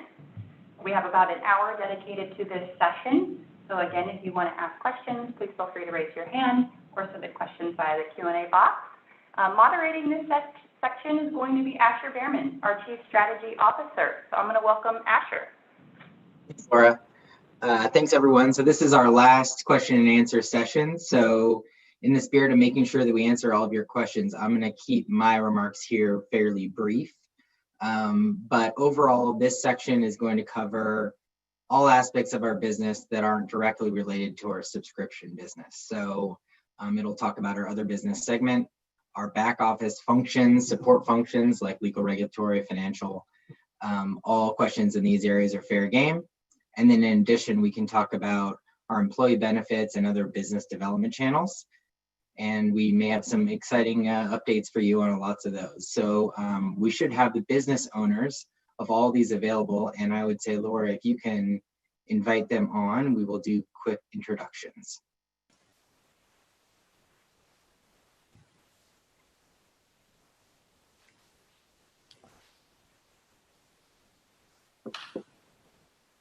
And while that's happening, I'll just quickly introduce myself and then we'll go around the room. So my name is Asher Behrman. I'm the Chief Strategy Officer. I've been at Trupanion for 7 years full-time, and I've been working with Trupanion since December of 2006. I have ultimate reporting responsibility for a lot of our other business type of activities. But the goal for this session is obviously for you to talk to the primary owners. So I'm going to try to talk as little as possible. And if you have further questions for me, you know how to reach me. With that, maybe I'm just going to go across my screen. I'm not going to introduce Daryl because hopefully you know who he is. And next up is Randy. Would you like to briefly introduce yourself and say what you're the owner of? Hi, I'm Randy Valpy. Been with Trupanion just since January now. But I've been in the animal health space for about 20 years, 17 of that in pet insurance, running 2 different pet insurance companies in Canada. And I'm going to be doing some of the underwriting tools that we're doing up in Canada and the low and medium ARPU products. Great, thanks. And next up is Chris with our IT department. Hey, I'm Chris Capoletti, the Chief Technology Officer. I've been here since May of 2009. My teams are responsible for building and buying our software platforms, including our hospital software, gathering data from those platforms so our BI group can produce lots of the metrics you've seen today, as well as using the data in interesting ways, so claims automation. We also manage the infrastructure to make all of that work, including the teams that helped us transition to our home workforce in the current pandemic world. Thanks, Chris. Next up is Wei. Would you like to introduce yourself? Yeah, thanks, Asher. Hello, everyone. My name is Wei, and I lead a team that is responsible for external financial reporting and technical accounting. And I'm also responsible for our SOX program and the internal controls over financial reporting. I have been with Trupanion for about 1.5 years. Great. Thanks, Wei. Joni, would you like to introduce yourself next, please? Sure. I'm Joni Cassidy. I've been with Trupanion a little over 2 years now, and I work within the people operations team, and I lead our people and culture team, which are our HR business partners, all of our amazing team member benefits, and our HR operations. Thank you. And I think you've all met Margie now. And Trisha as well. So next up is Gavin. Would you introduce yourself? Hi, everybody. Gavin Friedman. I lead the legal and regulatory team as well as the people operations team. Thanks. Sean, how about you next? Thanks, Asher. I am Sean McWashington, and I lead the strategy around our group benefit efforts, and I have been here since November, so just over 8 months now. Great. And now the only member of the team that speaks fluent Australian, Steve. Good morning, everybody. My name is Steve Rose. I wasn't going to do the stereotypical g'day, but in terms of just a quick background of myself, veterinarian, founded my own veterinary hospital, led into the IT space and data science space with a Masters of IT. For me, it was really about the data that led me into insurance, and worked for a number of years with the largest pet insurer here in Australia on an agile development team around the payment space, direct to vets. So for me, that led me into Trupanion. So anything Trupanion Australia, that's me. Thanks, Steve. And last up, Tim, would you introduce yourself, please? You're on mute. You're still on mute. Try that. Hi, everyone. Thanks, Sasha. I've been with the company about 8 years as an employee. Prior to that, I was involved in different roles with the company. And then before that, I was involved in the original Series A raise all the way back to the beginning with all the other investors in Series A. All right. With that, Laura, we can take some questions.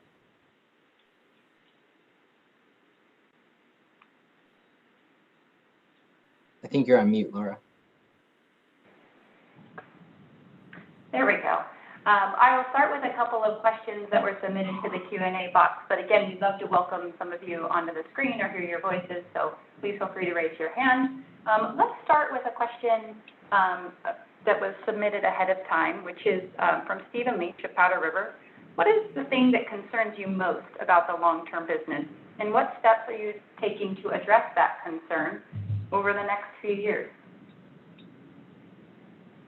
That seems like a question for probably Daryl to start with. Would you like to field that one? Sure. Thanks for the question. My opening comments today were, we're looking for long-term shareholders who really understand our business.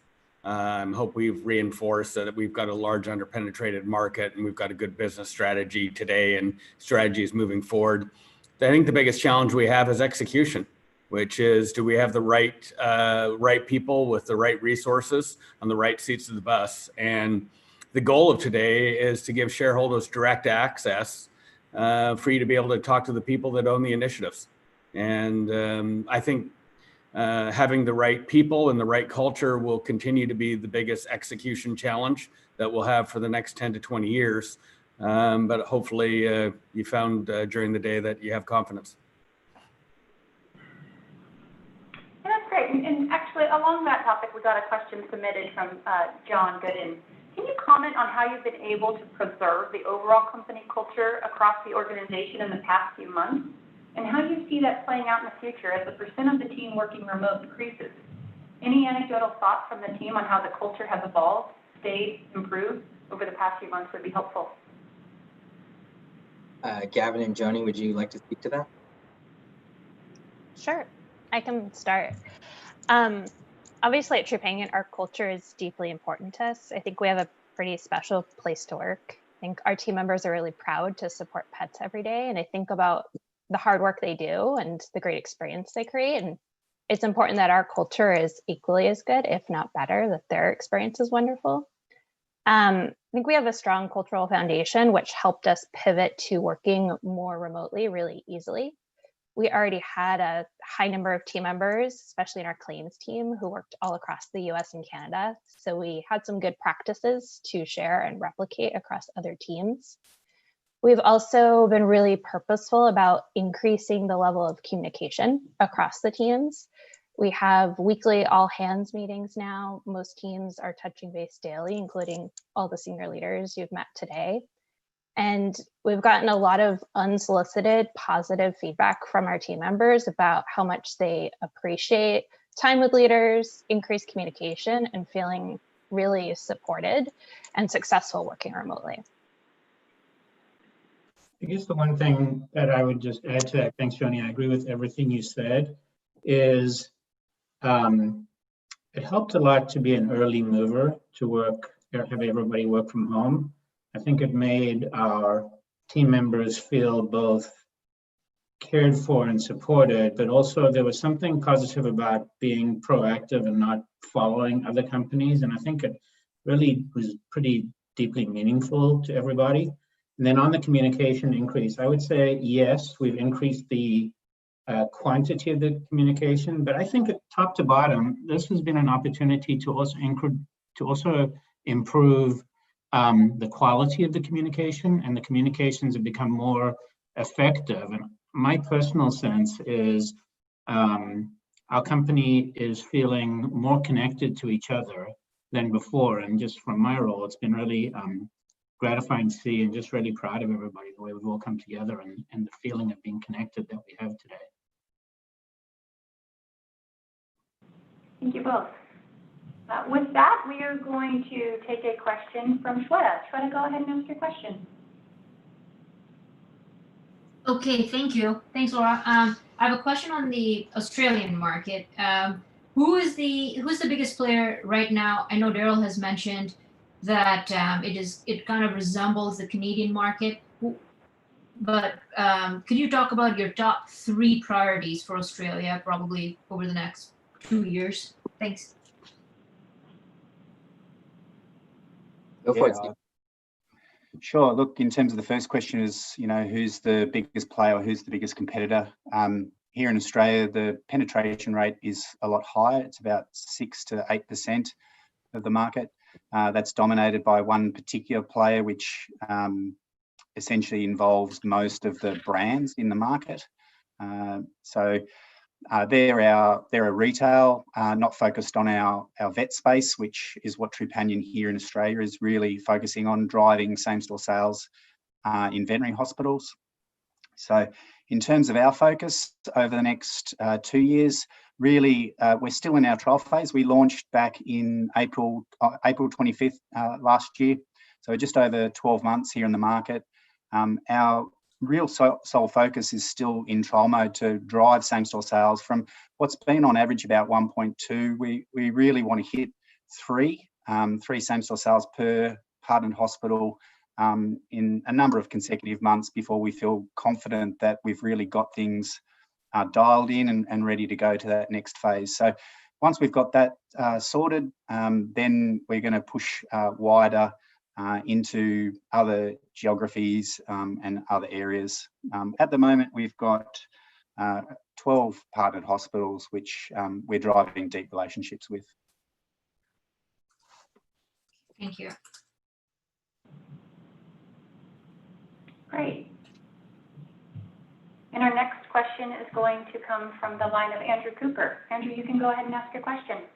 Great. Hopefully you can hear me a little bit better this time. We can. Okay, good. Sorry about that.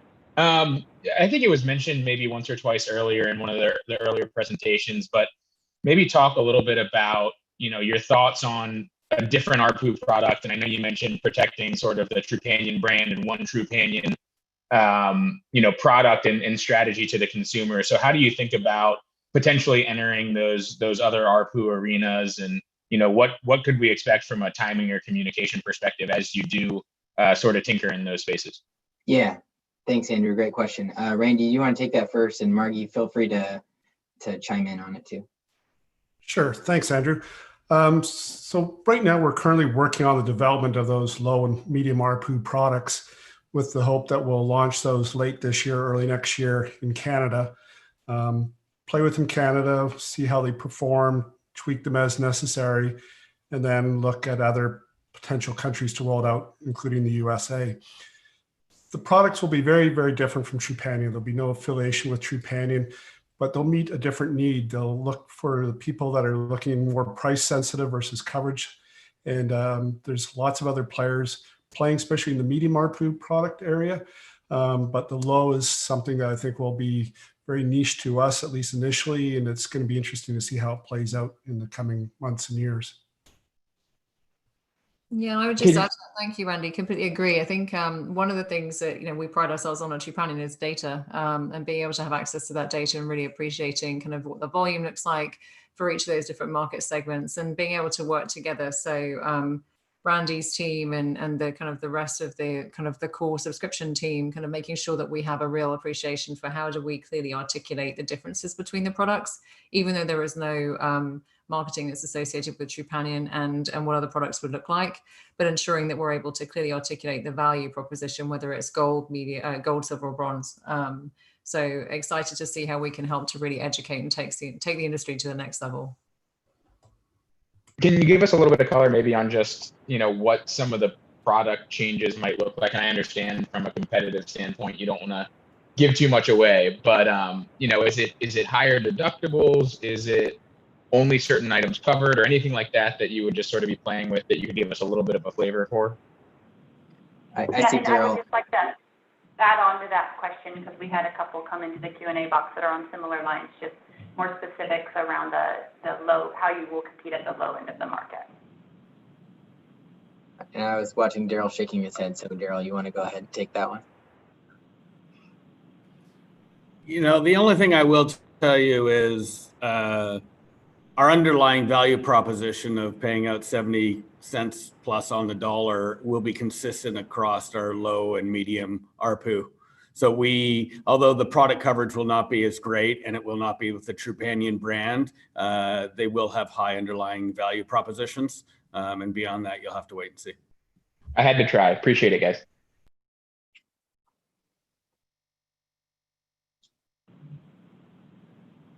Okay, great.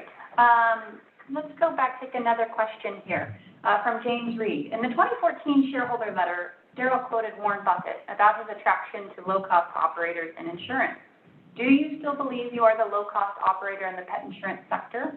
And what are your sources of competitive advantage, in particular against other vertically integrated players like Nationwide?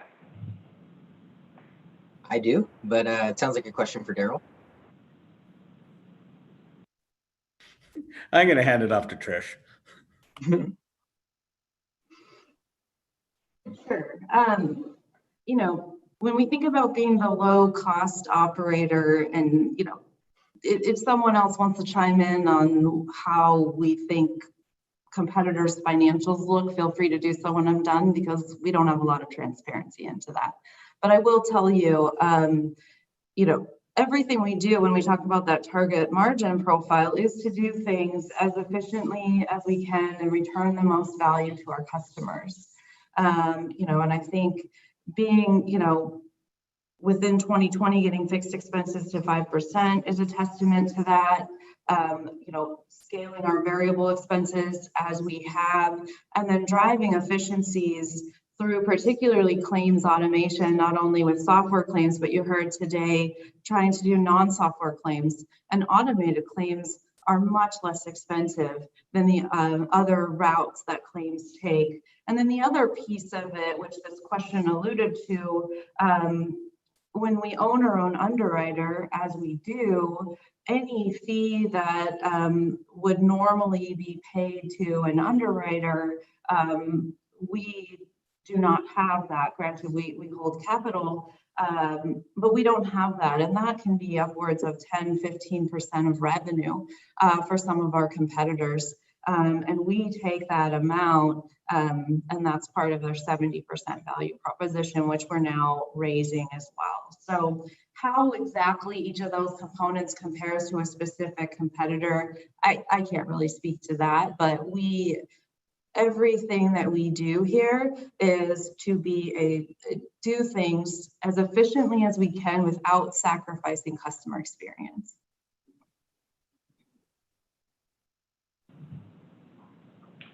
Great, thank you. So we got a couple of questions in here, so I'm going to try and combine them. Can you give an update on the EDO program, and specifically the EDO program in California and where that stands? Thanks. Gavin? Sure, happy to. So just to level set, I think everybody knows right now we have a thriving, valuable, active EDO program in California, whereby if a pet is physically examined by a veterinarian, the pet owner can activate a Trupanion policy and get immediate coverage. There's no waiting periods, and there's also no enrollment fee. We have, at a high level, without getting in the weeds, we have different iterations of our Agenda Offer program in different parts of the country. And we've asked the California Department of Insurance to approve a change in the current California program to conform to the way it works in some other states, which would be, in essence, a discount and deferral programs. You get a discount for a year, and we defer the collection of month one premium to month two, and that filing is pending. And as a reminder, EDO is our acronym for exam day offers. We got a follow-up question on the topic of Australia and whether there is more detail you can provide in terms of some KPIs like conversion, and how is conversion in that market, and how does that compare to conversion when Trupanion entered the US? Sure. I'm not sure about the conversions when Trupanion entered the US, but I can certainly give some more colour in terms of what we're doing here in Australia. So in terms of online, our web conversion is pushing over 10, 11 and 12% in certain months. And phone conversion, it varies month on month. Again, we're only young, but it varies from a 30 up to, and some of our phone sales has been 60 and 70 depending on the month. Certainly that's been one of our challenges, I think, in the last sort of 6 months, is ensuring that we've got the right activation and conversion experience to affect our same-store sales. But there is also, I think it's worth pointing out, there's a slight difference, I feel, in terms of the consumers and the understanding. I think that comes back to the penetration rate. So the consumers themselves have slightly different questions.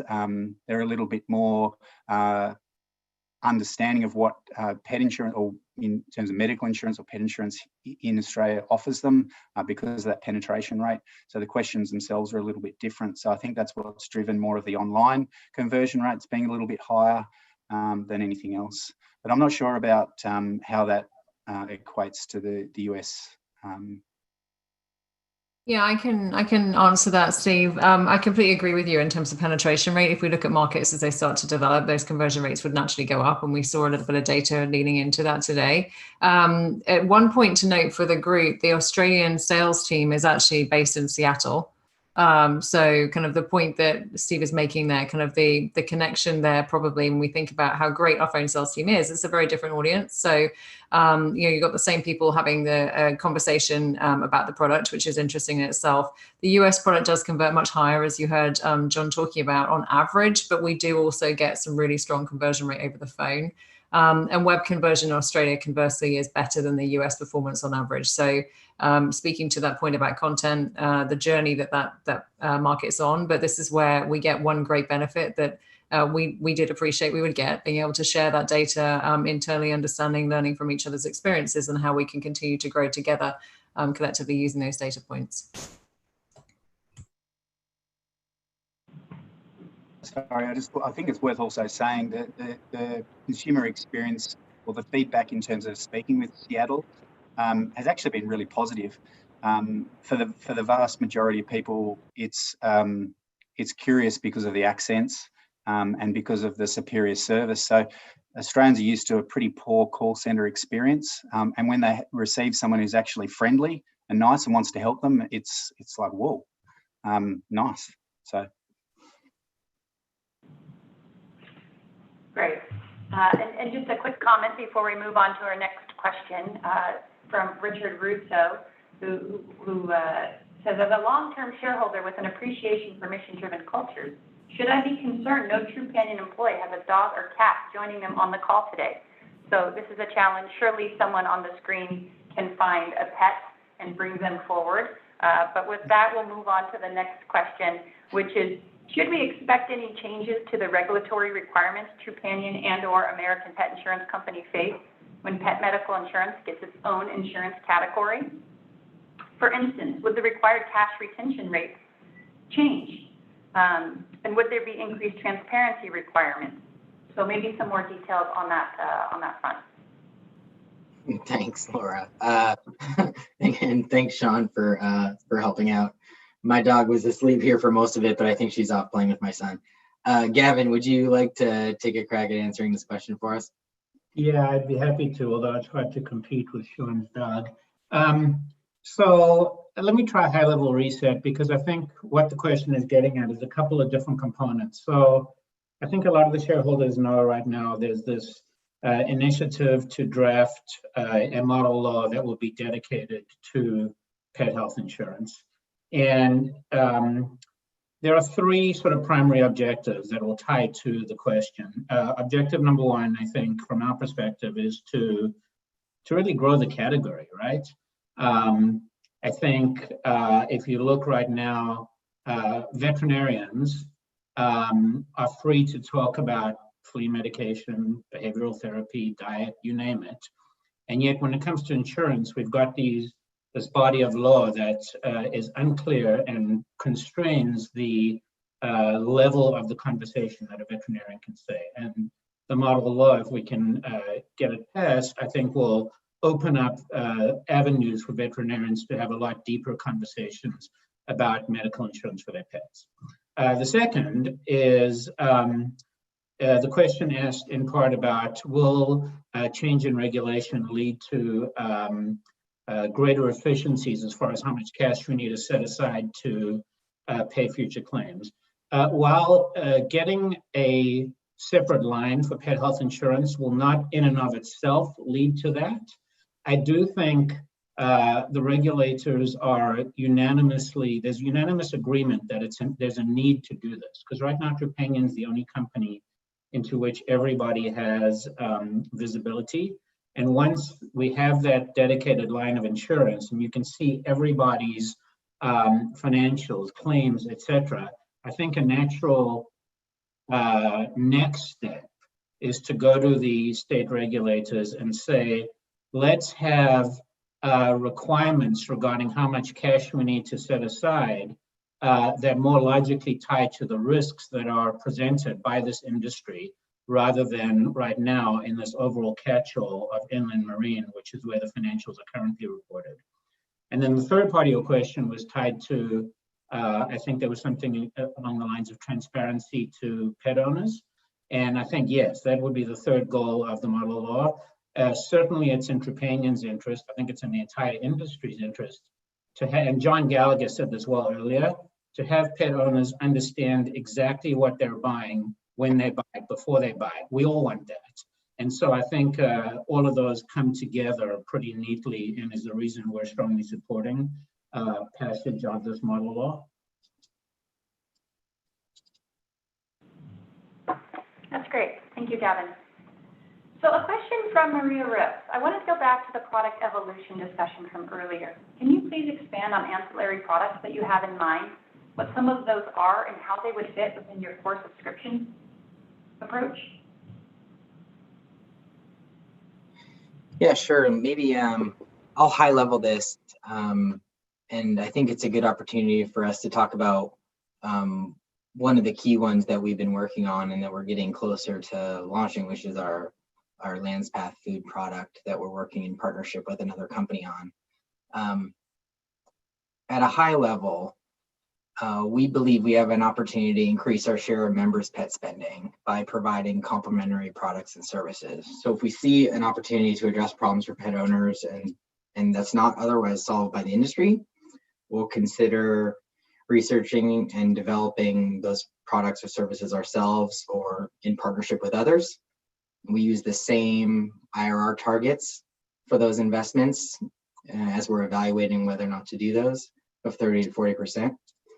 And the LandsPath initiative is one of those. So with food, we have had a long-standing hypothesis that high-quality portion-controlled food can lead to better health outcomes for pets.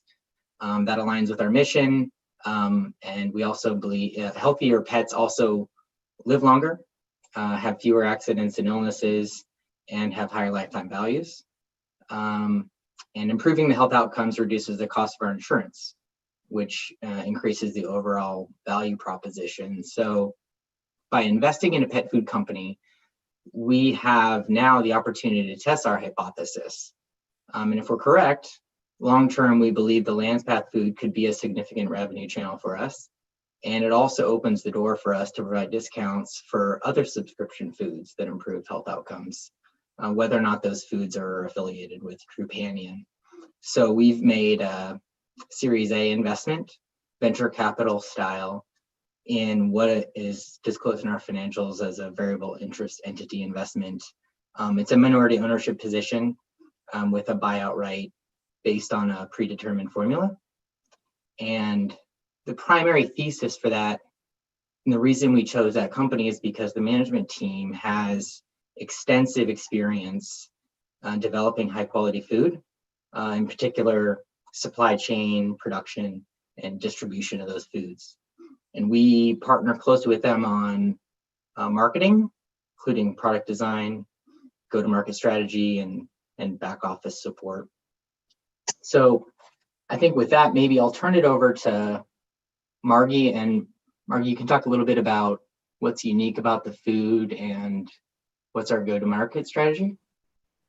Yeah, and hopefully you didn't catch the brand name as well in that. So let's kind of, I'm going to kind of talk about the go-to-market strategy. That's what I'm here to talk about, food and the food initiative. So as Ash has said, our business is based on monthly subscription. We do that really well. You've seen that. And so we base that on the cost of local veterinary care, the breed, the age, and that data that we get through that, we can see that healthcare over a lifetime. So by partnering with Rain Therapeutic, who are the diet manufacturers that are well known in the veterinary industry for producing food in a very different way that allows them to really help the health of the health and well-being of the pet. These are the nutritionists we bring in, and they go and find, they're working with the best of the best of the best. So to Ash's point, when we said to them that this is our hypothesis, we need someone to help us because we've got lots of data and we can see this month in, month out, monthly recurring. But we don't know how to produce food, and we certainly don't know all of the benefits of what works, what doesn't work to help.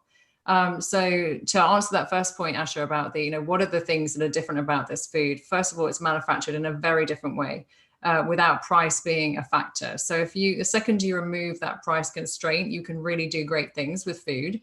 And what the team has come up with is a food that has a huge reduction in AGEs. Now excuse me, I have to look at my notes here. So AGE stands for Advanced Glycation End Product. And what this does effectively is it reduces inflammation. And inflammation, no matter what, whether it's colitis, any itis effectively is going to make you ill. It makes you unwell. And I'm not going to get into the science because I don't know the science. That's why we partner with Rain. But just so you know, this food is, it's not cooked at a really high level. And we're creating a suite of products that effectively will allow a pet to have the best possible food they can. And that nutrition is being triggered from the veterinarian. So the whole go-to-market strategy, this is not a direct consumer play. This is going through the vet channel to reinforce the value of that veterinarian in the life of a pet, to continue to get the data that we get today. So we can see that we do actually have data that proves when you feed this pet on a monthly recurring model, whether it's this food or any food, the impact on the pet's health. And we hope that it can add years onto a pet's life. So that's what we're testing. That's the hypothesis. So we are just about to launch. We're kind of getting ready to figure out how do we take the messaging and all of the details that go around partnering with Rain and the partnership that we have together to create a brand that is a vet-led brand to consumers. It's something that will resonate, that will get high referral rates, that will continue to have lifetime value, that will allow us to have that IRR that we're looking for. And now I'm going to reveal the name of the brand. So give me 1 second. I'm going to drop I have to drop my virtual background because the box I have to show you is going to get lost. So hopefully you can see my office now. So this is what the brand is going to look like. It is Landspath, and the brand. This is going to be the actual box that they will receive. The pet owner will receive. You'll see messaging on there that talks about what's inside, and effectively what it's going to be initially as a test is this will arrive on the doorstep, and inside it you're going to have breakfast, lunch, and dinner, all in one. You can decide how much you give your pet each day for breakfast, lunch, and dinner, but effectively that's one day's portion. And we're excited to test that messaging. After that, we will then work with the the veterinary industry to figure out, okay, how do we help a veterinarian speak to this eloquently and give them the confidence and the details they need? And then after that, hopefully you can walk into your veterinarian and you will see, you will be spoken to about it. So it's going to take us a little bit of time. We're excited about it. We think the partnership we have with the RAIN team to create this brand is very exciting. It uses our best skills and their best skills together, and really helps to create a very different world for pet nutrition. So I think hopefully that answers the questions about an ancillary product. If you think about the benefit of having Trupanion and a food, and the benefit that if you feed your pet this food or a food that we can record on a monthly recurring revenue, you get a discount. Again, that value proposition significantly increases. So when you think about that holistic pet care, that is our overall strategy to help the well-being of the pet. This is a major part of that. So we're excited to test it. Awesome. Thank you, Margie. Great. Shifting gears a little bit, we have a question from the line of Daphne. When do you see the business getting to scale? Trish?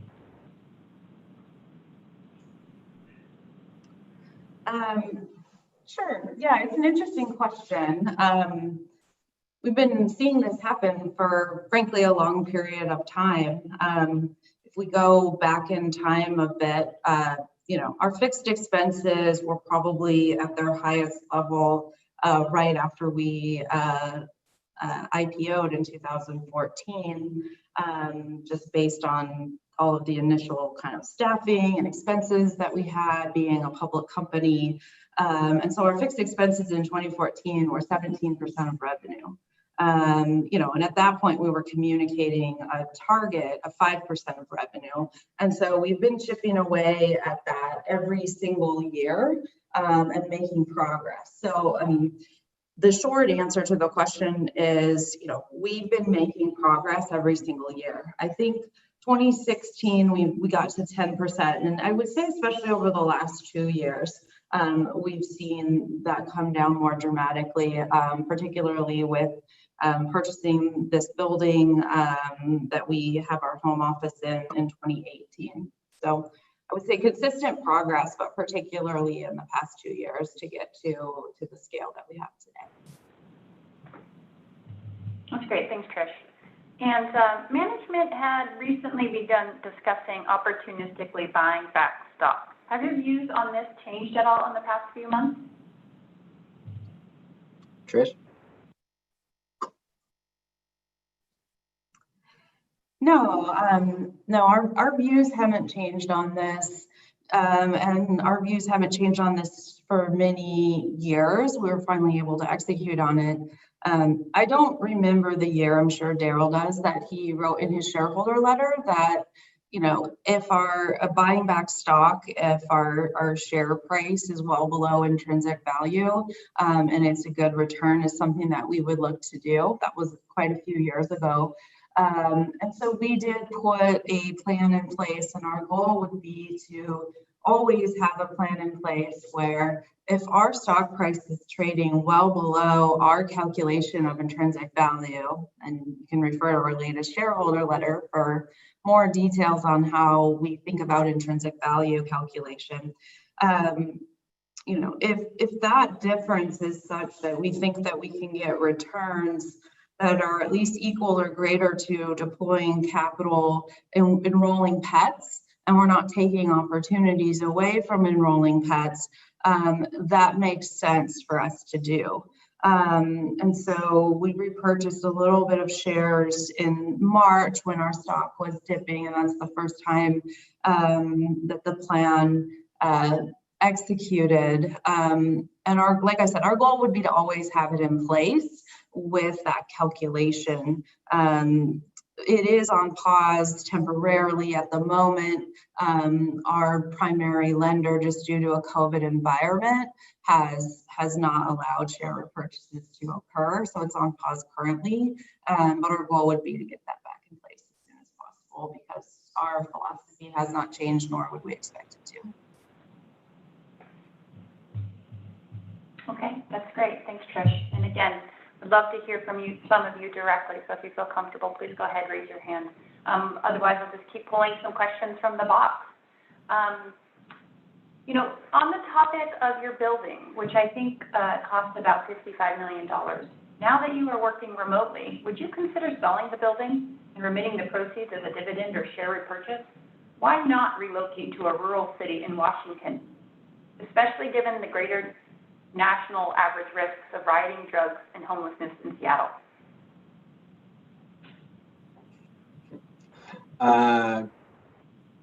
Trish, you want to answer that? And maybe Gavin, you can chime in as well.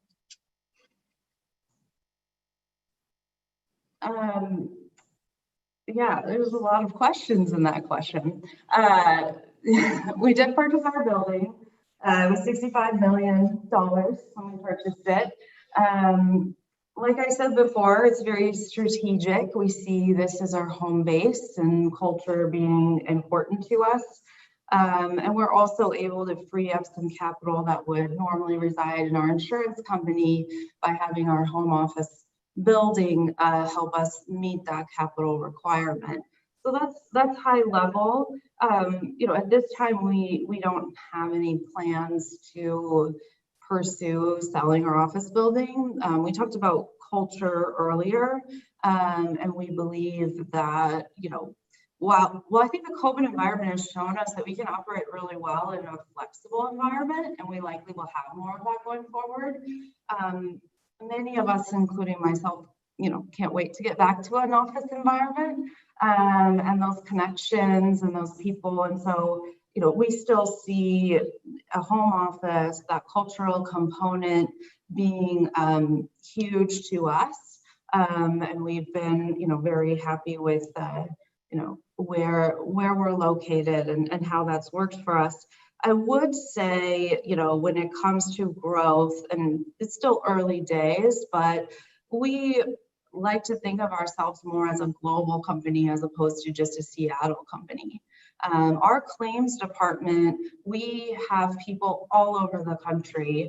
About a year ago, we started recruiting across the country as opposed to primarily in the Washington area. And we're doing a lot of trainings remotely, and it's been very successful. So, you know, I would say if you asked if we're planning on, you know, buying lots of buildings in Seattle, I think us reaching more nationally and globally as we go forward is probably a lot more realistic, especially as we've tested this remote environment. But having a home base here that's reflective of Trupanion has served us well. Thanks, Trish. And I'm welcoming Martin into the conversation. Martin, you can go ahead and ask your question.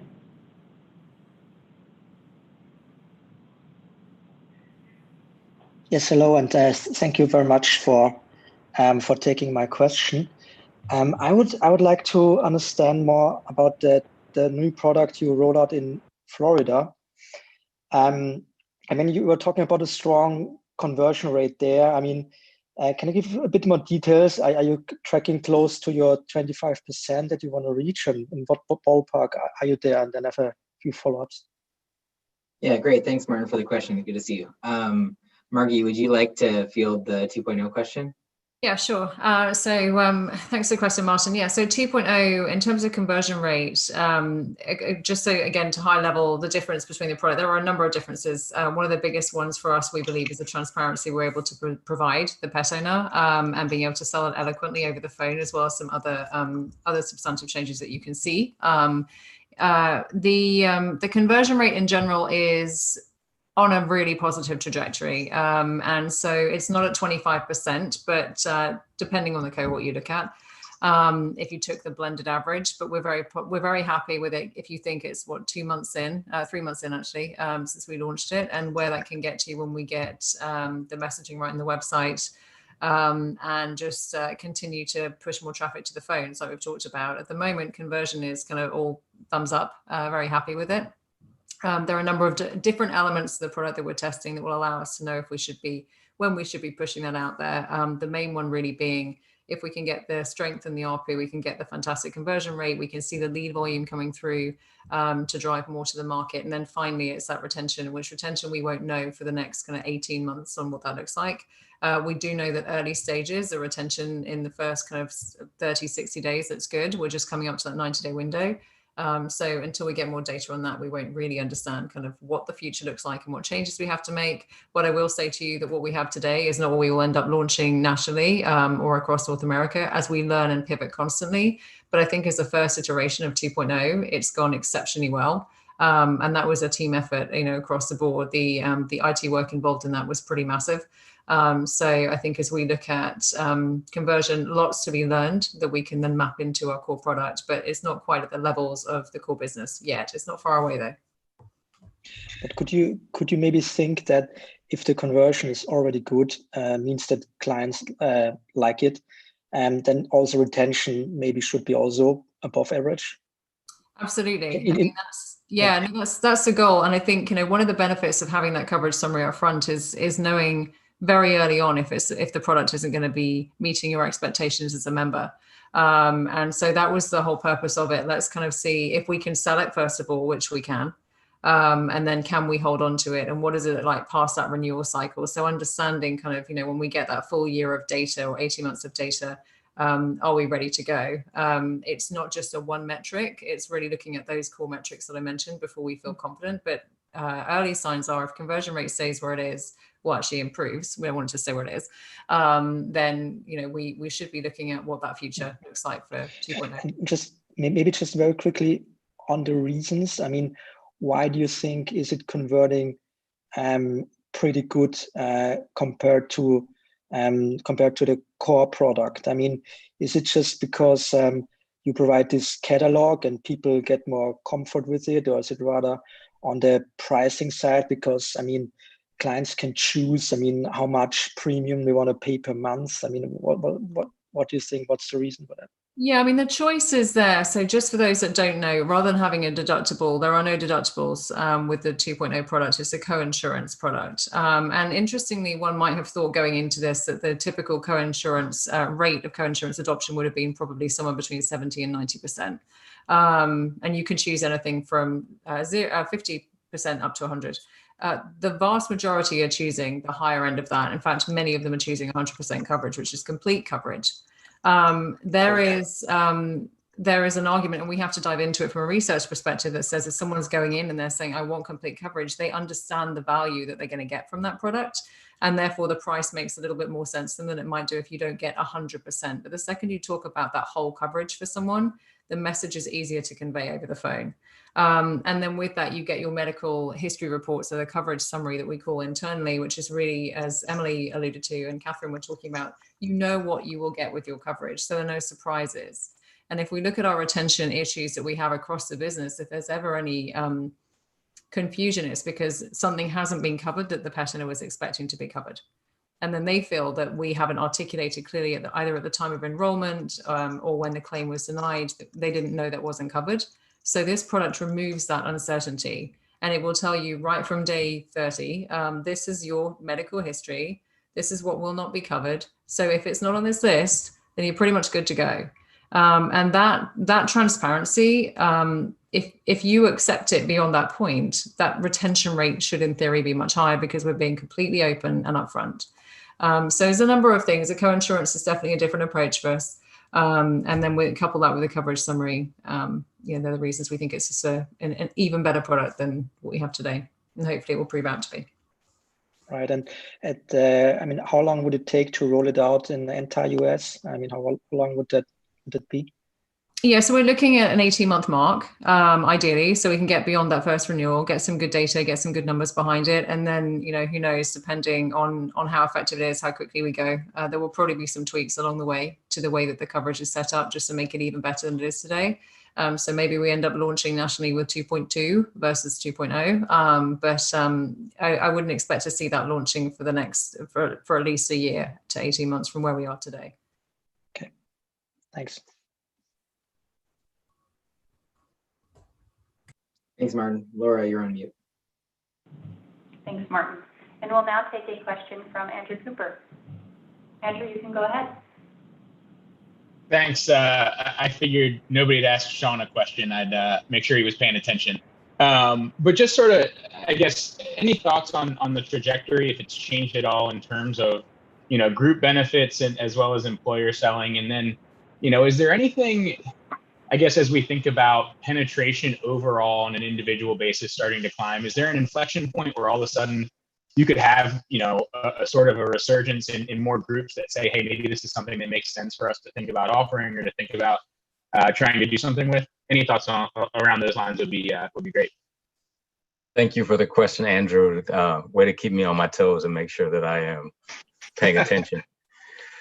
Being newer to the group, I know we also talked about maybe it'd be useful to give at least a very little information about my background. I come to Trupanion initially beginning my insurance career at Marsh & McLennan, wherein my final year as a producer, I brought in about 90% of the new business in the Seattle office.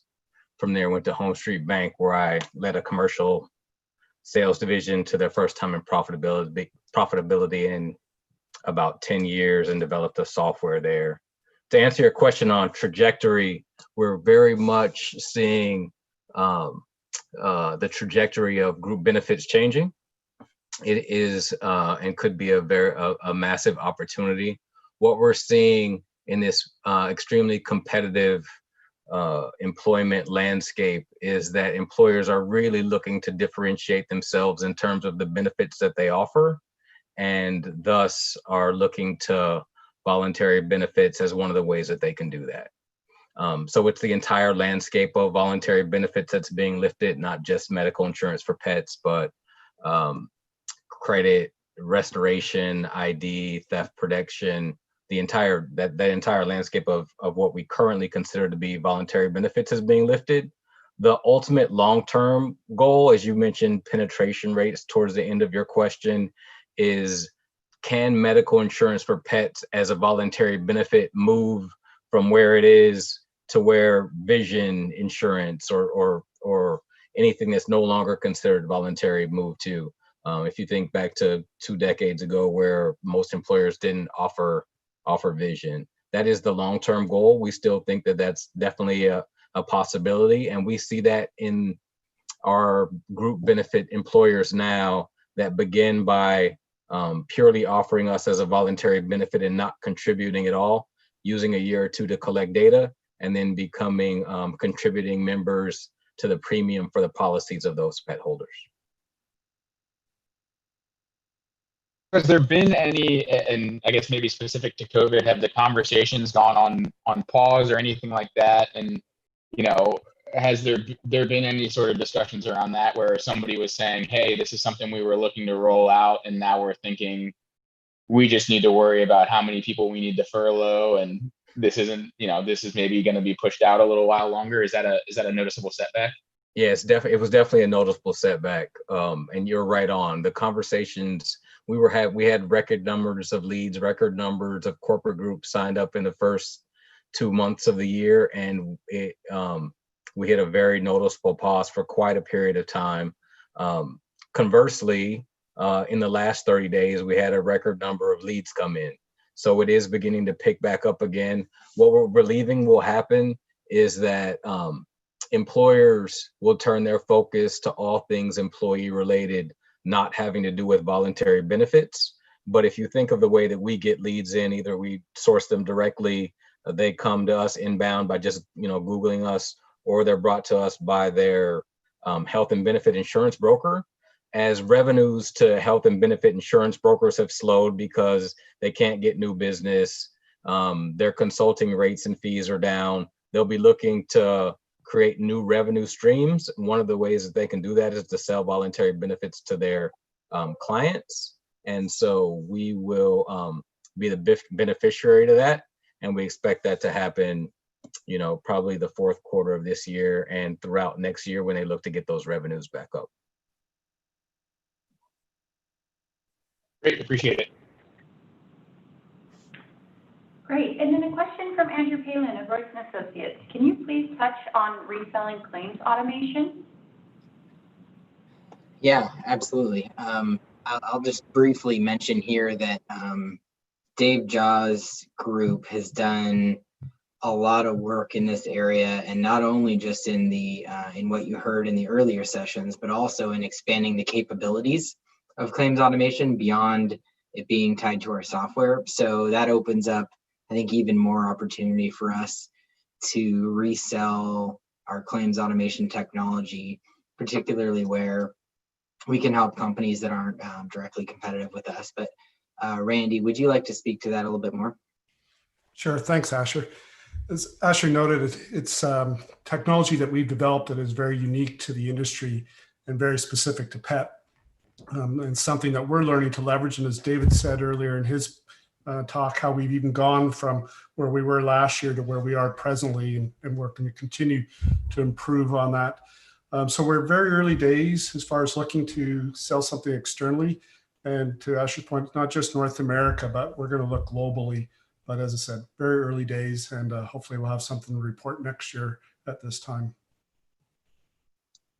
Fundamentally, though, if we think if we can provide an automated experience that reduces the claims cost for another insurer, and they can pay us a fraction or a portion of that gap, it's a win-win. So we think there's opportunity here. That being said, we don't necessarily think this is it's not going to be a massive channel for us in the near term. As Randy said, this is going to be a slow one, most likely. Thanks. Back on the topic of regulatory, is there a danger that having pet insurance as a separate regulatory category would cause competitors to sign up Trupanion vets and incentivize them to divert business away from Trupanion? Gavin? Yeah, good question. I mean, what I didn't say earlier, in the model law, one of the key components that we have proposed and the industry has proposed is that when I was talking earlier about veterinarians having greater freedom to have conversations about pet health insurance, one of the proposed provisions would be a prohibition of any compensation tied to any enrollments from those conversations. And so I think that's really a critical differentiator of this proposal as compared to, for example, travel insurance. And if you speak to the veterinary community, veterinarians don't want to get paid for selling insurance. They're not insurance salespeople. They want to have conversations. And so we're hopeful that that is the way the law will be enacted, and there would be no incentivizing veterinarians for their customers enrolling. Thanks, Gavin. And we will take another question from Shweta. Shweta, go ahead. Hey, thanks, Laura. Can I ask a quick question, please, from one of your slides? It's a slide on progress to Nirvana. It's the May 2019 to May 2020. You say net pet growth was 29%. Is that the net adds growth for total pets and not just subscription pets? It's subscription pets. So subscription pets net adds grew 29% in May? Yep. And how did that compare to your expectations? About 14 points higher than we would otherwise expect. So if you put that in pet terms, what that means, if you look at the number of pets that we enrolled in the add of pets, that gap that we're looking at, a net pet add for cancellations, we're around 2,500 pets higher May over May. So it significantly surpassed the expectations, and it's all down to the improvement in cancellation rates and kind of how you look at, well, it's not just that, it's all of the experience we talked about from a refer a friend and add a pet perspective, that we can hold on to the people that we're expecting, but significantly higher than we would typically see. And certainly when you think about May as it is today, it's not like May before COVID.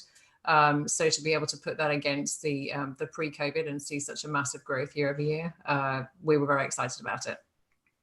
And if I can ask a follow-up on that, please. So if you compare that growth on net adds to any of your prior months, where would this be, the 29%? So typically, and I can just pull this up very quickly so I don't give you the wrong information.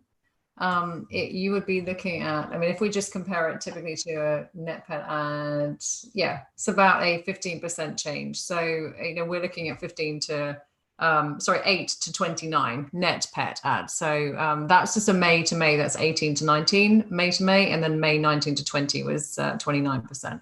So it's a huge difference. And then it's just taking one snapshot. I do just want to make sure that people don't, we're not talking about the entire year so far, but in terms of giving us buoyancy and things that we've changed and the improvements we've made as a business, taking that learning and moving that into the year ahead when we can control the revenue, because that net pet growth, when you look at that cohort chart that you're all familiar with, that's really where we make the difference, when we can add that, we can hold on to that net pet growth rather than just adding pets, regardless of how many we lose at the back end.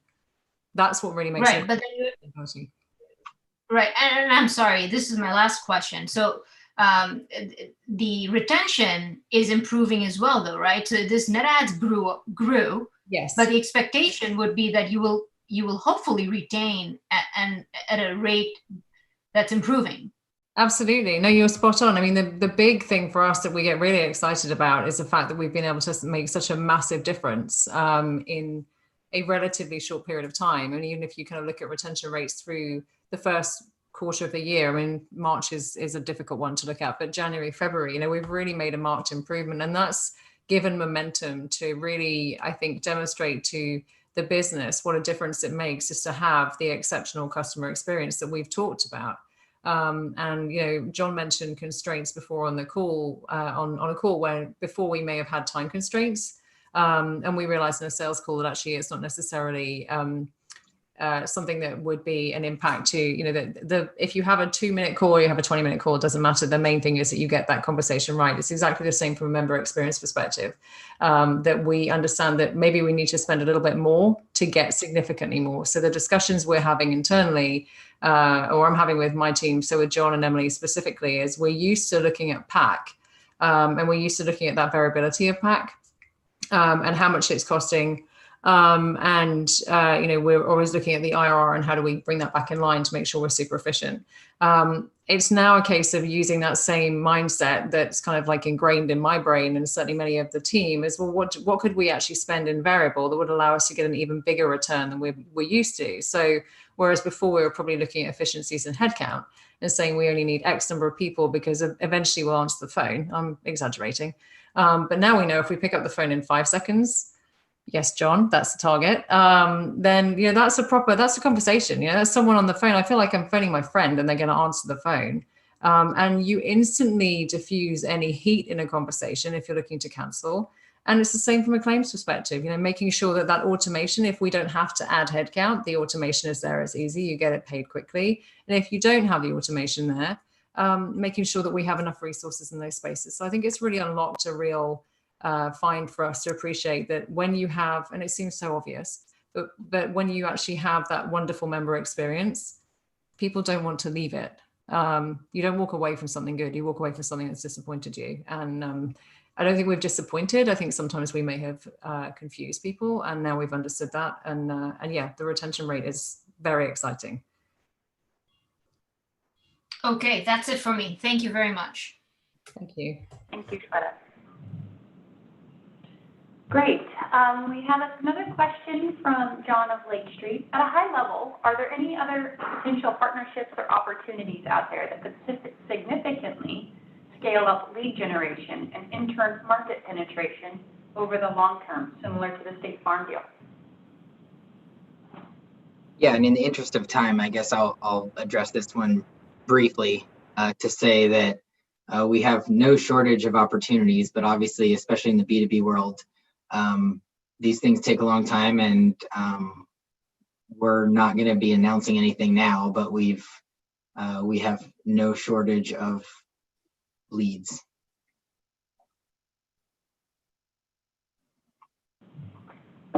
Okay, great. And we're bumping up here against the end of our time, and we have one final question left. So we'll go ahead and take this question from Maria Risk. Can you discuss what are some other new geographies that may make sense for Trupanion to pursue next? And what are some market characteristics that you're looking for? What would make an attractive market for you to explore? Yeah, great question. I guess I think I'll take a first crack at this, and then maybe I'll turn it over to Daryl to add any color you want, and then maybe close us. At a high level, our product exists to help pet owners budget for their pet. So when we're looking at other geographies, and as a reminder from Margie's earlier session, At a high level, our goal would be to expand our market opportunity from 25,000 hospitals to 50,000. Where we would look would be areas where pets are treated as family members and there's a high quality veterinary care in the area that's hard to budget for. So there are lots of countries like that. The work we've done in Australia, I think, is setting the groundwork for us to start to expand more. We're not there yet. So I think, one, on the operations side, we still need to get that piece of it dialed to make sure that we're providing a great experience for the partner that we have. And then also the demographics in that country need to be right. And most of the time we're going to be looking to partner with a group there in that country that has expertise with that country's culture that we may not have.